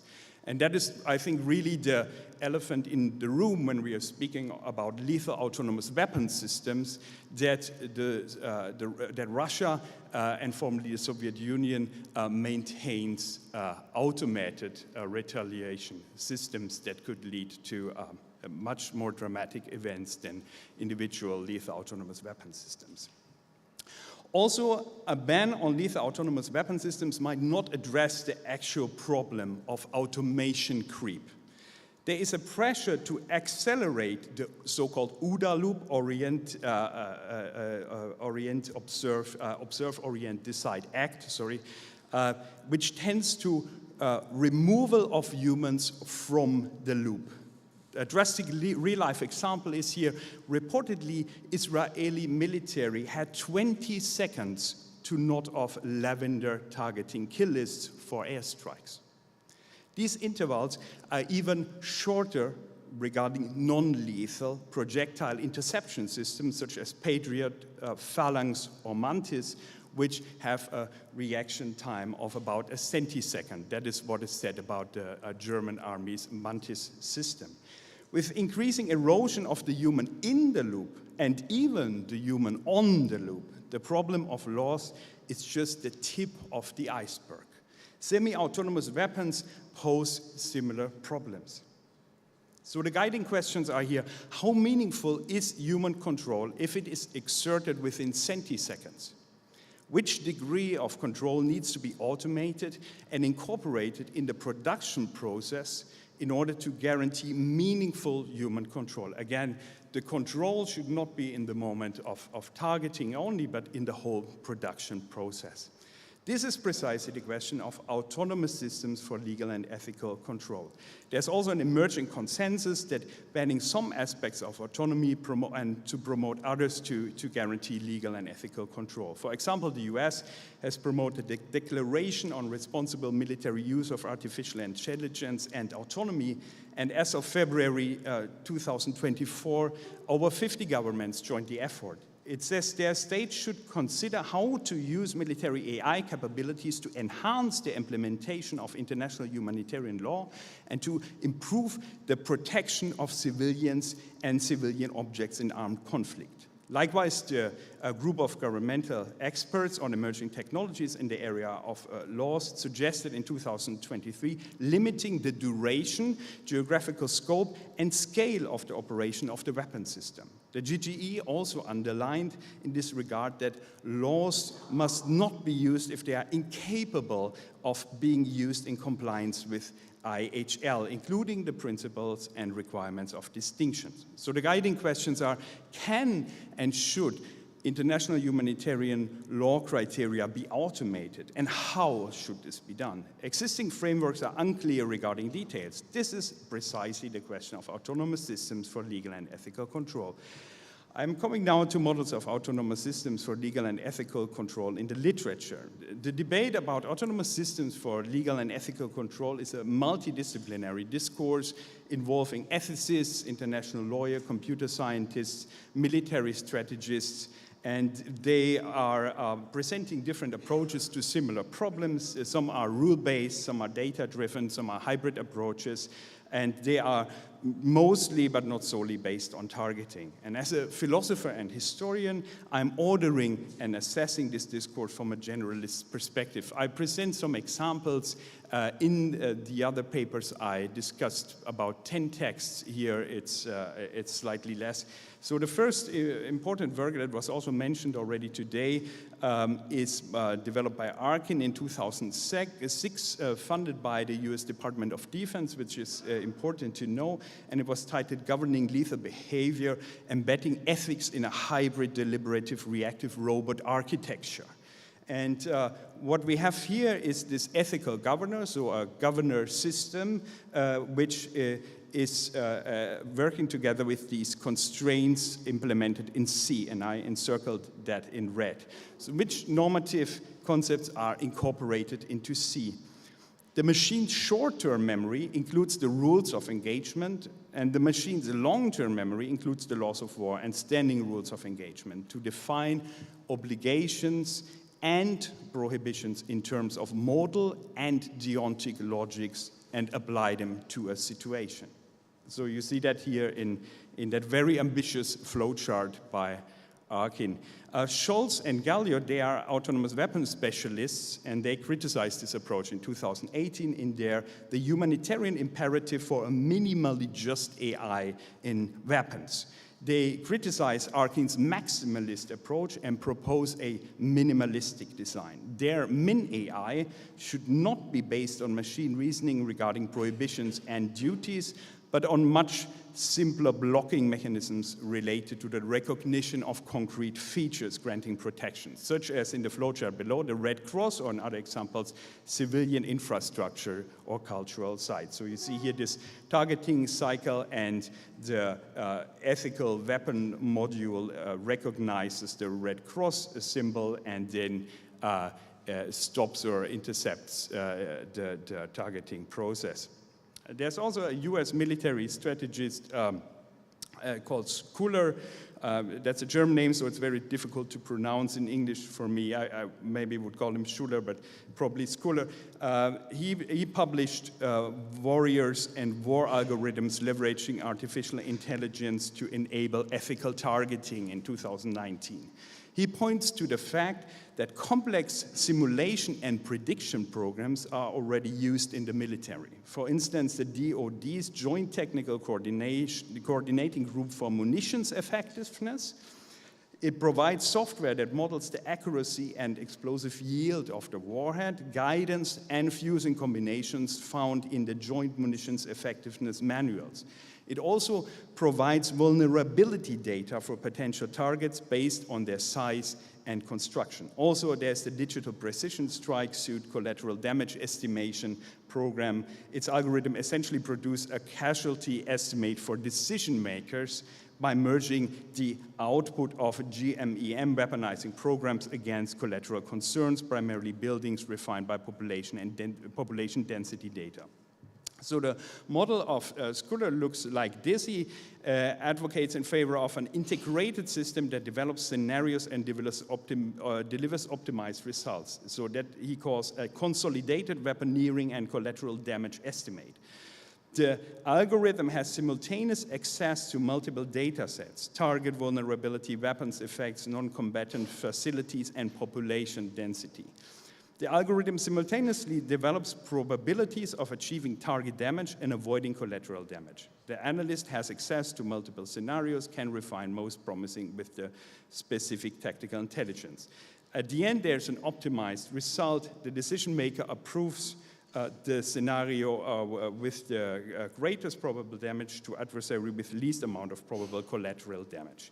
This account by Schuller is developed further by Zure Quick and Van Engers in their 2023 paper, Model of a Military Autonomous Device Following International Humanitarian Law. Their model consists in predicting the relationship between military advantage, how much advantage is gained from attacking a specific target, and incidental harm, collateral damage caused by both foreseeable and indirect effects of an attack. The system includes several modules with specific tasks in the reasoning part, most importantly the harm minimization filter, the proportionality test, and the Article 57 filter, so that relates to precautions in attacks. The generated output consists of ordering decisions regarding their degree of compliance with international regulations. In a turn away from the present trend, they promote a hybrid approach that is data-driven regarding the perception tasks that they summarize as cognitive part, and rule-based regarding the reasoning part, which is informed by IHL and other norms. So this is very important here to reach the target of explainable AI, to have a rule-based system that can be really also traced back and not a data-driven black box approach. So here's the flowchart from Zurich, Quick, and Van Engers, and you see in the upper half the cognitive part, which is fed by general circumstances and signal intelligence and military goals. And this is this cognitive data-driven part, and you have below the rule-based reasoning part, which is informed by treaties. There you have the treaties fulfillment module, the goals fulfillment module, the harm minimization filter, the proportionality test, the Article 57 filter, and that leads to a decisions ordering, which decisions are the most proportionate in this sense. I come to constructive and critical discussion of this issue. So my suggestions are: the debate is so far focusing on international humanitarian law and use in bello categories, such as distinction and proportionality. But what about use ad bellum and use post bellum principles, so right to war and right after war, such as the prohibition on wars of aggression and the annexation of territory? Also, this is important, military weapons are often used against domestic population and not necessarily only in war. What about securing civil and political rights, such as the right to peaceful protest, through blocking mechanisms regarding the use of force against protesters? So taking this together, it leads to 8 tasks, which is certainly not conclusive, that list, and they range from complex to more complex up to impossible tasks, because there's really no easy task here. So it starts with the recognition of cultural and religious sites, which is something that could be mastered somehow with geolocation, but we know that this is difficult. I will come to that later. The differentiation between civilian and military infrastructure, which is also difficult because civilian infrastructure is often used by military. The recognition of densely populated areas, where one could say autonomous weapon systems should not operate at all. The recognition of protected symbols, such as the Red Cross and the Red Crescent, and blocking mechanisms regarding the use of force against domestic protests, blocking mechanisms regarding the defense of annexed territories, and differentiation between civilians and combatants, and assessment of proportionality.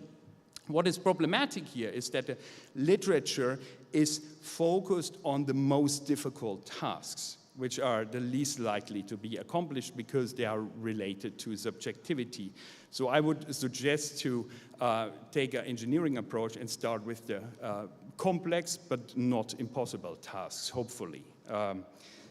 Some of the many remaining problems are: to which extent does signal jamming make geolocation-related tasks impossible? How to find the right balance between false positives and false negatives? Military personnel will not tolerate overblocking. Human rights activists will not tolerate underblocking. If machines act predictable according to certain rules, this makes them also vulnerable to adverse engineering, right? If there are some signs that block weapons automatically, then opponents will imitate those signs and make use of that knowledge. Also, this is a big question: is this legal washing or ethics washing? Is this technological solutionism? Does this lead to the fact that we have the illusion that the ethical dilemma of war are taken care of by technology, which can be outsourced to machines, this can lead to moral de-skilling of human agents. So it is important to make sure that these models enhance human legal and ethical reasoning rather than pretending to make it obsolete. And of course, that is a remaining question: how can subjective criteria related to proportionality be quantified so that machines can understand them? Also, importantly, the fog of war affects data. For instance, the population density data collected in peace times might not reflect the density in war times.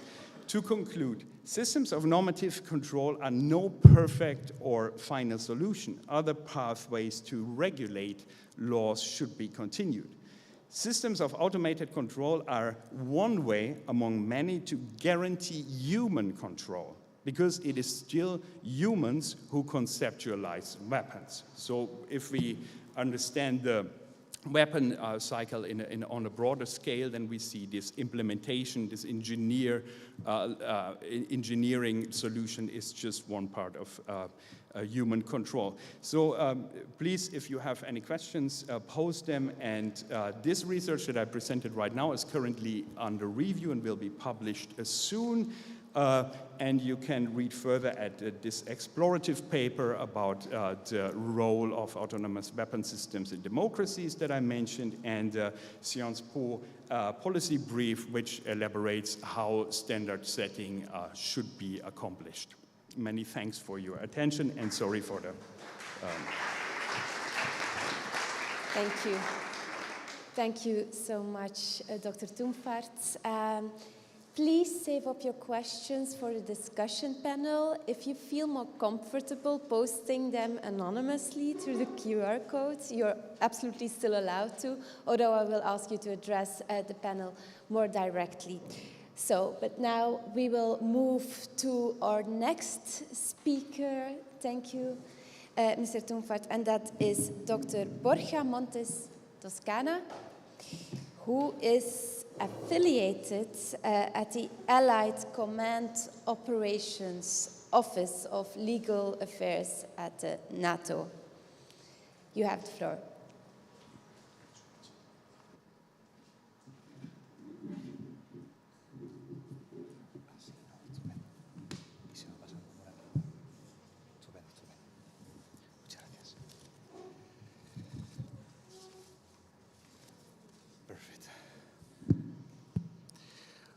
Good afternoon to everyone. First of all, thank you so much to Professor Emanuele Garone and to researcher Dr. Andrés Cotorruelo Jimenez for the kind invitation to this forum on robotics, war and peace held here at the Université Libre de Bruxelles, and also to all the organizing team for this fantastic conference that I can only imagine that has been amazing and very enriching in the last days, but unfortunately my professional commitments prevented me to attend all the lectures, but congratulations to you all for all the real success that this conference is being. First of all, before starting, I will introduce a short disclaimer for my presentation, and it is that I will talk on my personal capacity. That is, I will not, all the opinions that I will mention in this presentation do not represent those from NATO, Allied Command Operations, SHAPE. No, I will talk on my personal capacity. Whenever I receive the invitation from Andrés and from Professor Garone to speak at this forum, I decided to share with them the title of Autonomous Weapons and Responsibility Gaps. This presentation is part of my PhD research, of my PhD dissertation that I defended last year in Spain. But however, I decided to mention as gaps because there are still many issues, many fields that need to be addressed. Answers need to be found as regards the regulation of artificial intelligence and autonomous weapons. That's why I have called this presentation as Responsibility Gaps. This is the outline, the index of my presentation that I will hold for the next 20-25 minutes. And I will start explaining, first of all, on which are the complex hybrid scenarios that we are currently facing. Secondly, we will introduce on the issue of AI and its prospective role in future battlefields. We will talk about the recent initiatives and how to determine autonomy. The ethical use, that is, how autonomous weapons should be regulated and whether they should be banned. The applicable legal framework. The next challenge on international responsibility, including individual criminal responsibility, which I consider the most important to be regulated, very urgent. Weapons control and review process in the issue of encoding the right behavior, and command responsibility and targeting process. First of all, we are living in an era where uncertainty is out there. We are living different challenges such as climate change, the COVID-19 crisis, pandemic, the different refugees crises, and of course the current wars that are happening in Gaza and in Ukraine. And of course the emergence of disruptive technologies and artificial intelligence is another threat that we are facing nowadays due to the imprecision that the use of these new technologies entail. Autonomous weapon systems will be mainly aimed at the utilization of equipment capable of making quicker life or death decisions that human operators, at least in the specific operational context where autonomous weapons will be designed or succeed, will be deployed. Most of current debates have specifically focused on the risk of unintended escalations as the result of anticipated kinetic effects and the lowering of thresholds for armed conflict. The exercise of meaningful human control, very critical concept, over the critical functions of autonomous weapon systems has also raised concerns about ensuring context-specific value judgment and the application of international humanitarian law norms.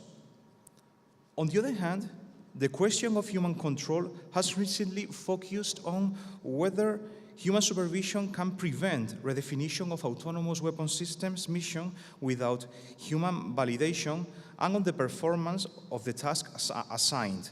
That is, the reverse of effects of possible unlawful acts assessed by artificial intelligence applications. Therefore, the implementation of new means and methods of warfare will unavoidably pose ethical questions on how much autonomy can we afford and whether current international law is resilient enough to face the challenges and uncertainties that will arise as a result of the introduction of new technologies. That is, on this lecture, different proposals and solutions will be drawn with regards to individual and state responsibility and the conventional and customary principles that must be observed when actors utilize autonomous weapon systems. That's why, as I mentioned in my slide, consensus will be necessary to be achieved on this field, because otherwise artificial intelligence will be over us. And we have to take advantage to artificial intelligence and, of course, take the best benefit of these applications and these new capabilities. First of all, we know that there are different countries, such as the USA, Russia, China, and other countries that are making huge investments on artificial intelligence. Are they searching for competitive advantage? Probably yes, probably not. We should remember the words that were said by President of Russian Federation, Vladimir Putin, when he stated that the person that has control over artificial intelligence will be the ruler of the world. That's why artificial intelligence is something that we must really think about it. Most of efforts in artificial intelligence are mainly geared towards battlefield and course of action analysis, command and control, target recognition and acquisition, intelligence analysis, signal detection, and early warning, predictive modeling. Different initiatives have been raised as regards artificial intelligence. Most of you are already familiarized with them. For example, in 2021, UNESCO did a recommendation on the ethics of artificial intelligence, which was considered to be the first global standard setting instrument on the ethics of artificial intelligence in the form of a recommendation. Also in October 2021, NATO adopted its strategy on artificial intelligence, putting a special emphasis on the principles of responsible use for AI. Don't forget this, responsible use of AI. In April of 2021, also the European Commission did a first proposal for the regulation of a harmonized rules of artificial intelligence, prohibiting some types of artificial intelligence systems, which of course has become a new regulation of proposal approved by the European Parliament recently and is pending on final decision by the Council of the European Union. And of course, another example that we should take into account, many AI experts are familiarized with this, the United States Department of Defense issued Directive 3009 on autonomy, which has been amended several times in 2017 and in 2023 for the last time. How to determine autonomy? This is the most important definition that member states, that is, all the states of the international community will have to deal with. Otherwise, if we don't deal with a definition, if we don't reach to a definition of autonomy, complexity and chaos will arise. And I would even say that in order to reach to a definition of autonomy, we should also worry about the lethality of these systems and especially on the behavior. The behavior of the system is the most important part on this. That's why, if you see on the screen, there are different stages of control that have been proposed by authors such as Noel Sharkey that determine whether an artificial intelligence system could be considered to be legal or illegal in accordance with international law. For example, if there is human deliberation before a targeted attack, of course, the system should be considered legal because that's a classical system as we currently know in operations. However, if the software makes a recommendation of alternative targets and there is a final human decision on this, still we can consider that the system is legal. However, if the software selects an objective and the human makes the final decision, we should look out and see if there is enough time for decision or not.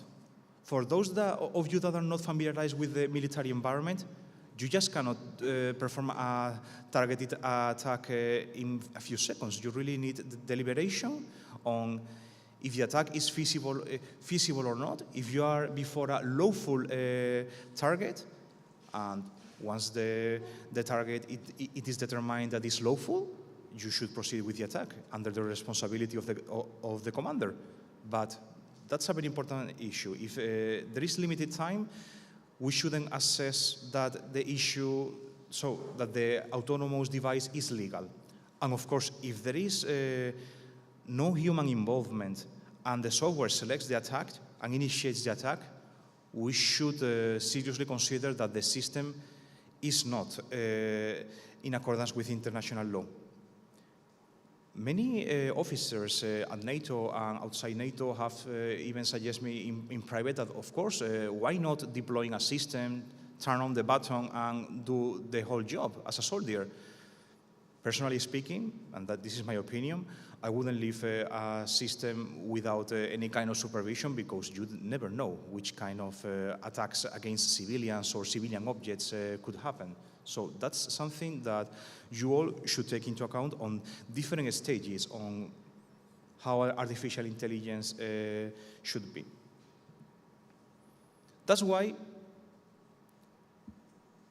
and this is very important because the international community is working on this, the difference between automation and autonomy should always be clear.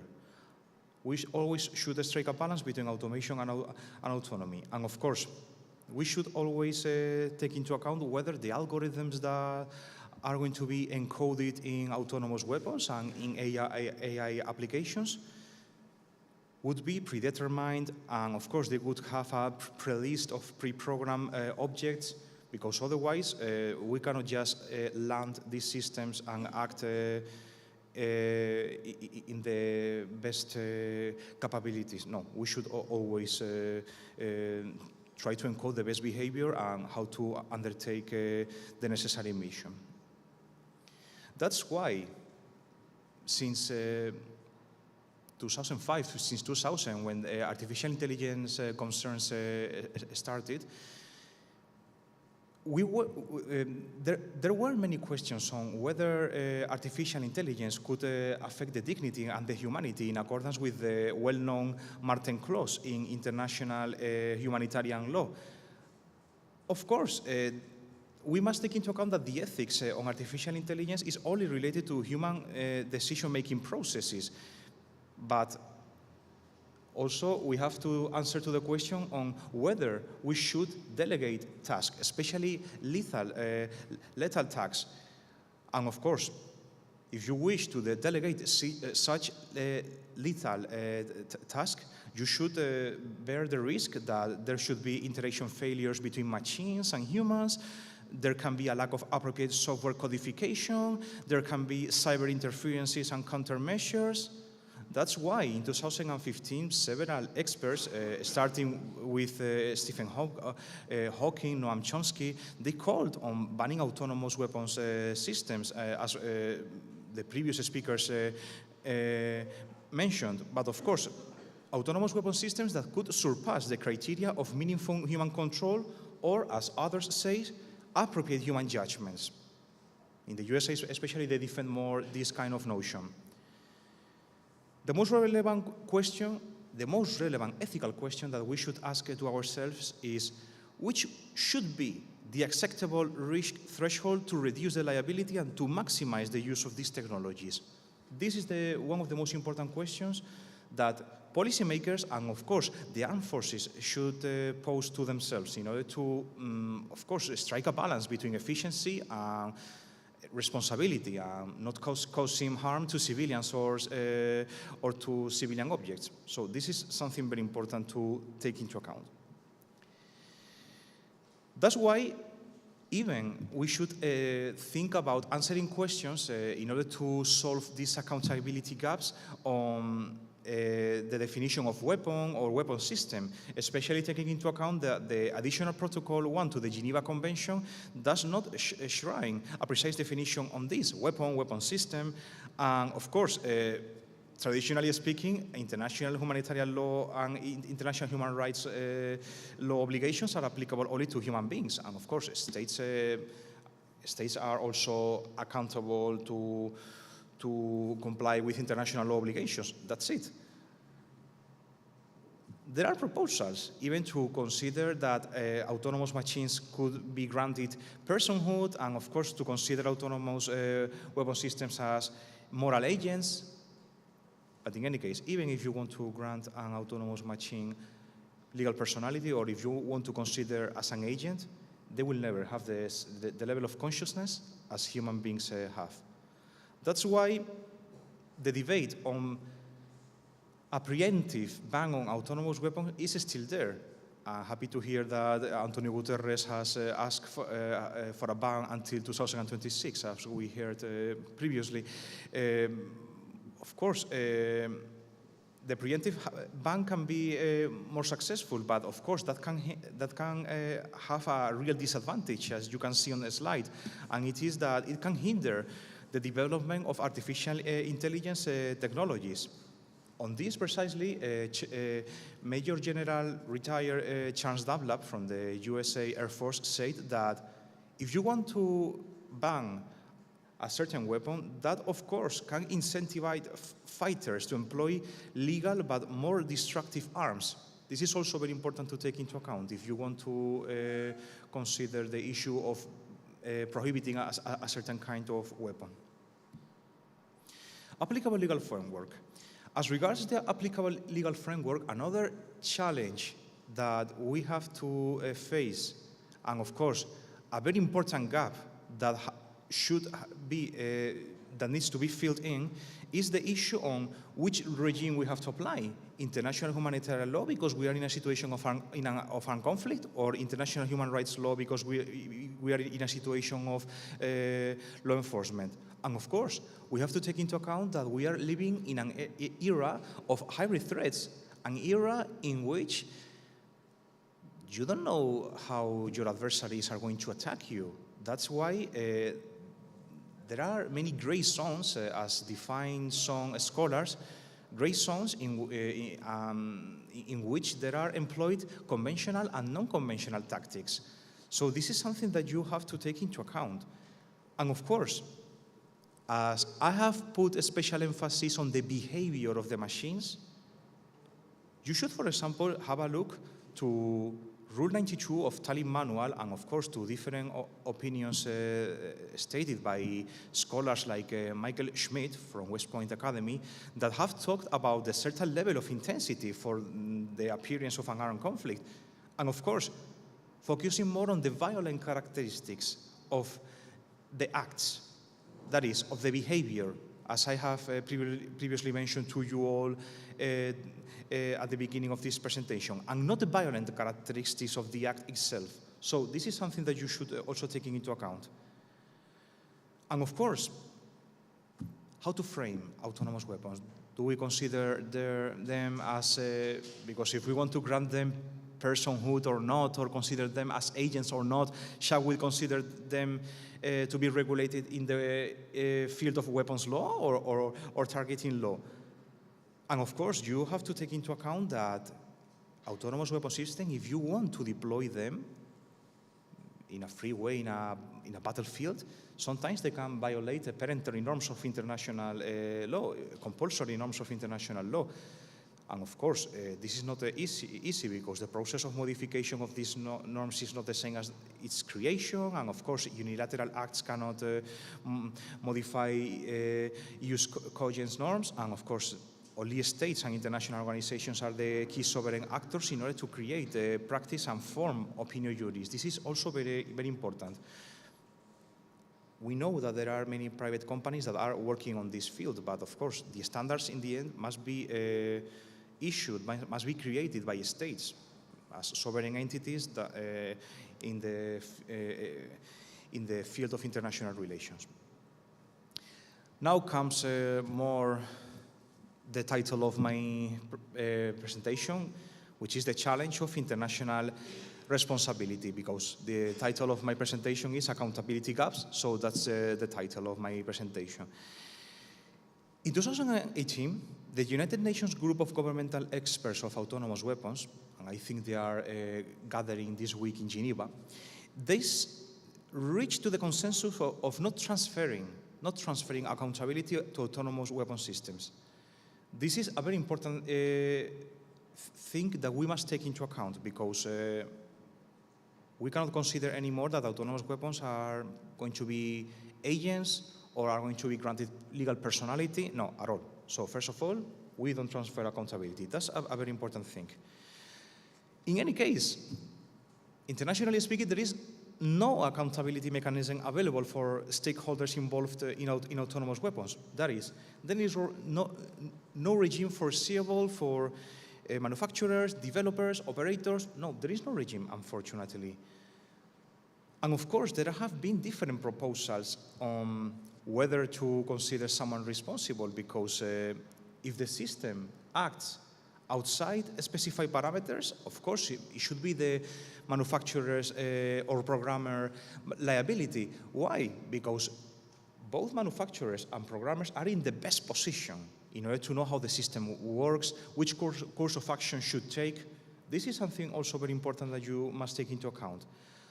But of course, if there is an illegal use, if the commander says, listen, I know that there are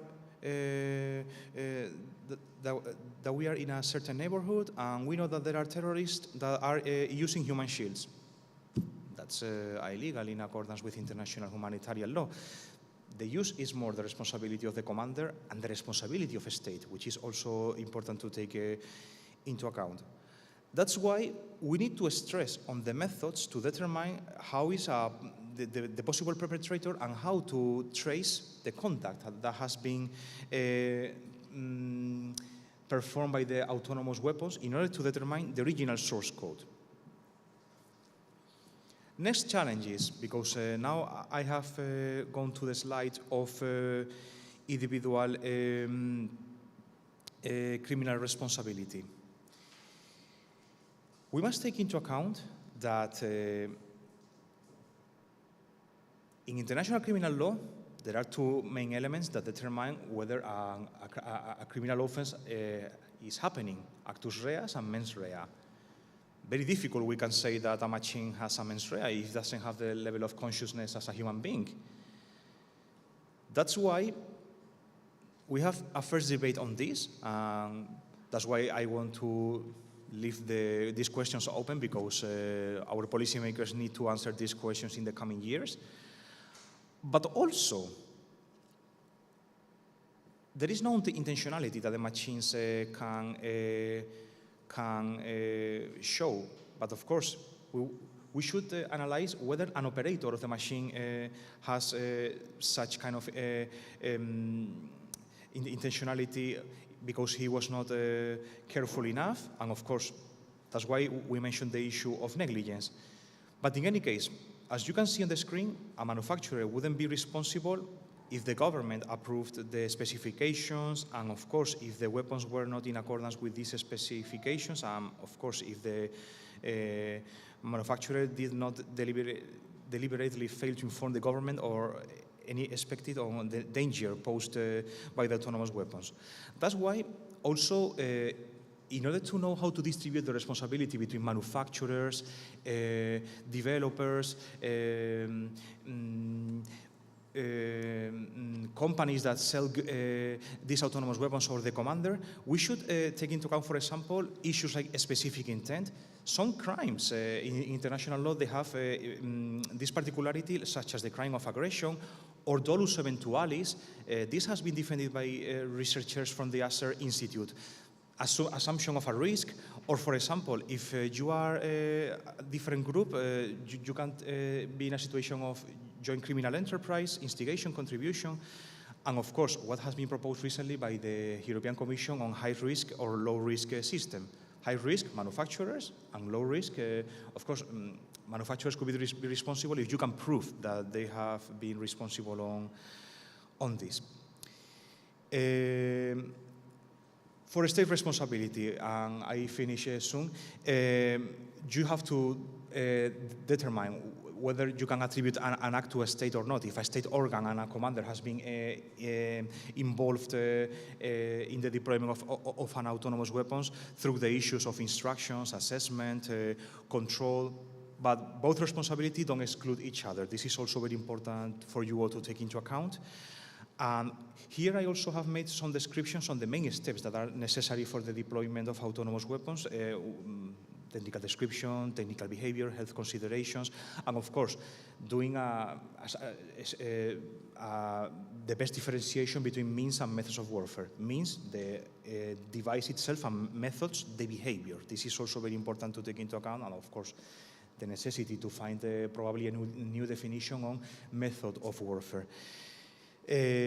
Also, I have mentioned here that, just to sum up, in order to determine the main elements for the revision process of an autonomous weapon, you must take into account if a certain element decisively conditions the action of the autonomous weapons, and of course, if the different changes in the software, and of course, the constant revision that is necessary for the autonomous weapons, because otherwise,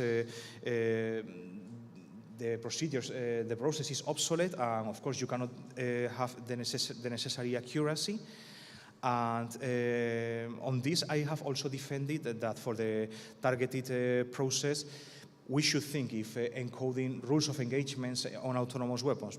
Personally speaking, I always would double check with the operators and the commander to determine whether rules of engagement should be inserted itself in autonomous weapons. On this, in order to comply with the principle of distinction in international humanitarian law, we should take into account, for example, the example of Article 2.2c of the Cluster Munitions Convention of 2008. conclusions. Autonomous weapons are coming. We are already counting on artificial intelligence capabilities, and of course we must be careful on the different asymmetries that can appear in situations of armed conflict, gray zones, law enforcement situations. There might be more jus ad bellum violations, and you see, jus ad bellum is not allowed anymore because we are in a jus in bello, conduct of hostilities if they have to be. But of course, we must have a precise determination of the elements that are subject to the revision of the weapons, and of course, we must have a full examination of the task that correspond to manufacturer, developer, operator, and of course, we should consider the options in international criminal law on substantiality, essentiality, and of course, the important role of the final users. And of course, taking into account alternative approaches such as lowering the threshold of control, responsibility for omission, low risk and high risk system. Also possibly the regime of civil liability regime, strict liability, could be also a possible solution. This is already this is also foreseen in the current 1972 United Nations Space Liability Convention, for sure, just for your awareness. But in any case, the main conclusion is that decision-making must remain human, and of course, we must analyze the level of reliability to shut down a system in case it's not acting in the way that we want in order to comply with international humanitarian law. So these are my contact details if you want to reach me, and of course, I will be very happy to answer any question now in the Q&A or even by phone or by email, so I will totally available for you. Thank you so much. Thank you. Thank you, Dr. Toscana Montes, for laying out the complexity of regulating this new way of warfare. I will swiftly move on to the next speaker, and that is Anna Greipel, who is a PhD researcher in international law at the Geneva Graduate Institute, and she is currently working on a study on artificial intelligence in international humanitarian law. You have the floor. Thank you. Just checking whether everything is working.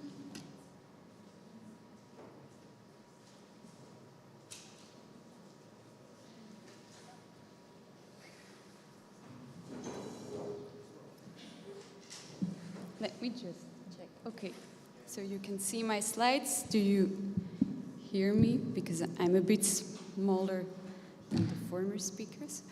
So thank you very much for having invited me to this event. And good afternoon, everyone. I hope you can still keep with me for these last few talks. I'm delighted to be here with you today to explore the normative conceptions about the human that shapes the arguments proposed by the lawyers. So I'll focus on the lawyers' thinking in the discussion on lethal autonomous weapon systems. Well, these agreements, as you have seen, persist on the necessity, but much more on the substance to how to regulate those systems. There is no doubt. Is there an issue with the sound? There is no sound. Yeah. We get there. No worries. There is no doubt that the role of the human in this discussion has taken central stage. And in legal discussion, probably never the role of the human in legal decision-making processes has never had so much attention. Voila, the slides. To illustrate that, the arguments already discussed by the presenters earlier, we have on the one extreme of the spectrum some legal experts that argue that only human beings can be inhuman and that only human beings can choose not to comply with the rules of armed conflict. I will refer it to IHL. And on the other hand, extreme of the spectrum, you have those that maintain only human beings can be inhuman and only human beings can deliberately choose. Only human involvement is necessary to comply with international humanitarian law. So these two oppositions. Despite their divergence on the virtues and the defects of the humans in these narratives, these all revolve around one common concern: what type and extent of human judgment or control does IHL require in military, particularly targeting decisions? The view on this question significantly differ, and one of the reasons for that is that IHL doesn't really have any explicit reference to the manner by which a weapon system needs to be activated or controlled. So that's one part of the problem.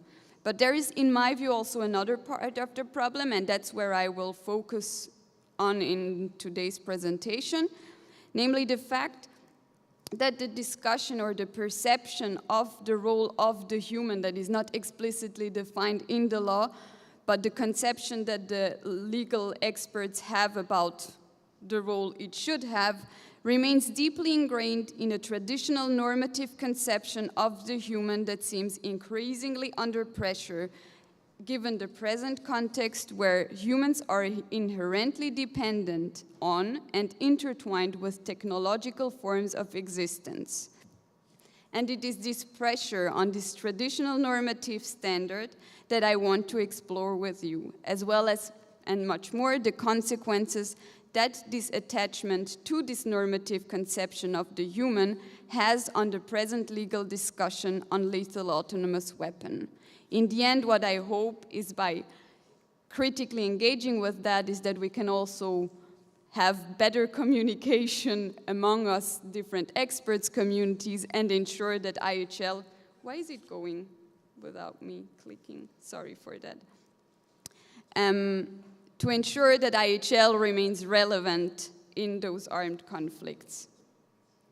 There is some sort of automatic clicking here, and I apologize for this. I'm not a tech expert, I'm a lawyer. But before exploring the traditional conception of, before exploring the pressure on that traditional conception, let us go back a moment and let me explain to you how lawyers' thinking has formed this traditional conception. So let's begin our journey with the search of the humans in IHL. International legal frameworks are usually addressed to state. IHL is no exception to that. So explicit references to the human beings and to the role of the humans in IHL are rather scarce, like especially when it comes to the human operating in armed conflicts. So what shapes this traditional normative standard in the end are essentially widely shared assumptions within the legal community that might not be that straightforward for experts coming from other fields of professional fields, as some of you, I assume. So to begin with, many of these assumptions reflect our strong heritage from the philosophical movement of the 17th and 18th century, also known as the Age of Enlightenment. Still, I will use some legal language and articles to illustrate our traditional thinking about the human, because I think they can be useful. So, for instance, the rule Article 36 on new weapons technologies, or regulating the development of new weapons, that you can find in Protocol Additional 1. The rule says, as you can see here, in the study, development, and acquisition or adoption of new weapons, means, and methods of warfare, states are under obligation to determine whether its employment, and that's where I put emphasis on, would in some or all circumstances be prohibited under international law. So the point here is, although it's primarily addressed to states, the wording of the provision suggests that one must measure the limit of the technology based on its human employment. In other words, it takes the human as the measure of the lawfulness of non-human forms of existence, in this case technology. Additionally, and what is a bit more hidden and more in the lawyer's mind is that the human use or employment standard assumes that human decision makers perform a level of control or sort of superiority over the technological by maintaining a sufficient level, and this is important, human consciousness in relation to that technology. This control is typically associated with a narrow relationship between the operator's voluntary act to use a weapon system. This comes essentially from a lawyer's tendency on dispositionist assumptions that behind any act, human act, there is a decision or human agency. No, behind any act, also one of. So yeah. Then we have another rule, thank you, technology, that goes into, that specifies the human employment that needs to comply with other rules, like the human employment needs to comply with other rules as the primer, like the rule before suggests. These other rules have been mentioned by the former speakers, include the principle of distinction, proportionality, and precaution. These are the most important ones to keep in mind. I'm not going into the details of those rules, but what is important to understand is that a lawyer primarily understands that, and I think the speaker has mentioned that before, that these rules are addressing human beings. That's how we see that, and it's also suggested by Article 57, where it explicitly refers to those who plan or decide upon an attack. So IHL also tasks humans to carefully assess whether they can use the technology in compliance with IHL, as this will be determinant to assess the lawfulness of the human use of the technology under IHL. But the ideal human to make the assessment is not any human being. In the lawyer's mind, there is a fundamental assumption that is widely based also on this, on why it's an assumption that explains the authority of the law, so it's difficult to challenge that, namely, that legal decisions require an objective and value-neutral reasoning process to reach an optimal outcome. So we have the tendency to sustain a humanistic, rationalist conception where we imagine that the ideal human is rational, void of any emotions, and that's the one that is ideally seen as to apply a legal decision. So this slide basically summarizes this anthropocentric and humanistic tendency of the traditional way we lawyers tend to conceive the human within law. I think this is important that you somehow keep in mind, because if we look closer at the present discussions, especially focusing on the legal arguments that have been brought forward, we see that there is persisting disagreement on the vision of this human, and that we somehow continue to really keep strongly to such a traditional form of human conception, but at the same time, they increasingly, this conception also poses problem in our legal reasoning in the face of the use of artificial intelligence. So, let's now move to the present narratives, our legal arguments used in the lethal autonomous weapon discussions. We have already heard a bit about it, so for me it's rather to make the point of where this human conception within the law challenges the present discussion. So going back to the arguments presented at the beginning, only human beings can be inhuman, often set in comparison or rather in contrast to a robot that cannot hate, cannot fear, cannot be hungry or tired, and has no survival instinct. So those that put forward these type of arguments to support their legal reasoning see AI systems as already smart, if not already smarter, wiser, more rational than we are. And they also build on this idea that the only limit to full autonomy is technology itself. This means that the more refined an AI system becomes, the more tasks it can be assigned and the less human user control will be necessary, even during life and death decision-making processes. But additionally, it assumes this legal reasoning, a rationalist humanistic conception of the law, according to which IHL can be translated into computational rules that precisely determine which actions are prohibited in a given situation. And this is illustrated by those two statements. It would be a misconception of existing IHL to claim that the decision to kill someone in an armed conflict must be taken after a value judgment. Whether a person might be targeted in an armed conflict is dependent on their status and/or objective impression resulting from their conduct, and not whether their person is innocent or guilty of a crime.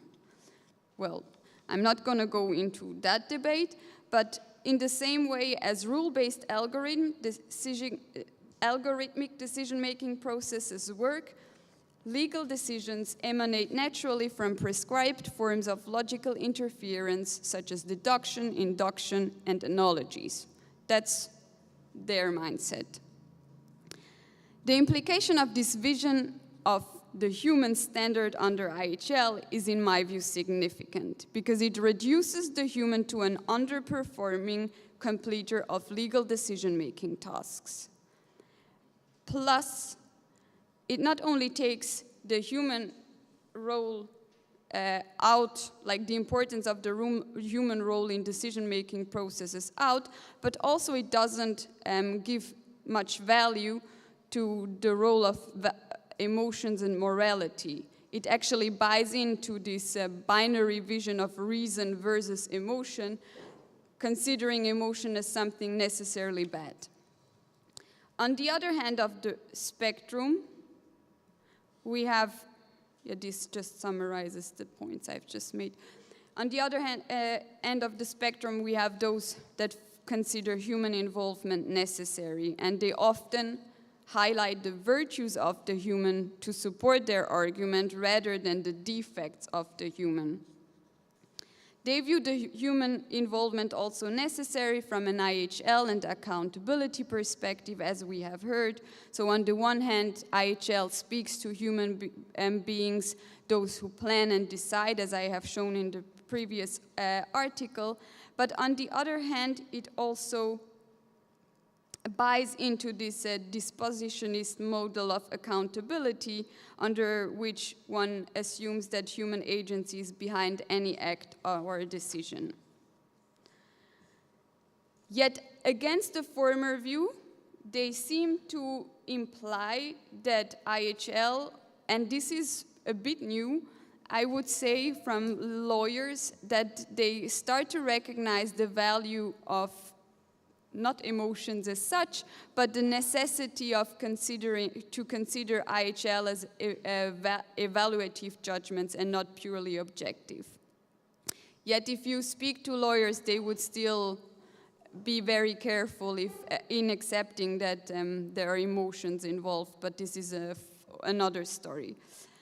Although these narratives see the role of the human in life and death decisions as critical, this conception, in his turn as well, remains deeply ingrained in the traditional anthropocentric humanistic standard of the human imagined by IHL, which also has some implications. So one is the fact that it remains deeply ingrained in this humanistic idea by constantly drawing comparisons between the human as opposed to the machine, which is often reflected in concepts such as meaningful human control, but also in the loop, on the loop, it tends to separate the human from the AI system at the outset. And I think this tendency misconceives the reality in which humans and technological forms of existence are already deeply interconnected and work with humans in various ways. And also, it still remains, although it recognizes emotions, it still draws emotions versus rational. It doesn't consider the fact that emotions are part of rational decision-making processes and that they are actually something valuable, as neuroscientific findings and psychology has shown more recently. But again, this is another story, and I'm happy to explore that also during the discussion. So let me come to my conclusion, or my concluding words, rather. So what we come to see here is that the different arguments put forward come to some extent to their limits. There are among the legal community different visions of the human, still deeply ingrained in a traditional vision of the human that probably doesn't take into account, that is not capable to grasp the reality in which we live today. So now, what should we do with that, and how should we approach the present legal discussions on autonomous weapon systems? I will not offer you an exhaustive list of responses on that, but I will hint upon a few aspects where I think we could improve the discussion.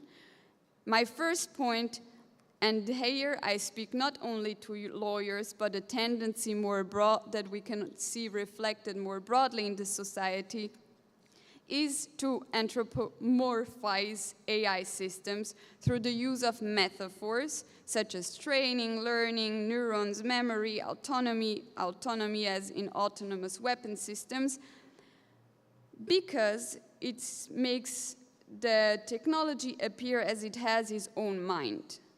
And here I want to speak also to the tech community for awareness, because while from a technical lens such terms might not be problematic and even be helpful, when we come to the legal community, this might lead to wrong analogies, ultimately leading to wrong outputs. And for instance, one typical example is this idea that autonomous weapon systems have to pass a human standard set by IHL to be considered lawful. Well, so accordingly, I think that whether autonomous weapon system might be better than humans at applying IHL is the wrong question here. Instead, I would invite us to ask how can human decision makers in their interaction with AI systems best upheld the rules and principles of IHL. My second invitation here is more addressed to lawyers, namely to critically engage with notions of control and intention that remain deeply ingrained in a narrow relationship between the operator and the weapon systems. This concerns a bit the responsibility gap issues we have just heard, but we continually insist on this narrow conception of control, we lawyers, as if it would be the sole form of ensuring that humans remain responsible for the harm caused by the use of such systems. But it doesn't pay due attention to the distributed nature of human involvement and the complexity of human-machine interaction in military decision. And here I want to emphasize that I'm not saying that humans should not remain accountable for violations resulting from the use of such systems, but rather that accountability frameworks might need to move towards more situational model of accountabilities that are capable to grasp today's ecosystem. Closely linked to the former 2 points is the need, in my view, to acknowledge the crucial importance, if you haven't got my attraction to language and terminologies as a lawyer, within and among our different expert communities we are all embedded in. I think we forget often, too often, that the same notions might mean different things to different people. And this leads to recurrent situations of endless, and we see that in the present discussions on lethal autonomous weapon systems, conceptual debate. My final point here, the present reality also, I think, and this is one important point from my side, to challenge the scope of the debate that focuses a lot on lethal autonomous weapon systems. For too long did the legal policy discussion picture AI systems merely as weapon systems. But as most of you tech experts here know, AI is not a unitary technology such as a weapon. It's an all-purpose technology that makes it much more complex and capable of influencing sphere of human life in many-folded ways, and in the same manner it does so in military activities, as we have seen already throughout the day. So just because IHL seems to be primarily concerned about decisions in the context of the conduct of hostilities at the tactical level, so applying principles of precaution, distinction, and proportionality, there is no reason, I think, for us to limit our legal discussions there. The reality is that the present technological development will impact the role of humans in military decision at various stages of decision-making cycles, and we will not change that just by trying to make the new world fit into the old one. So, these are just a few examples of concrete changes that I wish to see, and that I think would help the present discussion to overcome some of the impasses that we currently face. I did not aim to offer you any exhaustive list of solutions, but instead I hope that I have made you realize how new developments such as AI can challenge past or like fundamental assumptions we have about the world that we don't tend not to question. And I invite us to take these challenges that we are facing today as a unique opportunity of reflection about our fundamental conceptions about the human role in decision-making processes today, among others. As we have seen today and this afternoon, this reflection is ongoing and we can all take part to it. Thank you.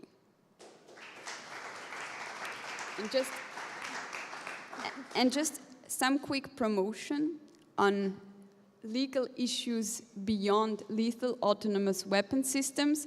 Together with the ICRC, we are going to publish on the 14th of May a report that I have been involved in writing on military decision support systems more broadly in the context of the use of force. And I highly invite you, if you're interested to explore the topic more broadly, to join us. It's online. One can join from across the globe. Voila. Okay, thank you, Mrs. Greipel. No doubt a fascinating read for many of the members of this public. We're a bit over time, but no worries. We have enough time to give our next speaker all the room she needs. We will shorten our coffee break a bit and also shorten the discussion. So we'll have a 10-minute coffee break after the next speakers finishes. And that is a BrIAS fellow, Professor Ajung Moon, who is an experimental roboticist. Is that right? And director of the McGill University Responsible Autonomy and Intelligence System Ethics Lab. Professor Moon, you have the floor. Thank you. Maybe we can just do it that way, full screen. There we go. All right. Hello, everyone. Good afternoon. Thank you for being here. I'm aware that it's a very rare sunny afternoon in Brussels and you're still sitting here, so I'm amazed. So feel free to stretch. I know we've been sitting here for quite some time. Enjoy our safety to be able to be in this glorious room. Thanks for having me here. With a show of hands, how many of you in this room are engineers or identify as computer scientists, techies in the room? Quite a lot of you. Excellent. Okay. Great. Maybe then my story will ring true to you. Because I know we're kind of out of time as well. I thought I would tell you quickly a story that is mostly about me. I'm a self-centered person, like many people. But I want to tell you a story about people like me as well, and I think many of you are kind of like me in that same sense. And people like me, I think, are those who find it difficult in today's world to grapple with the dual-use nature of the kind of technology we're talking about today and have been doing so yesterday. And today, I think the AI and robotics technologies and how it is used in the current warfare, it's easier to look away because emotionally, this is very challenging. And today, I think we're seeing extremes of the polarities, of the dualities, and that's quite difficult. Like most people, I got into engineering because I thought tech is really cool, and it can make some really cool, magical things happen that we couldn't do before. And in that kind of narrative, back in high school, imagine a little me, I thought, okay, I'm going to go into tech, I'm going to change the world, I'm going to be the first woman in the world to make robots enter people's homes for the better. And the world will thank me for it. I'll be having millions of dollars, and you can imagine me in a decade from now sailing into the sunset with my millions of dollars. Now, I think that's a similar kind of a hopeful optimism about technology that we see in many of the students that we teach in the university campuses. And certainly, my students have this optimistic, positive eyes, so to speak, when they come to Montreal at McGill University. And when I started my journey as an engineer in mechatronics engineering at the University of Waterloo, first semester, I encountered some more examples of how this optimistic tech dream isn't really that simple to begin with. So this is an image, I hope you can see, yeah. This is a photo of a Sentry system that was developed by a subsidiary of Samsung back in the days called TechWin. And this particular system was developed to monitor the demilitarized zone between the two Koreas. And of course, the North and the South Korea has a very deep history of conflict, and the DMZ is obviously the physical dividing line that is monitored 24/7. Militarily, I could understand that it's cheaper to have machines autonomously and using robots monitor these kind of borders instead of human soldiers patrolling the scene. But then at the same time, I was really aware of the fact that I am learning how to develop these machines. I'm learning the fundamental skills and knowledge to be able to put a system together. Who is to stop me? Who is to tell me that, okay, this system could be dangerous, morally wrong, or actually violate some international laws? Now, the sense of unease that I felt back in my undergrad days is what led me to study a little bit more about roboethics while studying robotics at the same time. And now I'm a professor at McGill University.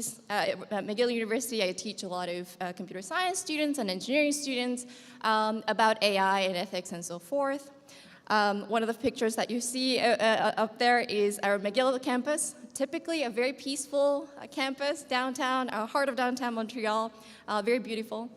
And then the other photo was just taken yesterday, less than 24 hours ago, of the Montreal police actually being in the middle of two different protest groups who have set up camp at McGill. Now, why do I show you this? Just to show off Montreal McGill campus? Well, I would say that regardless of which side of the conflict you yourself might be on, before we start judging any of the students for being in the scene or speaking out or not being in the scene. I think one true fact is I identify a little piece of me in these students.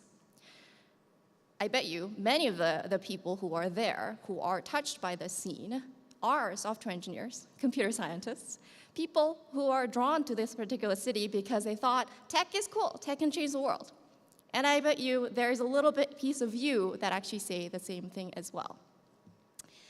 Now, one way that I tried to grapple with this sense of unease was many years ago I founded a nonprofit in Canada called the Open Roboethics Institute. It's mostly a student-run volunteer organization drawing together students who are curious about these ethics issues and try to approach it in a more academic kind of a way.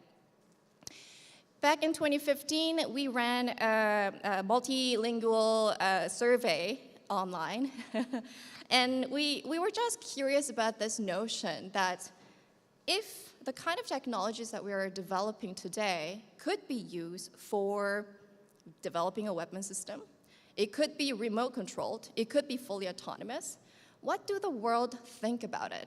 And do the public opinion about these matters actually make a difference? Since then, I've learned a little bit about Martin's Clause, and then there is a room for that public consciousness or conscience in that story. The data of about 1,000 individuals back then looked like this. 71% of the time, people say that they would rather that their country use remote-operated weapon systems instead of lethal autonomous weapon systems in waging war. So that's them being in the offensive side. Flip side, they were also the same. 60%, they would rather be attacked by remote-operated weapon systems instead of autonomous weapon systems. And 85% of people said autonomous weapon systems should not be used for offensive purposes, and so on and so forth. The majority of the cases, it seemed that people are really not in favor of the full autonomy scenario that we have been talking about in terms of the ethical implications of lethal autonomous weapon systems. And when we talked about some of the reasons, and this is from the same survey, asking people why they would actually reject the development and use of lethal autonomous weapon systems, these were some of the results. Quite a lot of people essentially said, well, you know, maybe humans should be making these decisions. Whether this particular information actually has any weight in policymaking or not, that's a question mark for many of you who are policymakers or lawyers here. Now, I want to emphasize that in majority of the cases when I talk to my students, majority of them being technically having technical background, they look at policy, law, regulation, the international humanitarian law, these kind of terminologies as a black box. It's the reverse, I would say, of what I see of policymakers or philosophers or others looking into the actual tech behind these technologies as though it's broad set of black box. We don't necessarily understand what this AI thing is, and it seems to be developing really, really quickly, yet we're in charge of controlling it somehow. What I have been able to do, though, is learn a little bit about it through interdisciplinary discussions with other people. I had the opportunity to be part of this international group of panelists called the International Panel on the Regulation of Autonomous Weapons, IPRA.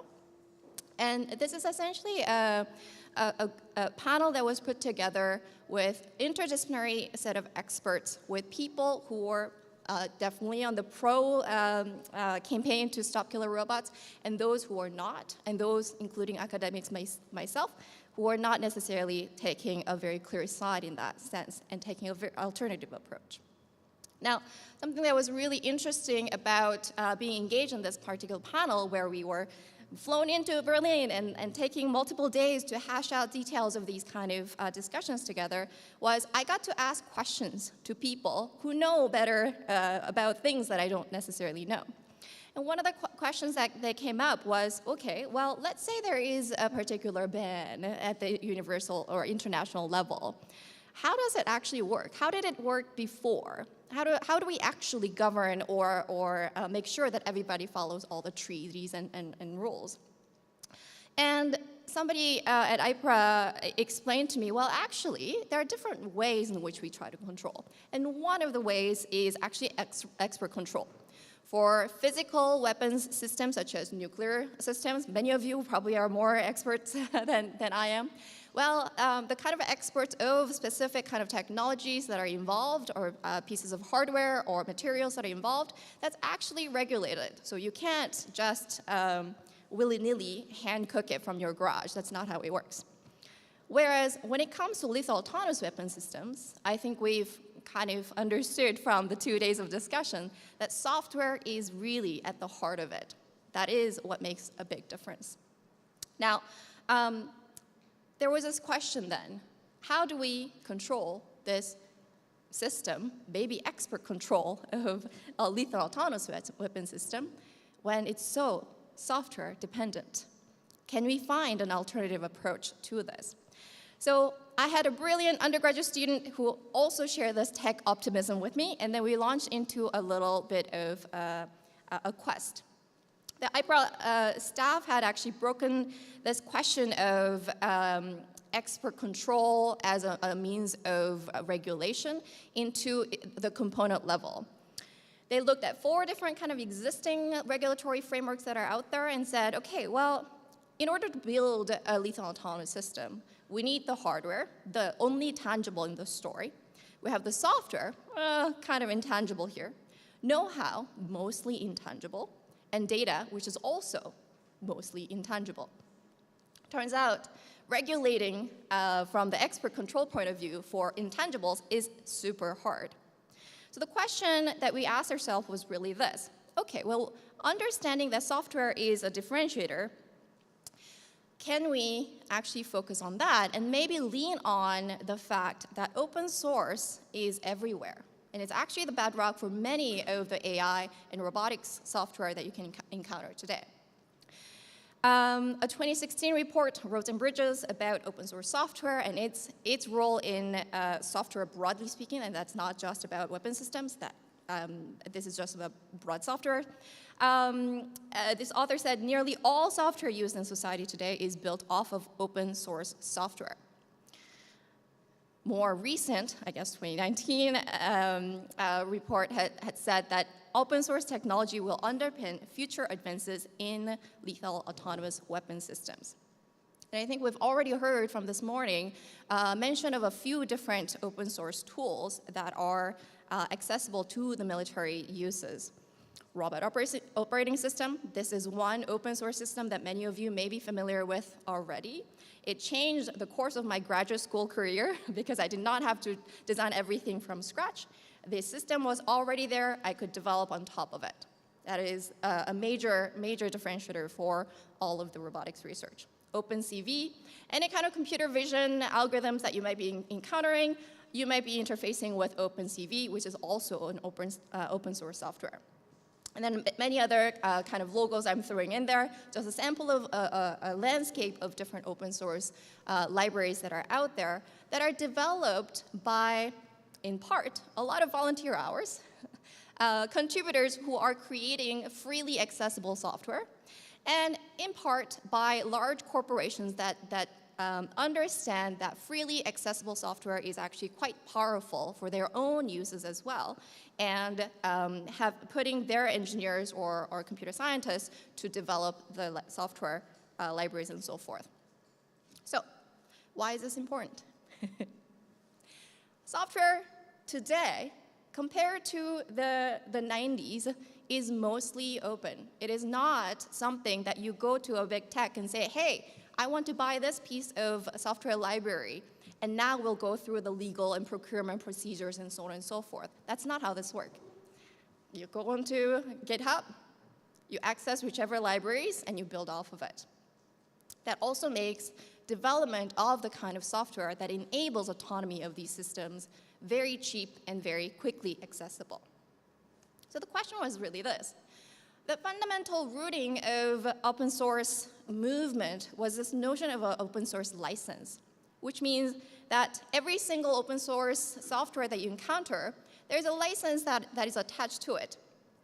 Okay, the question was really this: can we actually use this notion of an open source license as a scalable means to regulate the development of lethal autonomous weapon systems? For example, if I were to create a very cool computer vision system that could be really, really useful, but I did not feel comfortable using this for a weapons development, can I actually do that by having a clause in the license?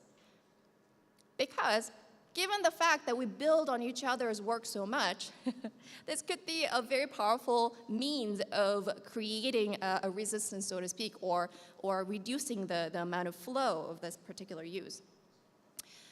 When it comes to open source, there are a couple of governing bodies that regulate the definition of what is considered an open source technology or software.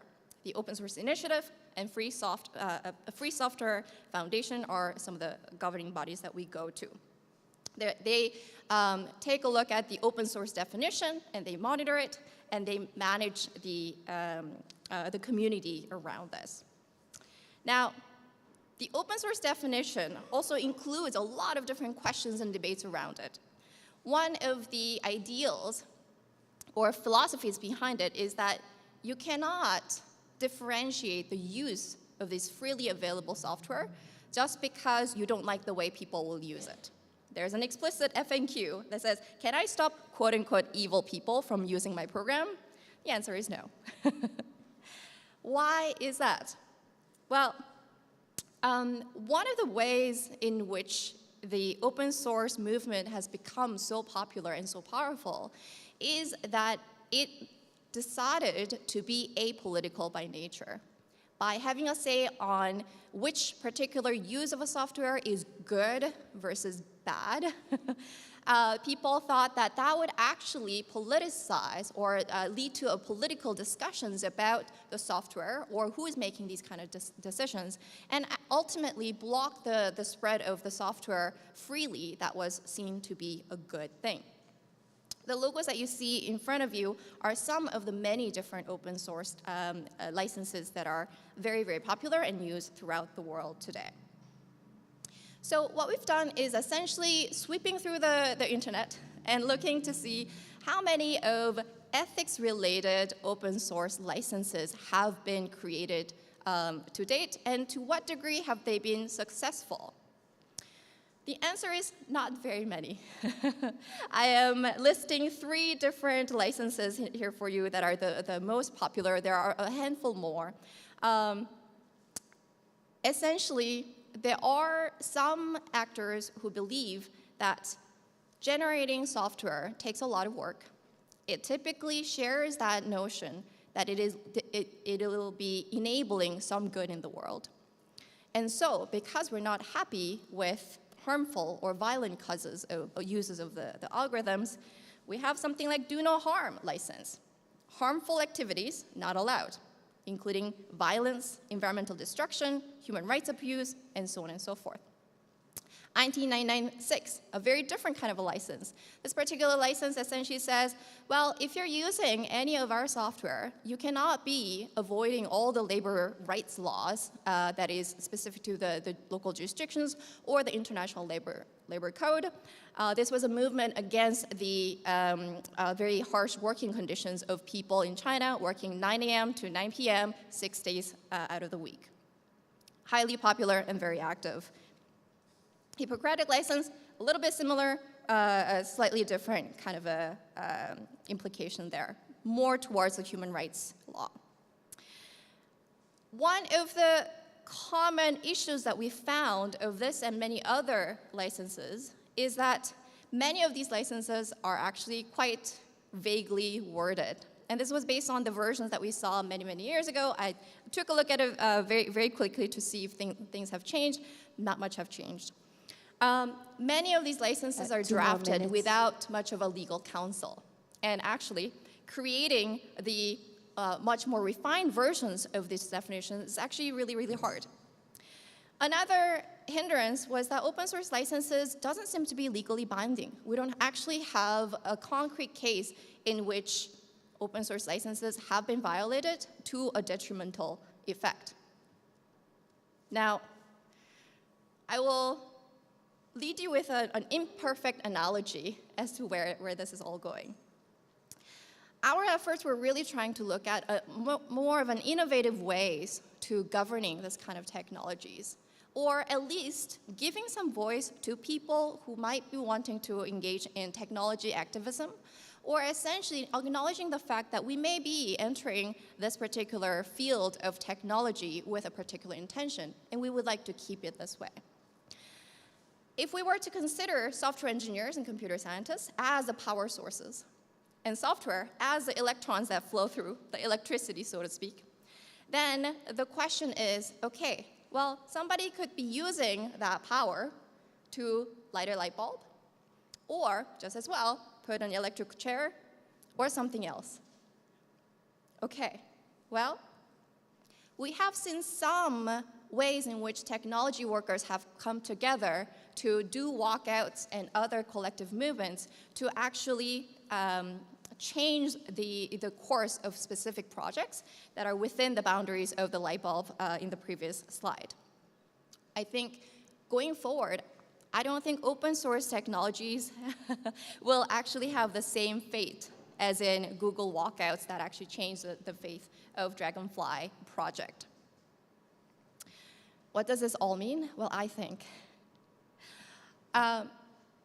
there are much more discussions to be had between the policymakers, the tech workers, the young generations of the students that you may be teaching or interfacing with today, to actually speak about the terminologies that are black box to each other, to innovate different ways in which we can think about regulations or governance. Because when it comes to us coding every day, the international humanitarian law does not mean anything because we haven't heard of it. Well, I have, but many of my students haven't even heard of it. And that, I think, is a problem, and vice versa. So I will leave it there for now. Thank you.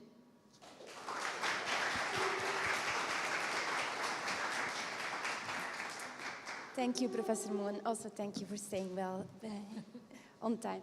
So we're going to take a short break of 10 minutes and reconvene at 4:45 and continue the discussion then. Please think of any questions you might have for the speakers of this panel. Thank you for your attention and see you in 10 minutes.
Hello again, everyone. Thank you for part 2 of this panel with one speaker missing who had to catch his flights. We're going to keep this short and sweet because we have another speaker. So we'll do about half an hour if that's okay with you. So we had 4 fascinating talks, each covering this issue of regulating and how do we regulate and who do we regulate and what do we regulate from this different perspectives. And before I ask the public to ask questions, and I hope you have a few questions ready to address the speakers, as a group or individually, I want to start with one very broad question myself and ask you to address this issue from your particular field or discipline or domain, and this is the concept of meaningful human control. Can I ask each of you to give in a few minutes your take on this very broad concept? Is it useful in your domain for understanding and regulating lethal autonomous weapon system? So I will start with you, Borja, meaningful human control.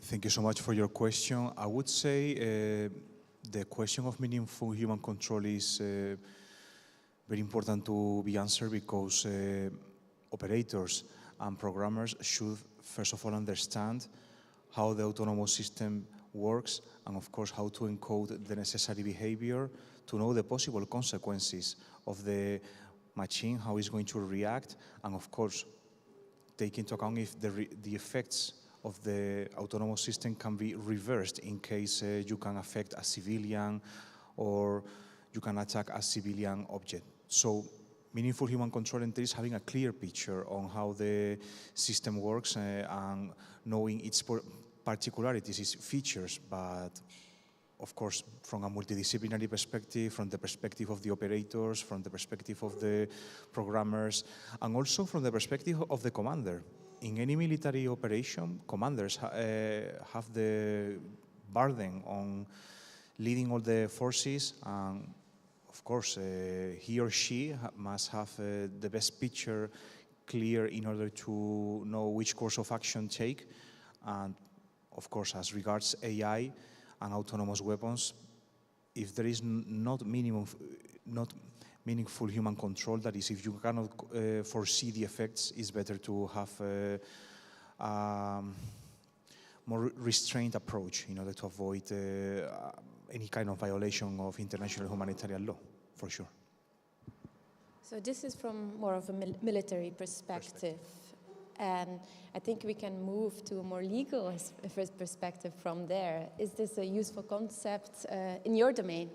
Well, perhaps from a critical legal perspective, and also coming back a bit to my presentation, I'm sometimes a bit afraid that this concept within the present discussion means different things to different people and precisely contributes to this.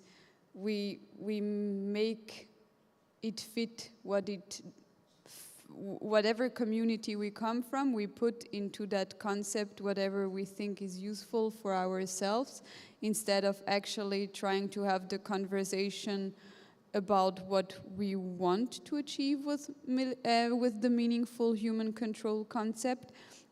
So it's not to say that it's not useful, but I think where we should put more attention at is what we want to achieve, meaning having human involvement in critical decision-making processes and the how, and not divert attentions from these complex questions by just putting a simple concept around that. That's what I would say from my legal perspective. Thank you. So when I often don't talk about lethal autonomous weapon systems as a roboticist. My day job or my research focus is more on human-robot interaction, more towards social interaction as well. And something interesting that we find in HRI literature is it's so easy to design robots that influence people's behaviors and people's decisions, also in ways that we don't even realize or remember or recognize. So to me, when we talk about meaningful human control, And we kind of take a stereotyped example of this soldier who's like flicking a switch or making the final decision. Less and less of the systems that we will encounter in the future, I think, will be of that type. It will much more likely be the human who is just influenced by the interaction with a machine that led to a particular reactive decision at the end of the day. So I would say meaningful in this particular sense has to be one where we have a very rich mental model of how a system works from cause to effect. We already don't have a very clear cause and effect mental model of many of the machine learning systems today. So I think that's already a very tall order in my view. Johannes? I was addressing this issue of meaningful human control in my paper, The Democratic Offset, Deliberation, Participation, and Contestation in Military Applications of AI. And there I focused on in customary international humanitarian law, there's a thing called the duty to disobey illegal orders. So when you are receiving an illegal order as a subordinate, then you have the duty to disobey that order because you will be held criminally liable if you participated, for example, in acts of genocide or those kind of things.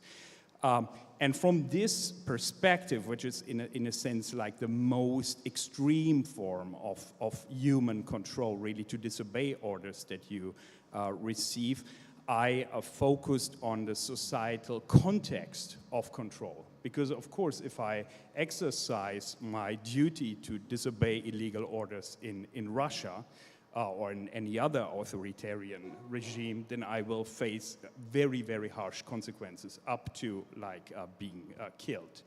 And this is different in democracies. For example, the Germany's soldiers' manual includes the duty to disobey illegal order from, of course, Germany's historical experiences explicitly as something that a soldier is supposed to do. So I think we cannot simply assume that all lethal autonomous weapon systems are equal and all meaningful human control is equal.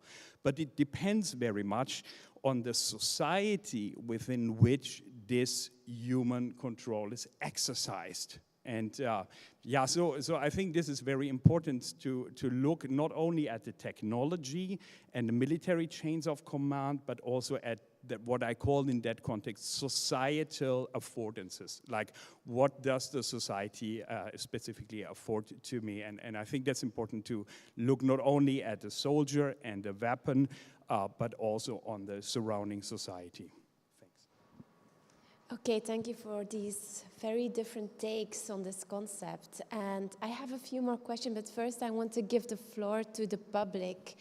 Do you have any questions or issues you would like to address with one of the speakers or all of the speakers? Please raise your hands.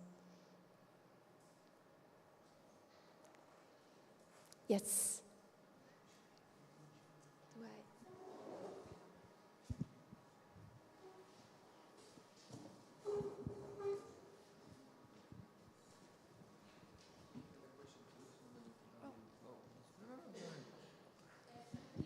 So, thank you. So, John, okay. So, hello, John Birgis. So, I'm the founder of a very small company, and I'm busy with doing research in artificial intelligence applied to weapon systems. So, this was a very interesting conference to me. But in a nutshell, would you recommend me to take care of specific regulation as a start, because I have heard many things. I will have to read again all those notes. But is there a first regulation that I should look at besides the new European Artificial Intelligence Act? what regulation should I look to start? What is the most constraining to me? Okay. Is that on? Yeah, it is. Okay. So when it comes to the context of, I mean, international law, it depends. Are we in a context of armed conflicts? If yes, then we usually refer first of all to what we call the law of armed conflicts. And then there, if you want to look at the rules, like autonomous weapon systems there are not regulated per se. So you don't have a rule that says anything explicitly to that, but you have some rules that regulate the development of new technology, as I've highlighted before. And then there are also rules regulating on how we conduct warfare. And there, the main principles are the principle of distinction, meaning that you always have to distinguish between a combatant and a civilian. Then the principle of proportionality. So even if you have determined that you target lawfully a military object or person, you have to assess whether the attack would be proportionate. And then comes also into place the third fundamental principle, which is the principle of precaution. And there you have to do everything feasible to minimize the effect the attack has on civilian potential casualties, or to protect everything that is civilian. I would say these are the main three principles that you usually assess the way hostilities are conducted. Yes, I would start by looking at that.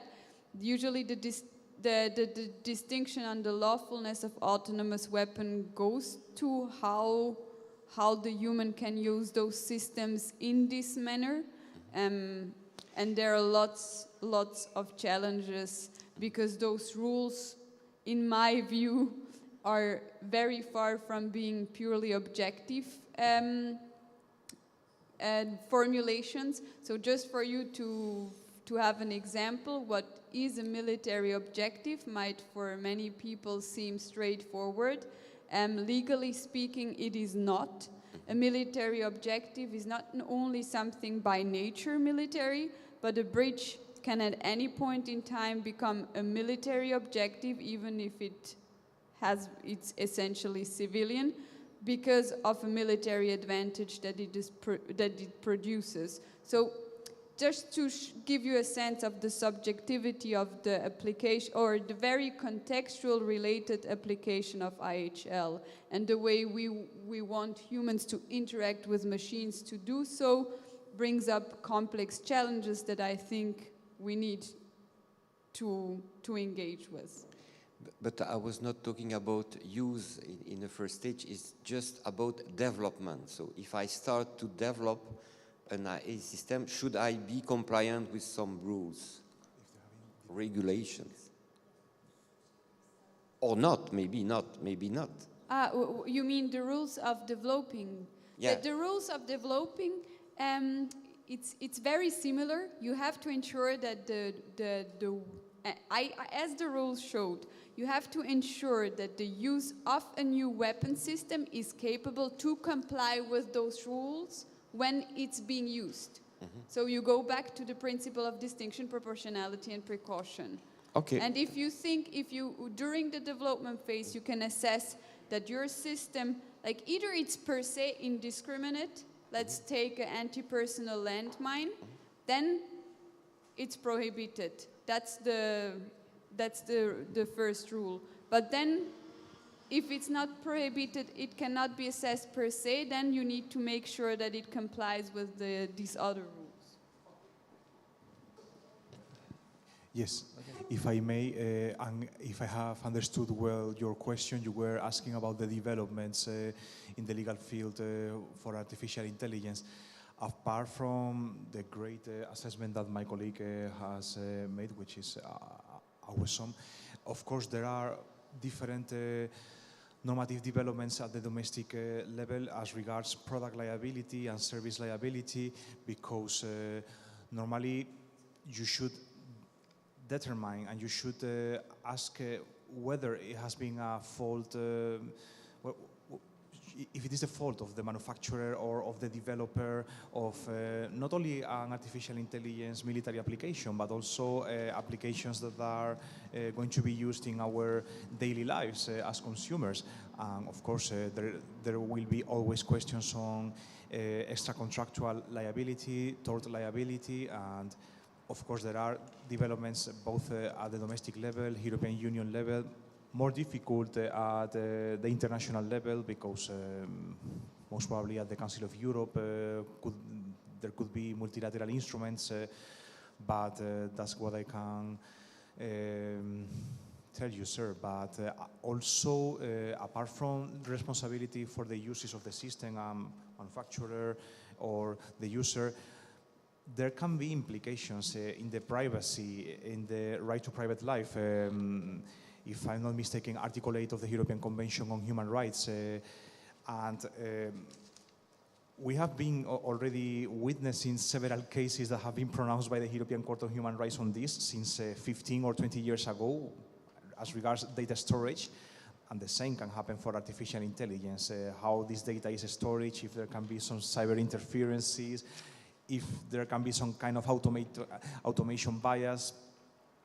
Maybe there is not so much normative advancements on this last issue that I have mentioned, but of course there are discussions both at the domestic level and EU level to be ready for the challenges that that artificial intelligence can pose to all of us, for sure. Okay, thank you. Next question. My name is Fabio De Ponte. I'm a journalist, and I have a question for Professor Greipel as well. And your lecture was very interesting, and especially this point that in the legal community, so to speak, have this rational conception of human being, which is underlying the whole idea which underlies basically the idea of law. And so you said, if I get the point, you said we have this kind of idealistic contraposition between this idealistic human being and the machines. But then you said there is also this other contraposition between the human beings based on emotions and the machines which are supposed to be the rational ones. So I got confused at that point, and I was wondering, what is your point then? That the legal community how should they, work towards a more realistic assessment of this contraposition between autonomous, machines and human beings when it comes to decisions? Yeah, thank you for the question. I like to speak about emotions within the law because it's usually something lawyers tend to be a bit allergic to. But I think it's still like, from a lawyer's perspective, I think it's important to engage with it, and I think especially when we have this issue of putting machines versus human discussion and emotions versus, we keep being cut into these binaries that shouldn't be binaries in my view. So my point is not to say that emotions are bad or good, or reason is bad or good, but rather to consider emotions as being part of reasoning, point. Without assessing whether it's good or bad. Because that's how, and if you look at neuroscientific findings more recently, they have shown that emotions cannot be detached from reason as such. So trying to maintain something that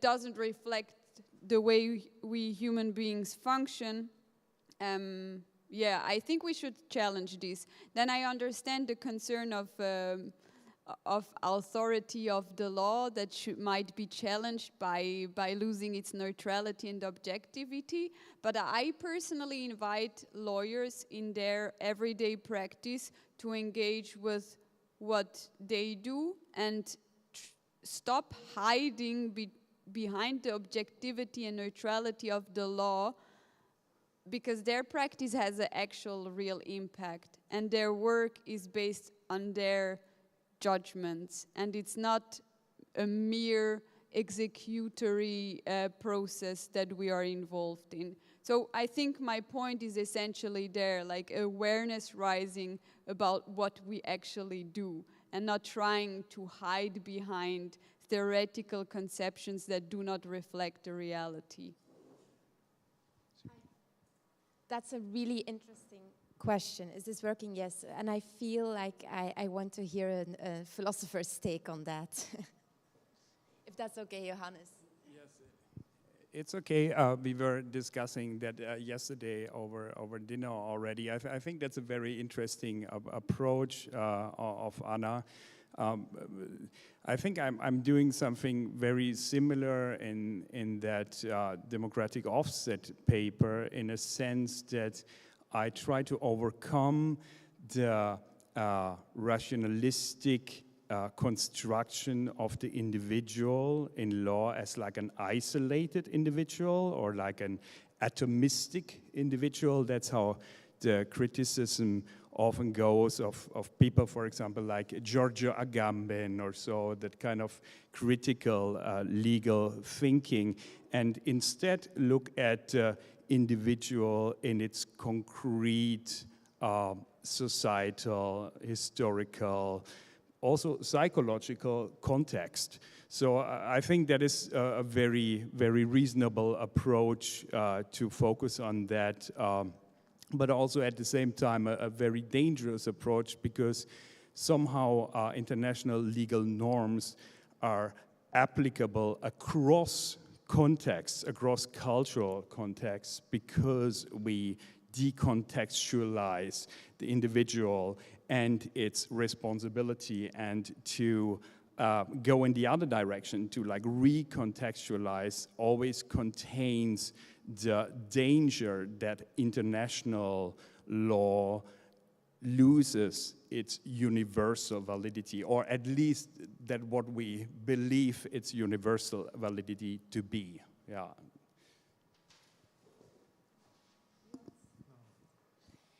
Okay, I see there's another question.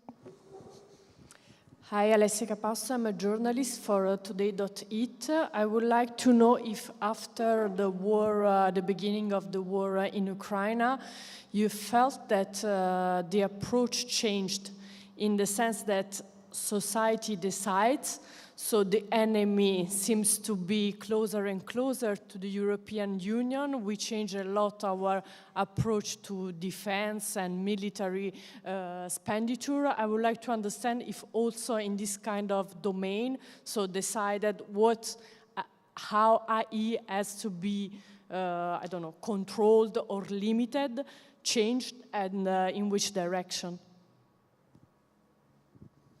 I think all of you can. Let's just do all of you. Yes. So it's on military expenditure, if I have understood well, no? Yes. Thank you so much for your question. I consider this very interesting. Of course, conflicts like Ukraine or Gaza, we didn't expect this kind of conflicts, but the military expenditure, as I always say in my lectures, and I always say to my students, because I also teach online in different universities, is about providing capabilities. Of course, organizing joint exercises, working on doctrine. For example, NATO is an example of doctrines that are developed under the umbrella of the NATO Standardization Office. This is nothing secret. It's available on the commercial internet for sure, in order to create better interoperability among the NATO allies. That's how we should see from the perspective of armed conflicts or situations of tension. Better coordination for doing exercises, operations, doctrines, or even sharing the best knowledge, and of course having robust capabilities in the fields of cybersecurity, or even sharing the best practices in artificial intelligence. In the end, in order to comply with applicable international law and with the rules-based international order, that's how it works. When you have these situations in front of you, the military expenditure could be translated into this, to have better cooperation of all member states, for sure, and all states of the international community, for sure. Maybe if I can comment from more of an engineering perspective, I would say the conflicts that we are seeing today, I think we feel it viscerally, how the kind of advancements in technologies are being used and adopted so quickly. And I think that that is, perhaps we should have seen it coming. But it's also a point of helplessness to me and many others who may feel the same way, in part because we have been talking about regulating this kind of technology for, I guess, about a decade at the international stage. And we were simply not able to have the kind of meaningful conversation that led to a timely response.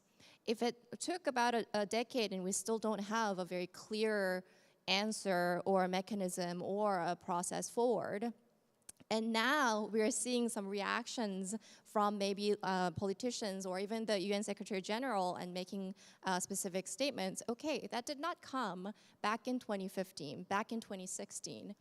There are many other political reasons that I don't necessarily understand that probably led to that pacing of the discussion. But I think it is a frustrating moment for technologists to understand that, well, why is this particular side of the world that I don't necessarily understand moving so slowly? And at what cost? The cost seems very, very large. And the cost is just piling up as we speak. So I think it's more of a question that, are we actually looking at the right mechanisms, methods, traditional ways in which we have governed each other and the society and the human behaviors with respect to each other? Should we be actually doing something drastically different? I don't know. What is the answer to that? I don't know. Yes, I have happened to have seen an interview some days ago with a spokesperson of Palantir, which is a company in security, very controversial, that seems to be very active in Ukraine. And that spokesperson was almost like, he was almost praising the virtues of this situation, that Ukraine is a laboratory, that's how he called it, a laboratory for contemporary warfare and the use of AI in war. And I think that's very dangerous, that idea that human beings, a country filled with human beings, is reduced to a laboratory. That's probably the worst of technological solutionism one can imagine. On the other hand, so we see with the Ukraine war this augmentation of a certain tech narrative, of like a narrative of empowerment and technological solutionism, and at the same time we don't know what really happens on the battlefield. But I also talked to many experts during this conference, and I think it's a common sense opinion right now to state that AI systems, the efficiency and the effectiveness of AI systems on the battlefield have probably been overstated at one point, because they don't seem to be used on a massive scale at this moment right now. But these statements are, of course, under the uncertainty of the fog of war and the fact that I don't know what is happening on the battlefield, and many other people also don't know. So I think those two aspects are important, that somehow this narrative was created, and on the other hand, there's also a disillusionment through that concretization in that war. have a few more minutes. Yes, do you have a yes, question, Emanuele? I have one question. Actually, it's mostly to Ajang and to our philosopher. That is, so now we were speaking a lot about regulation. We were speaking about very much the usage of this thing. And I think that there is another dimension, that is the dimension as educators in robotics and control, and the ethics of that ethics that then becomes a personal ethics on which is the boundary that we don't want to cross. So, for instance, I feel as a failure is if a student of mine comes to me and is very happy that he will play and will participate to the construction of an autonomous weapon system. I am extremely proud when he comes to me and he says, I am participating to the creation of a new machine for a medical device, for instance. So what do you think about that? What is your feeling? And also what is in the philosophical and personal ethical perspective in this sense? Yeah, a quick comment and I'll pass forward. Some students come up to me asking this precise question about jobs. Which job should I take? Should I join this company versus not? Not necessarily happy about what they're building and so forth.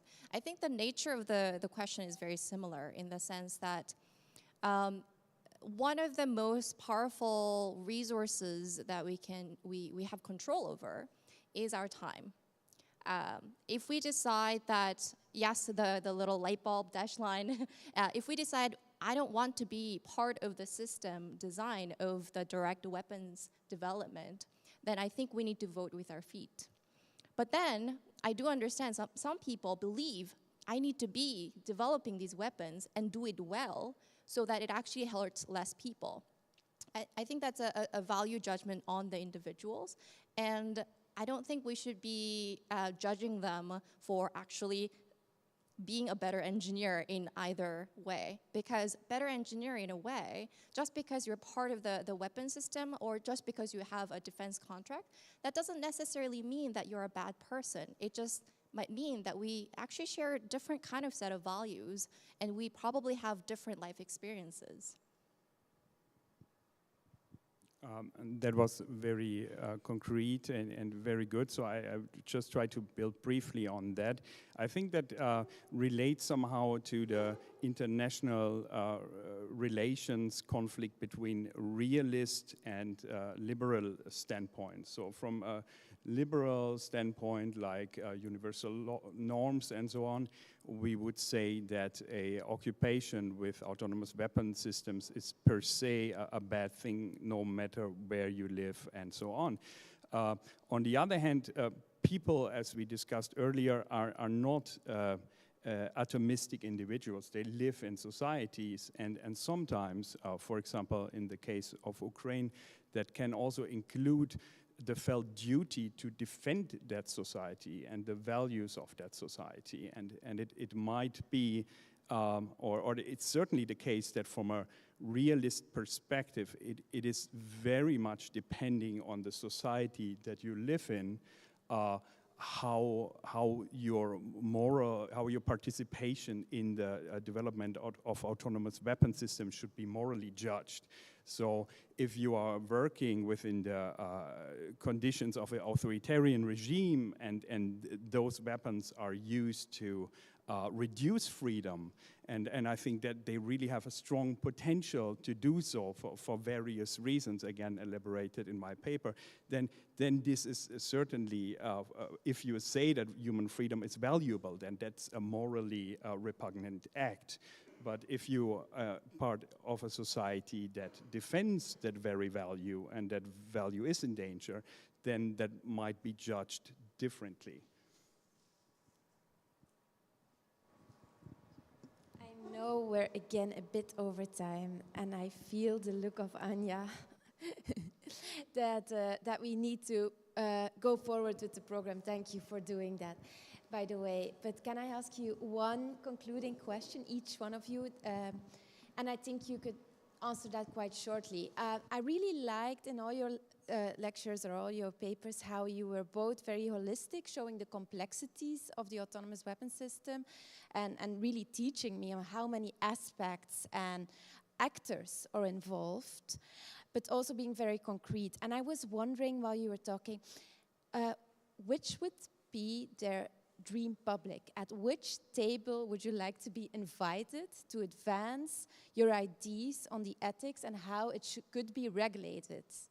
Which is the level or the scale or the people you would most like to talk to have an impact? Can I start with you? I know it's not an easy question. Not easy question at all, but why not the United Nations group of governmental experts on autonomous weapons? Yes, that will be ideal. Yeah. Has most potential of making a change. Yes, and if not, probably the Human Rights Council at the UN level, but just to raise awareness on all member states of the UN, for sure. I interpreted the question more abstract, so very wishful. I wish for bringing together more diverse possible people around one table with a good package of self-criticism and capacity to and openness to other opinions in order to have meaningful and constructive discussions. Yeah, that would be my hope. Maybe not for me to speak to as an audience, but I would love to see some of you who have presented here as a keynote for a software conference where contributors will actually learn about, oh, you're using that part of my package to build this system, and this is how it's related to current conflicts. I don't think we hear that discussion very well, and I think that could be very powerful. I also think, somehow in line with all that I have said earlier, it's very important to talk to practitioners from the side of technology and practitioners from the side of security to make sure that you do not develop norms that have no real connection to reality. That is quite a diverse public and will probably warrant another conference. So it's an inspiration for next BrIAS seasons, I think. Well, thank you so much for this, these wonderful papers, enlightening conversations, and we'll continue with the next part of the program. But first, a round of applause, please.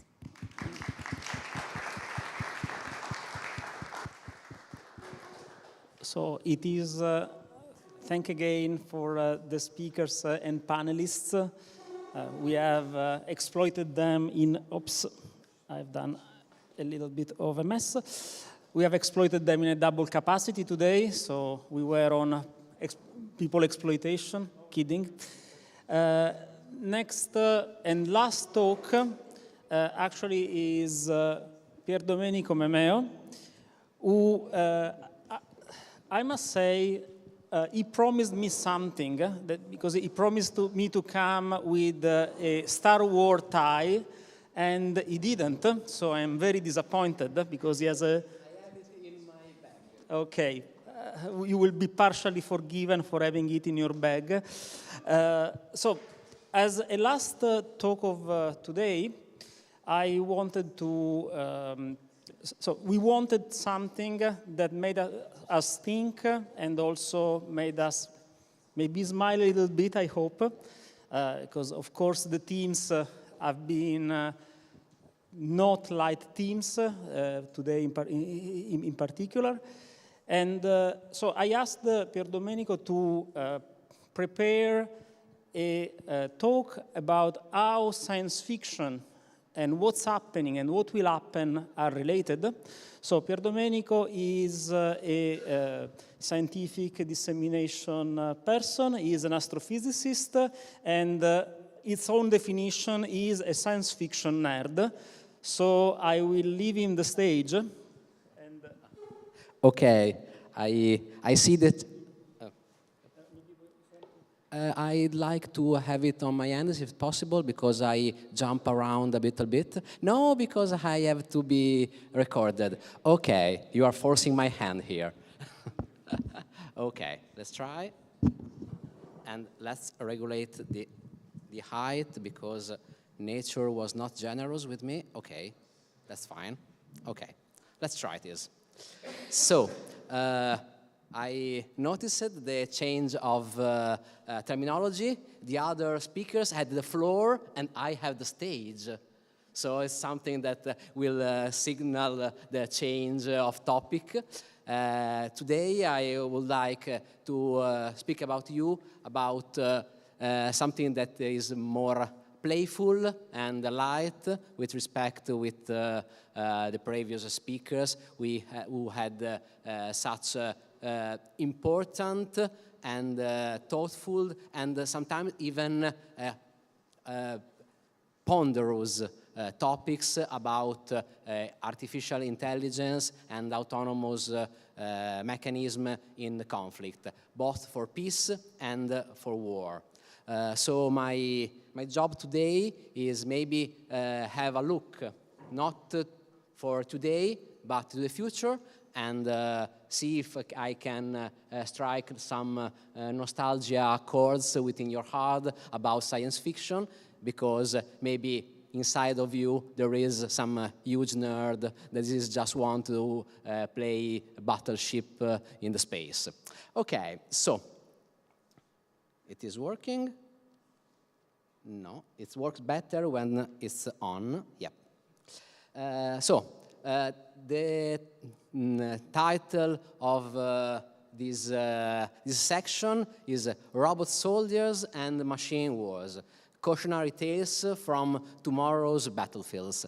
And I think that I will try to announce and speak about the part about the cautionary tales, because as usual, literature, narrative, we can be literature, cinema, television, and so on, is something that we think about tomorrow to talk about today. So I will try to get some analysis about topics and trends from yesterday and today's science fiction.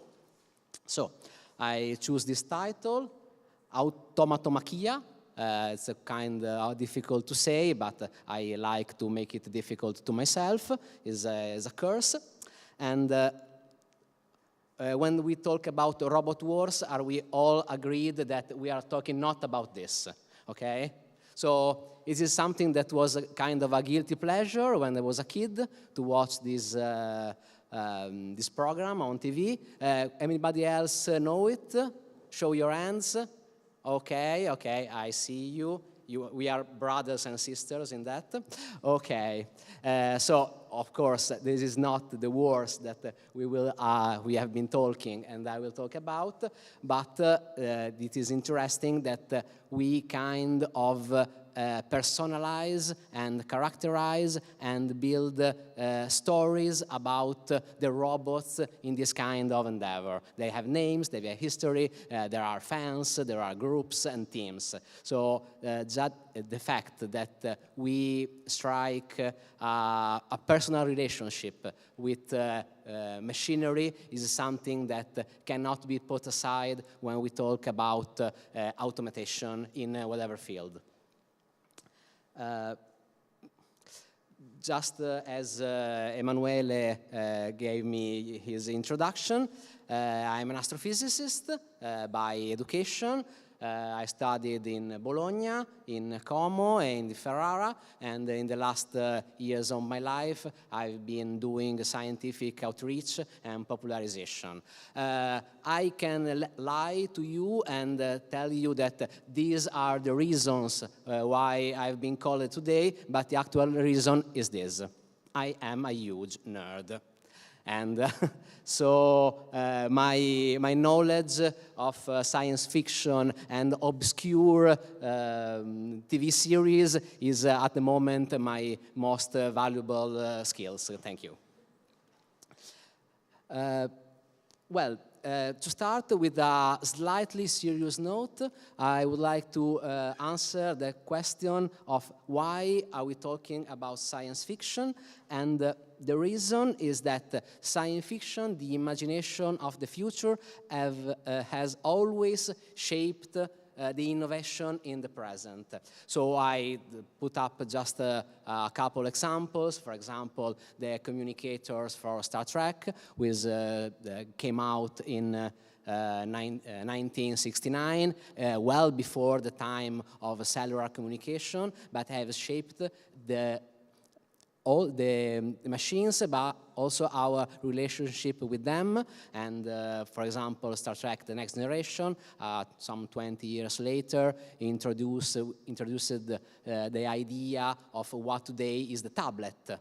So a digital interface that can retrieve any kind of information just at the tap of one finger.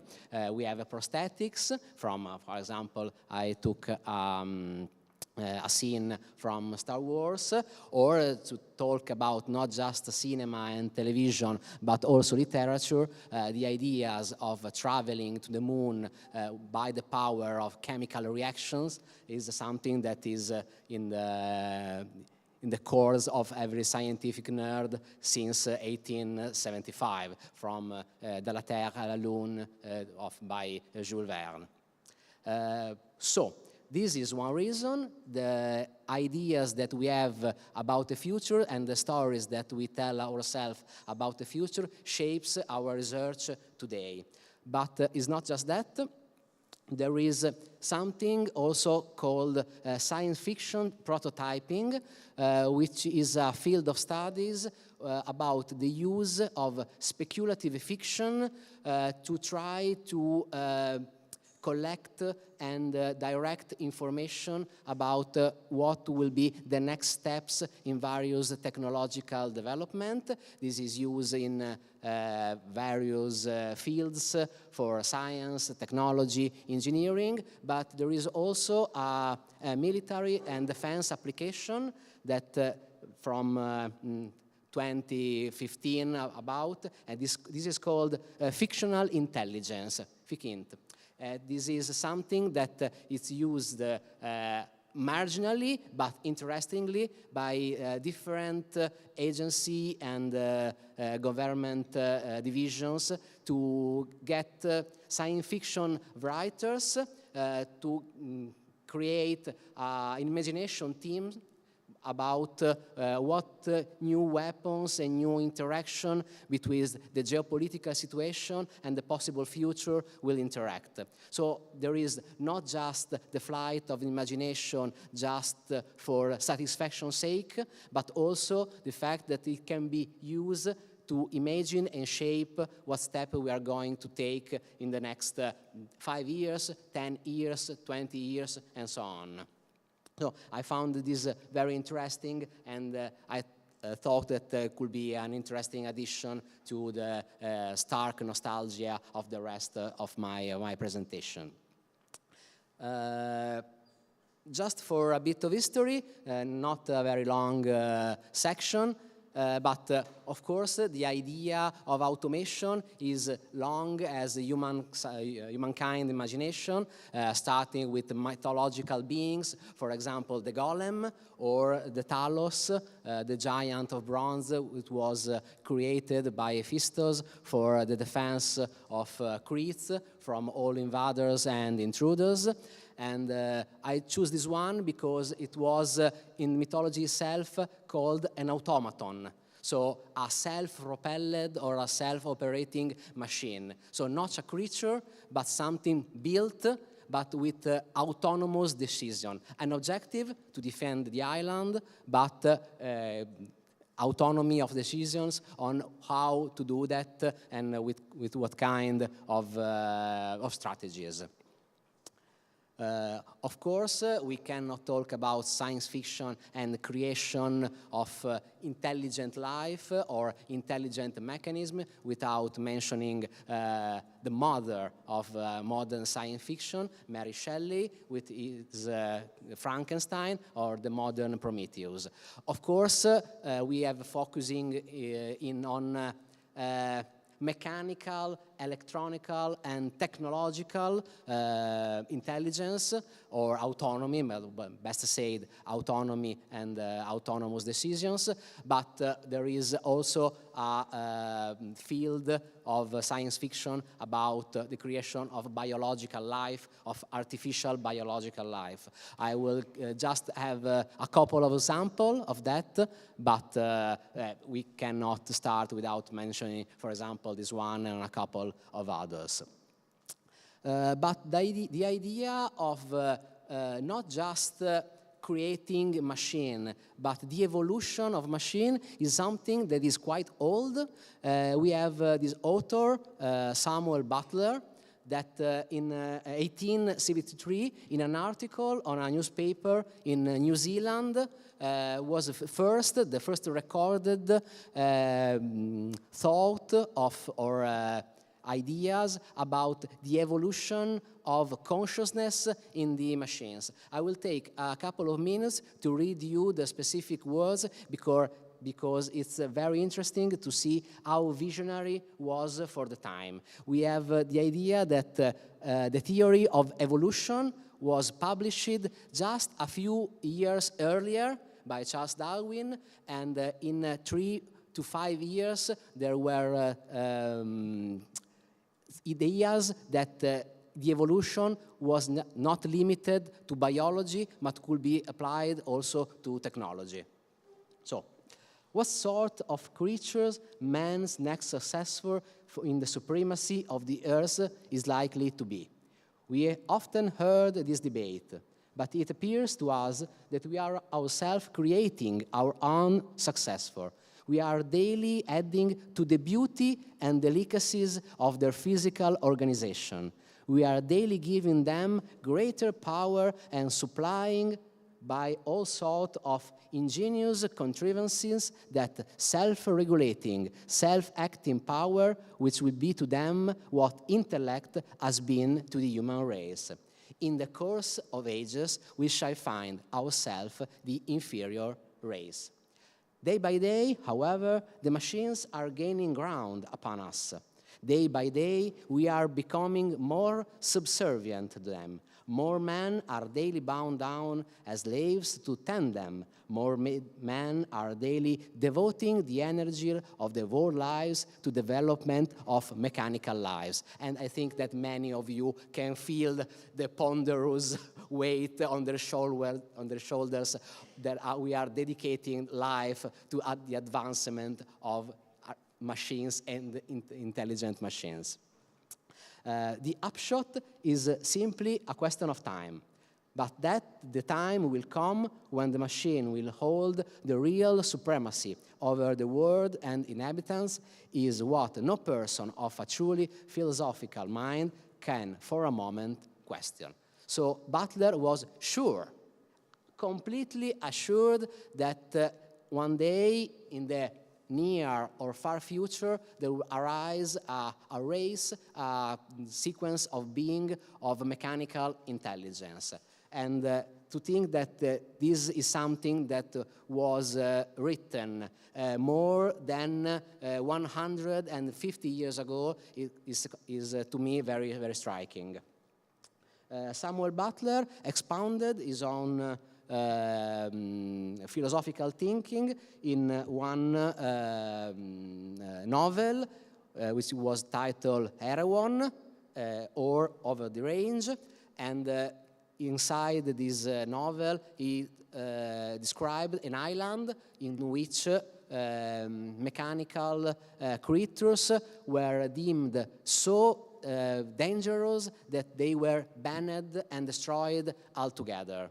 Something that we will see again and again in others of novels and movies and TV series about artificial intelligence and robotics. Just for the name, I'm sure you are all aware that robot is not a word from English, but it is actually from the Czech language, and was created not by an engineer or a scientist, but by a playwright Karel Čapek, which wrote a play that was presented in theaters with the title Rossum, Universal Robots, and he created the word robot from robota, which means slave labor in Czech. So the connection was that this artificial creature, again, biological and not mechanical, were made explicitly to take the heavy load of work from mankind. And of course, can you imagine how the play ends? Obviously, with the rebellion of the robots and the eradication of the human species. So we are starting with a high note here. Again, we are seeing the evolution of the narrative about artificial intelligence and robotics in science fiction. We cannot not have here the laws of robotics of Isaac Asimov. And the three laws are based on three different principles. The first law is the preservation of human lives.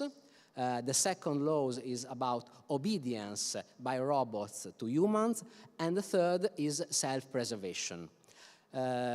Again, why Asimov thought about including these three laws in his narrative? Because he himself was aware of the dangers and narrative difficulties of introducing a mechanical species in his own narrative universe, and have to deal with it again during the ages of his own very long science fiction cycle.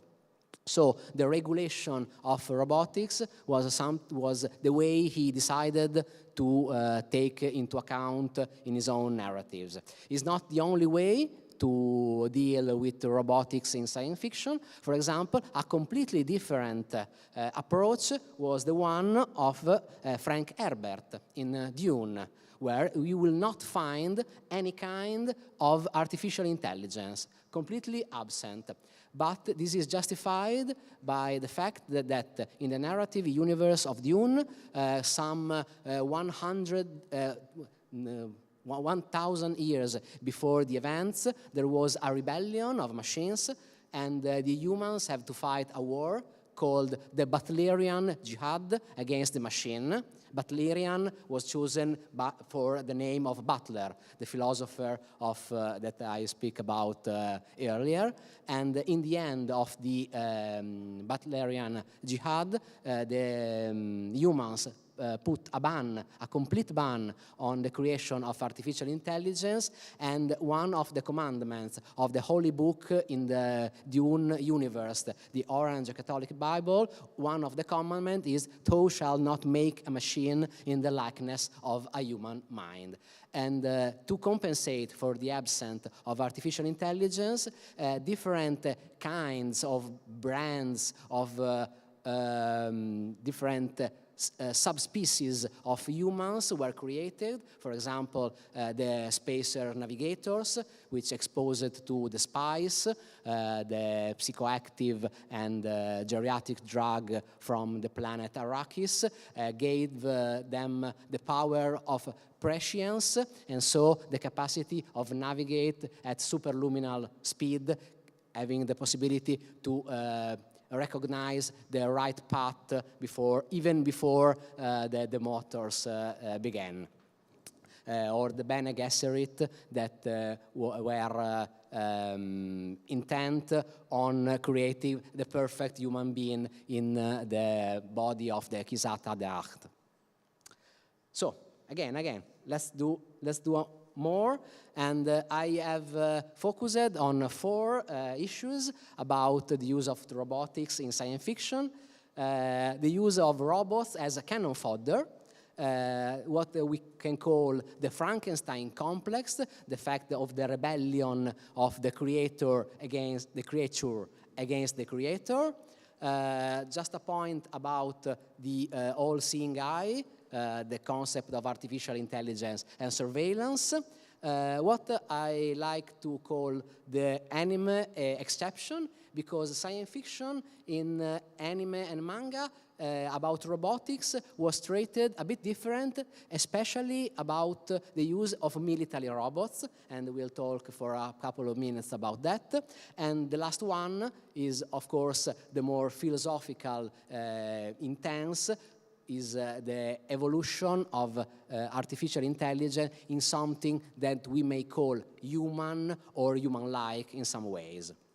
Well, the ideas of cannon fodder is very simple. It is an easy and simple way to have great, large battles between armies and not have the heroes kill a workload of humans or sentient beings. So, for example, this is the use of droids in the Star Wars universe. You can have 100, 10,000 droids on a battlefield and destroy them with joy and fun, and not think about them as a person and as kills, but as a destroyed object.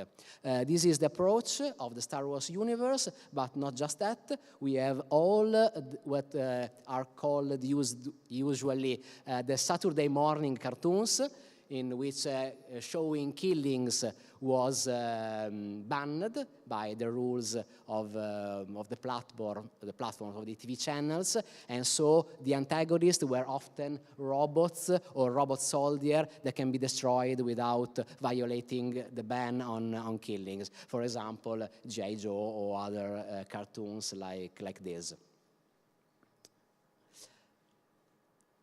Well, about the Frankenstein complex and the revolution of the creatures against their creator, we have a very wide series of examples. I will be quite fast in enumerating them, because I'm sure that you know all them very well. The first one is movies from my youth, war games, maybe one of the first about hacking. So that was something that at the moment was just created. So the ideas of these computer networks developed for defense, and that was the point of the plot, was try to inhibit it, stop it from starting a global war. And of course, all the series of the Terminator. We have two different kinds of scientific,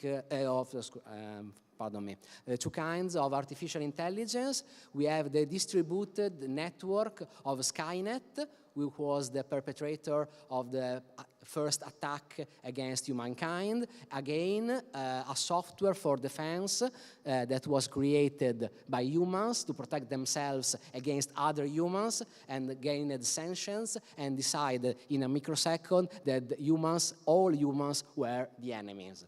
But the Terminator series, of course, have not just the Skynet system, but also the Terminators and the machines hunting down the human resistance in all the movies and episodes of the series.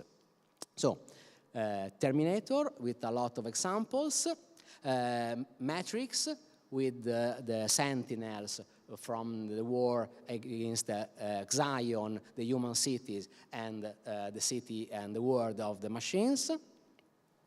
Other example, we have Battlestar Galactica, which is very heavily focused on the conflict between biological intelligence, humans, and artificial intelligence, or the Cylon, and all the different grays in between that we have to face when we fight a very different intelligence, but that we at last have to recognize as an equal to our own in matters of intelligence, emotion, and sentience in the general sense. So we have different kind of Cylons in Battlestar Galactica, from the series in 2003 to the spin-off that is Caprica in 2010, if I remember correctly. Well, some other movies, maybe this one had a bit was very interesting because it was rooted in reality. We have the development basically of a high-end drone with artificial intelligence guiding it to strike the enemies and allies at the same time. It is interesting because it's much more rooted in reality and in the actual development of autonomous weapons compared to the other science fiction in this presentation. When I talked about the LCIs, it's not about robotics per se, but the use of artificial intelligence, about a wide network of data gathering and surveillance. This one was explored in a few movies. For example, we have a TV series called Person of Interest. This one also quite rooted in reality, with very small differences between the actual world and the world of the narrative universe.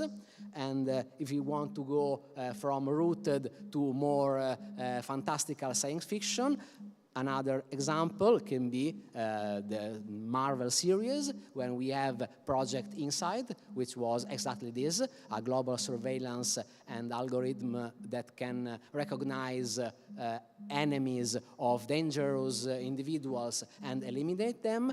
And of course, from this, the development of Ultron, which was one of the enemy of the Avengers in their own movies. I'm going very fast.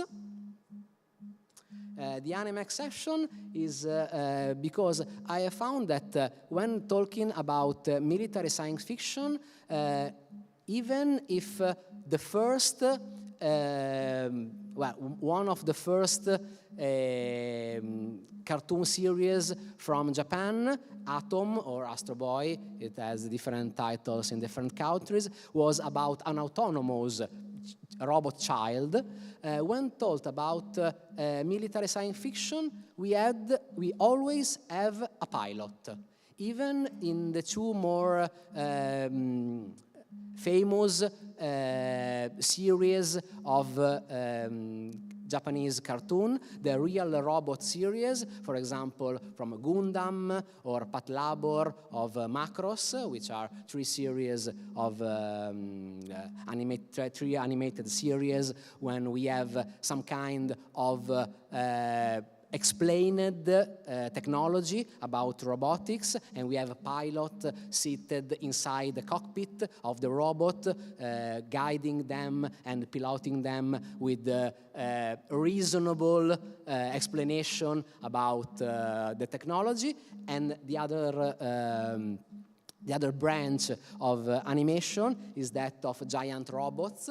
So with Mazinger, Gigrobo, Daltanius, Voltron, where the difference is the size of the robot and the fact that the connection or the piloting was never explained in something even remotely similar of real science. But in both cases, real robot or giant robot, there were always a pilot inside or near the robot, and so there was no autonomy at all on the decision of the weapon, of the tool, with a slight exception, for example, just for the fact that some machines, some of these robots can feel some kind of emotion, sometimes with a comical result, for example, Titan 3, and sometimes with horrifying results, for example, the series of Neon Genesis Evangelion, which is quite disquieting.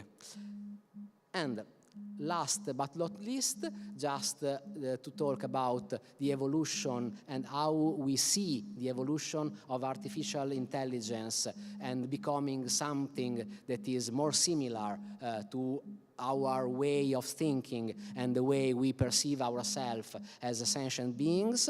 For example, we have, of course, the replicants from Blade Runner, again, biological, synthetic beings, not mechanicals, but that are built and not born, and the implication of creating life just with the purpose of exploiting their labor in military or dangerous or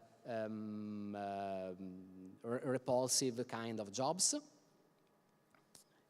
We have another one from my childhood, the Short Circuit. I don't know how much well-known it is as a movie. We have this series of robots that were built for reconnaissance and attack in dangerous territory. One of them, struck by a lightning, gained magically sentient, and the idea was to follow his adventure. We have, I'm a tracker as my brand of nerdism, so I cannot not talk about data, which have lots of episodes dedicated to his own sentience and the idea of different life forms with different function, but that we have to give them the same respect. There is one episode, very interesting, about the fact if data is free to pursue his own drive, his own intelligence, his own aspirations. And in the end, the decision of the crew and from the legal standpoint of the episode was that data was a machine, but he was granted the freedom to explore his own purpose, especially because if he was treated as a tool, nothing was in the way of creating an entire race of beings just like him, and this was thought that was the same kind of morally repulsive as the institution of slavery. And of course, the decision was not to build any other androids just like Data. And of course, 30 years later, they did exactly that. And of course, the robots rebelled against their creator and caused a planetary disaster. So they had the good idea at the start, but they didn't follow through. Bad for them. Well, just a few more. It's a very nice movies. The Iron Giant, about this kind of giant weapon that gained some way intelligence and sentience in the interaction with a kid. And of course, I will finish on Battlestar Galactica, on the fact that while the first war between the humans and the Cylons, or the robot, was against the mechanical aspect of the Cylon race, in the reimagined series in 2004, the idea was the evolution of the Cylons took a different way, a different approach, and they started building or creating, I won't spoil at the end, but having some kind of biological robot that were not just indistinguishable from humans, but that were not sure if they were humans or Cylons. So the fact that when we reach certain stages of intelligence, be it synthetic or artificial or biological in nature, the distinction kind of lose meaning. And the end of Battlestar Galactica, after a quite convoluted plot about time jumps and time travel, finishes with this cautionary tale that all this has happened before, and all this will happen again. So the point of having science fiction talking about this kind of topic and exploring this kind of philosophical and practical question of where robotics and artificial intelligence could take us is exactly this. We have seen it played for laughs on the screens, but they can be cautionary tales of what we want to have in our real future. So I think I thank you all. I hope this was entertaining at least, and maybe interesting.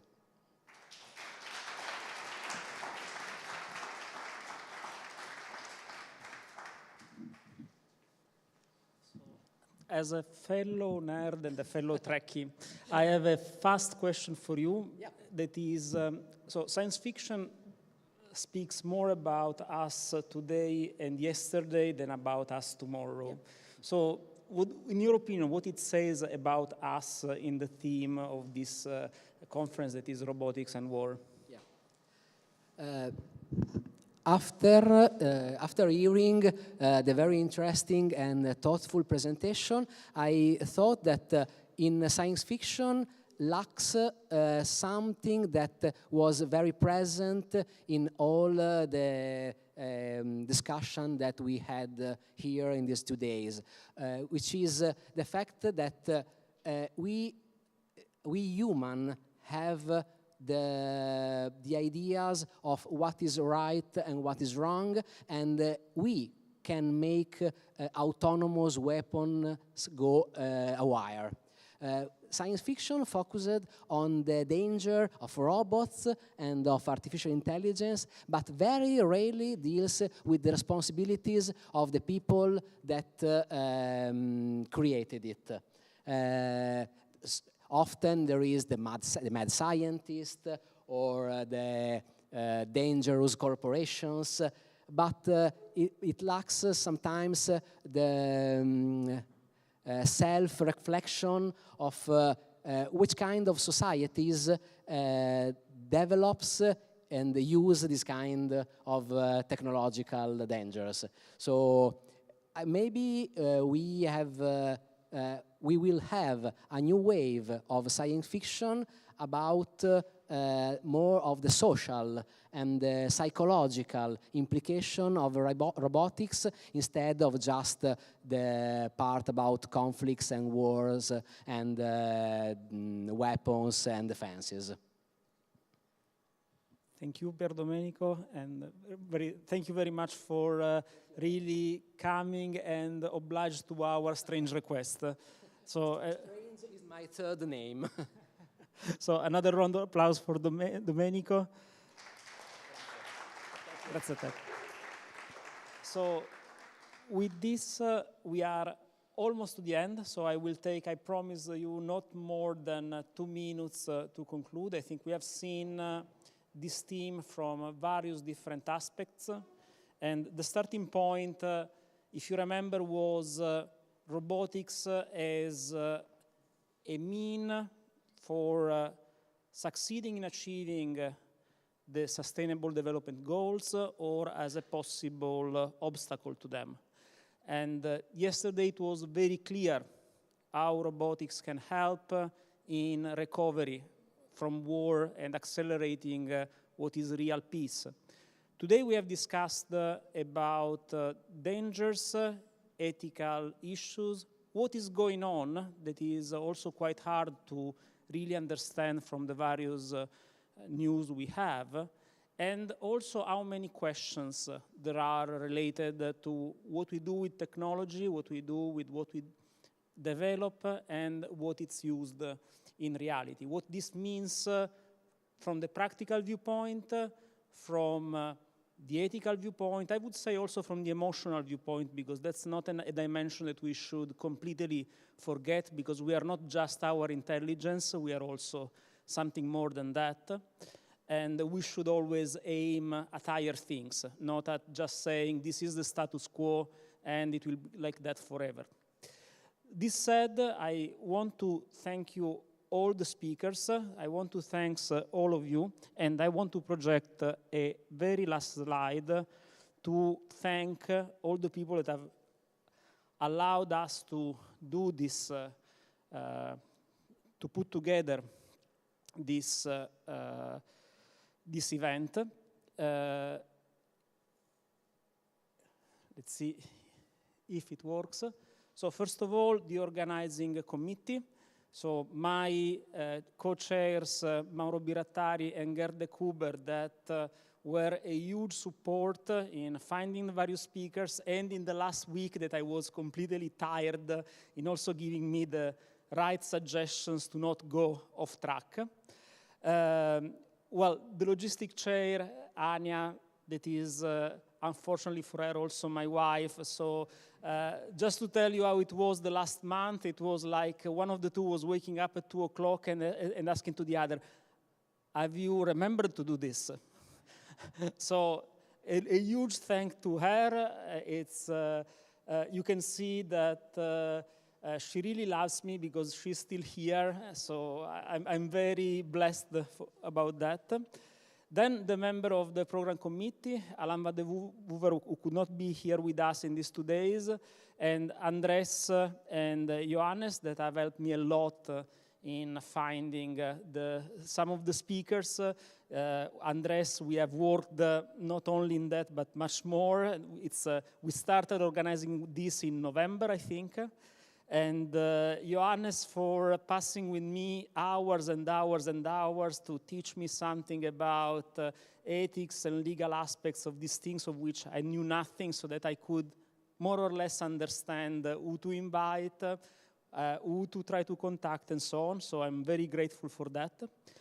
And then a special thanks to the junior fellows who helped in this. So I'm thanking again Andres, because basically he was working like crazy, so he was working on the program before, then you have seen him technically to the speakers, you have seen he was the guy doing this all the time. And together with him, Luca, that he was really a huge help, and Shirley and Fatma that helped a lot.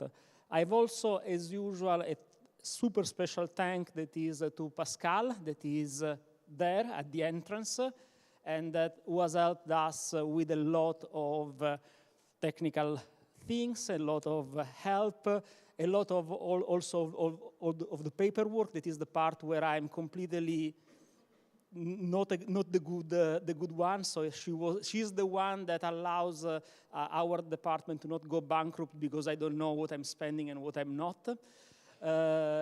And I also want to thank, of course, BrIAS that organized this event, FARI who helped.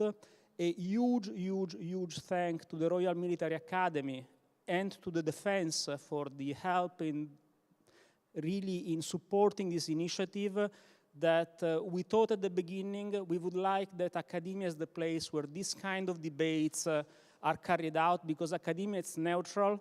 We can speak about even harsh themes, we can speak about complicated themes, playing on the nuances, not screaming, not saying it's black or white, but understanding all the complexity of the different issues. So a last thank also to FNRS who funded part of this event, and to all of you that remained until the end. Thanks for your participation, for your support. It's 2 days where I've learned a lot, and I'd like to mention a very last thing. I was with Anja a few days ago, and she asked me, Emanuele, what would you like to obtain with this event? And I thought a little bit, and then I answered the following sentence. I would like that people come to this conference with some doubt and go out with more knowledge, but also with more doubts.